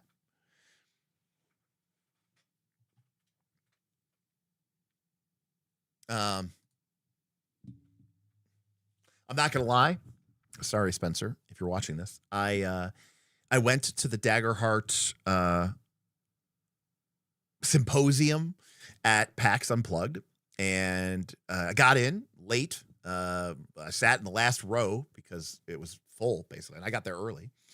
And they started off, because we're just getting started. And, they were talking about the art, and they were showcasing the art from the new book. They were talking about the releases and all the other cool stuff. And I was really, really, really awesome. And it was really cool. I was watching, most of the information I already knew, I've been following the Void, so I knew what a lot of the stuff was. And then they said, okay, we've got a surprise for you. And they brought out a bunch of what I'm sure are very nice people who I have no idea who they were. Everybody else was going crazy because they were I'm going to guess some actual player. And they brought a bunch of people, and then Spencer ran a game for Matt, and I think for Rowan, and these other random people who I didn't know who they were. And, they sat down and they started describing like their superhero high or something, or their fantasy high school. And I got up and left because I'm like, I'm not going to sit here and watch people actual play on stage. That's crazy. You're crazy. If you think I'm going to, I will go back to the Roll for Combat booth and work instead. And I did. I showed up and Steven Glicker was like, that was fast. And I go, they started playing. I didn't want to watch. So no, I didn't actually meet Matt Forsythe. He was just up on stage. I saw him for the first time. I'm sure he's a very nice person. He seems like a great fellow, but I'm sorry. I'm not going to watch anybody do that in person. It's horrifying. But anyways, it is a cool game. Daggerheart's a cool game. Fab Alzmon's a cool game. Mythic Vasterland is a cool game. And yes, The One Ring is a cool game. And I'm strangely tickled by Coriolis. Again, I haven't like fully read through the rules, but it's a year zero engine. But anyway, once you read one year zero engine game, haven't you really read them all? But there's a Dune-esque nature to the graphical styling of this game, which I really, really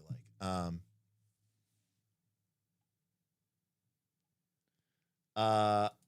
Probably not Kaz, but you know what? You never know. You never know. We'll see. I don't know. I don't think anybody else knows anything about it, but I mean, the real question is, Kaz, do we want to play Forbidden Lands again, but in space? Basically, kind of what it comes down to.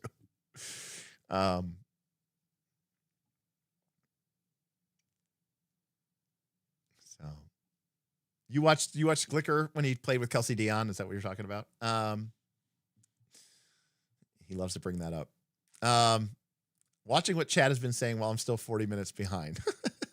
Oh no, she's about to get into the drama. What's up, Jess?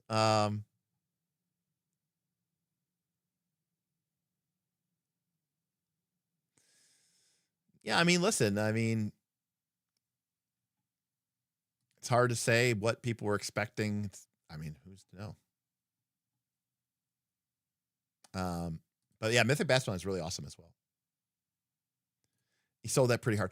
I don't get me wrong. I think, Forbidden Lands is cool. I think space is cool. I think weird, dark, I don't want to say Cthulian space is thing, but it's inspired by 19th century expeditions, deep sea diving, and pulp archaeology. So like think like Scott and Scott Amundsen, right? Like trying to went back when they didn't know if there was like what was it called, Ultima Thule, right, where people thought like there could be like a opening into the center of the world at the center of the poles, because nobody didn't know, because they'd never been to the poles before. Yeah, think the big brass diving suits, very like Jacques Cousteau type things,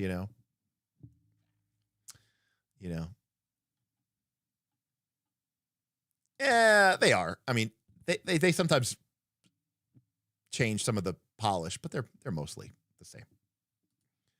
I thought you were going to build up to a hot take, and it was just actual play is boring. Yeah, correct. Sorry, that is kind of a hot take.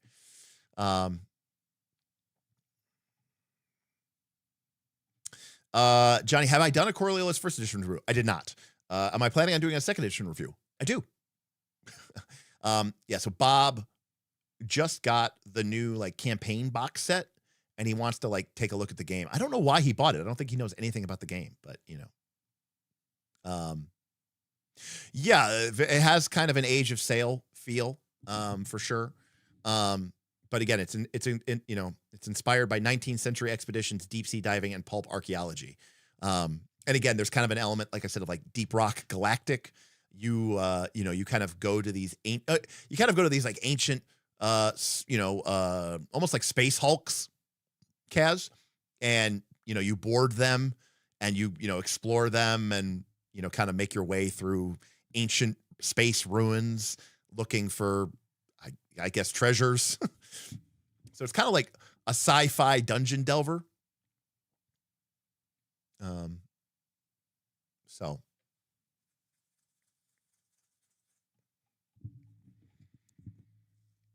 I haven't played that game, but from what I've seen of it, I could see that as well. Yeah, again, I mean, I'm not. The game could be a smash hit. I'm not hyping it. I brought it up for a specific reason. Well,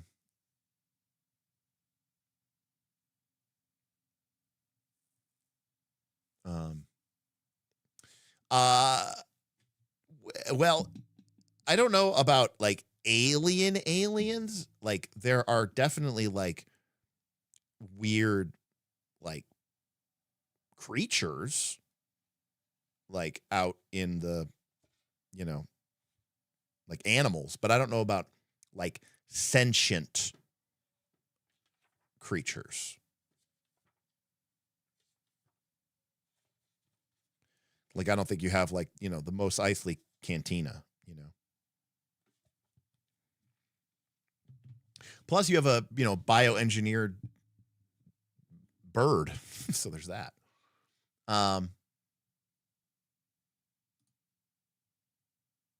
Yeah, that feels 1,000 Dead Worlds feels very apropos for what this thing is going for.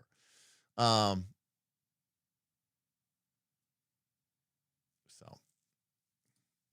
yeah, I mean, I think in this game, the premise is that there was an ancient alien race called the Builders, and they are long extinct / gone. And like their artifacts that are left over from their time,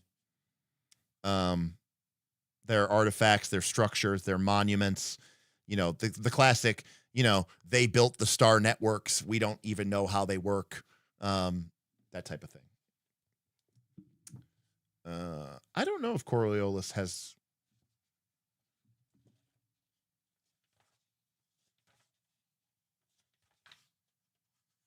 Yes, the core book has solo rules. This whole section right here, the Outcast Explorer, is a whole section of solo rules at the end of the book. So the core book has solo rules built into it. And I think it would work really well in that respect. All right, folks, I'm going to dip out. I got to eat. But yeah, we're back. I don't have any travel plans until the end of January.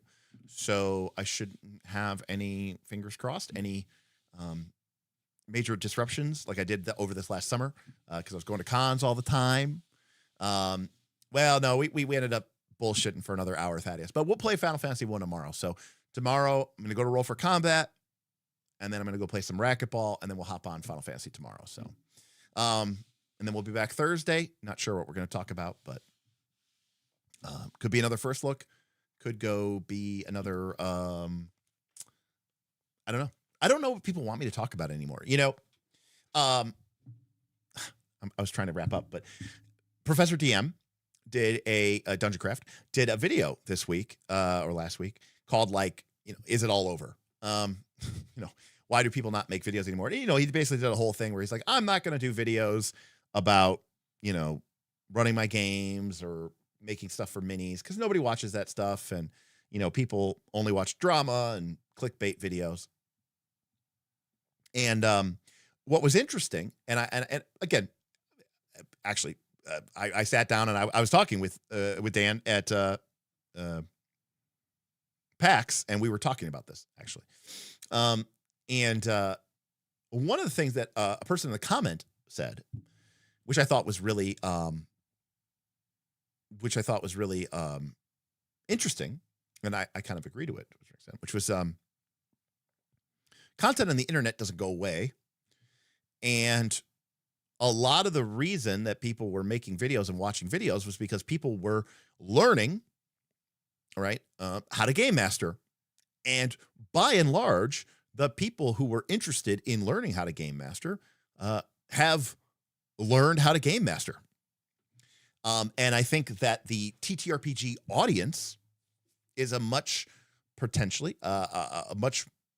It might not feel like it, but I think the audience is a much more relatively mature and aware audience than they were 5 or 6 years ago when people were just getting into the hobby and literally had no idea what they were doing. Well, a lot of those people have aged out, but the people who have stayed, not only do they have 5, 6, 7 years of backlog of,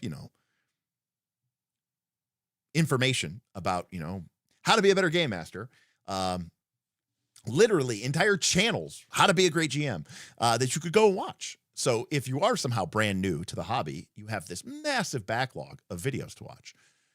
And obviously those are old videos and stuff like that. So you're competing against that, but also the people who have stuck with the hobby, who got in during the COVID upswing or the Stranger Things upswing. They've been doing this now for 4 or 5 years. They kind of know what they're doing. Maybe I would say that they're a terrible GM, but from their perspective, they know what they're doing and they're not interested in that information anymore. So, there might be people are playing different games now or whatever. Maybe, but I also think it's just that, what is there to talk about? And I kind of have that problem sometimes. I've spent a lot. This channel's 5 years old, and because of the length of the videos that we do and the streams that we do, I have probably created what for a normal content creator would be like 20 years worth of content. Obviously my live streams maybe aren't as, brutally efficient as say a, 15-minute video, but I also, a lot of those 15-minute videos are sometimes full with a bunch of fluff and B-roll and, pointless graphics and little stupid jokes and little mini skits and stuff like that. But, anyways, point is, I've talked a lot about game mastering, and I've talked a lot about dungeons, and I've talked a lot about encounters, and I've talked a lot about all this stuff. And I sometimes struggle with, I've been doing this for 5 years. I sometimes struggle with I could talk about that, but I've talked about that already. If you go and watch live stream number 52, you're going to basically get the same message. Obviously my mindset and belief structures and my philosophy around game mastering, it does change. I do get exposed to new things and new ideas and stuff like that. But for the most part, the changes at this point are minimal. So my only real options that I can offer that are still quote unquote new content are either things like tonight, First Look, or really hyper specific, super targeted streams, like 4th edition tactical map design stream, which are fine, which are fun, but it's also kind of like, again, there's that point where I go, hey, I also have to have a mindset towards, trying to reach a broader audience sometimes as well. So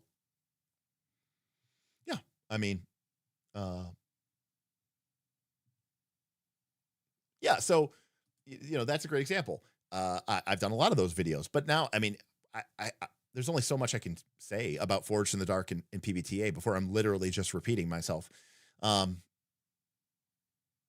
And I guess I understand that not everybody's going to go back and watch every single one of my videos, but I also kind of mostly remember, hey, I talked about this already. And there's no reason for me to repeat it. Shadow Deep. Shadow Deep's great. Shadow Deep's awesome, but the number of people who are actively interested in that is very small. And I understand that. Not many people, most people don't want to run a dungeon. Most people don't want to run a mega dungeon. And most people definitely don't want to design their own mega dungeon. So it is a very niche group. Just copy the Dice Tower format. You and someone doing live streams of top 10 lists. That would do very well. People love top 10 lists. They love tier lists. They love, those always do very well. Always do very well. Beowulf says, First Looks, deep dives, game design philosophy. You're losing me there. House rules and homebrew. We're losing even more. And actual plays. Now we've hit rock bottom and exploded. People love being told what things are good and getting upset when you tell them that the thing that they like is bad.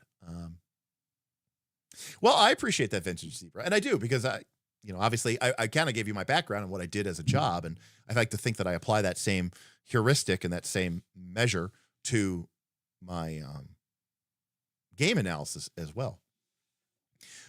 But there's only so much to talk about. I mean, I'm not saying that the well is dry. There's certainly a lot more to talk about, but I also feel like, reaction videos to talk. Oh, Vin wants me always like, you should do reaction content. You should do reaction content. You should do reaction videos. Ugh. Hyper specific premises is catnip. Well, look, I am happy that I've reached at least one person, and it made a difference. And that's why I do what I do. It's for that exact reason. But again, I get where Professor Dungeon Master is coming from, which is, you're torn between wanting to create the content that you're really interested in and the content that, people will watch. And I'm already ice skating uphill because I do really long live stream format. I don't do these, short, tight, 5-10 minute videos, right? So now the other alternative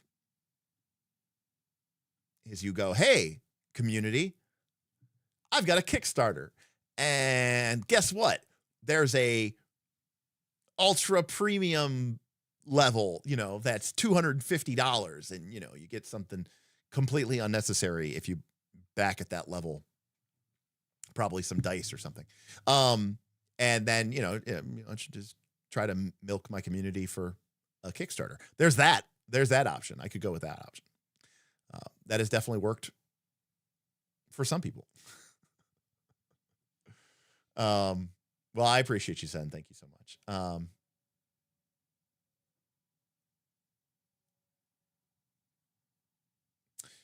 So the problem with having guests on Beowulf is those videos do terrible. They get no views and they get very bad tips. I don't know why, but they do.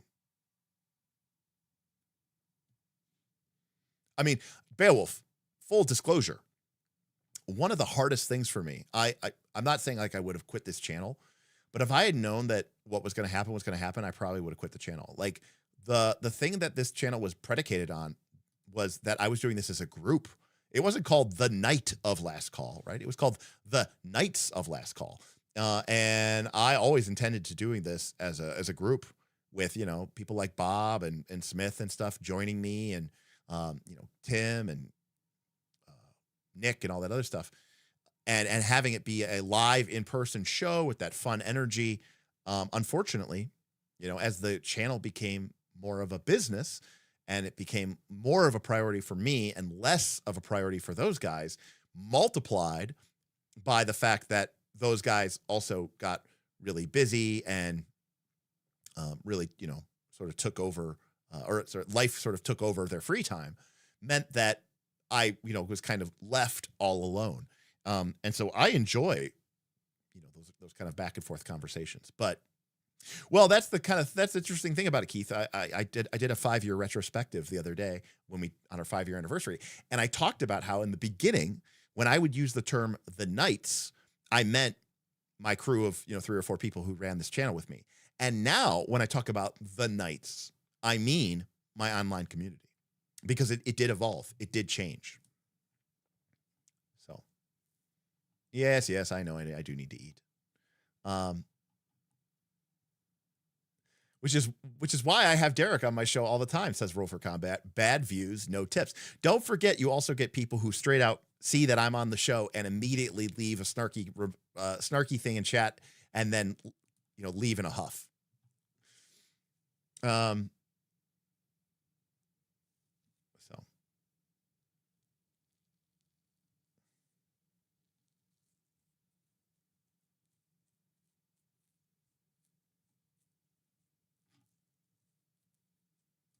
again, I don't really care about views, The only thing I really care about is like, am I engaging with my core audience? That's all I really care about. So, All right. That is actually going to do it. I will probably be back tomorrow to play some Final Fantasy 1. So if you're not following us on game night, definitely you're definitely missing out. So make sure you follow us over at our game night channel. We'll also be on Twitch, doing our game night streaming over there. We'll be playing some more Final Fantasy 1, but of course also, just shooting the shit and talking about role-playing games because that's what we do. I'll be on Roll for Combat tomorrow, where apparently we'll be talking about the death of Dungeon Tubing, and we'll be back Thursday. So, yes, we are not in fact the same person. There have been pictures of us taken at the same time, and we have been on at the same time. So confirmed, Jess. Alrighty, folks. So good night. Thank you so much for joining us. I really appreciate you joining me, joining us all. We're all part of this together. I appreciate you so much. Shocking, Wilderfeast. I can only give it 2 enthusiastic thumbs up. I was not expecting that, but there it is. We'll catch you next time on Knights of Last Call. Good night, everybody.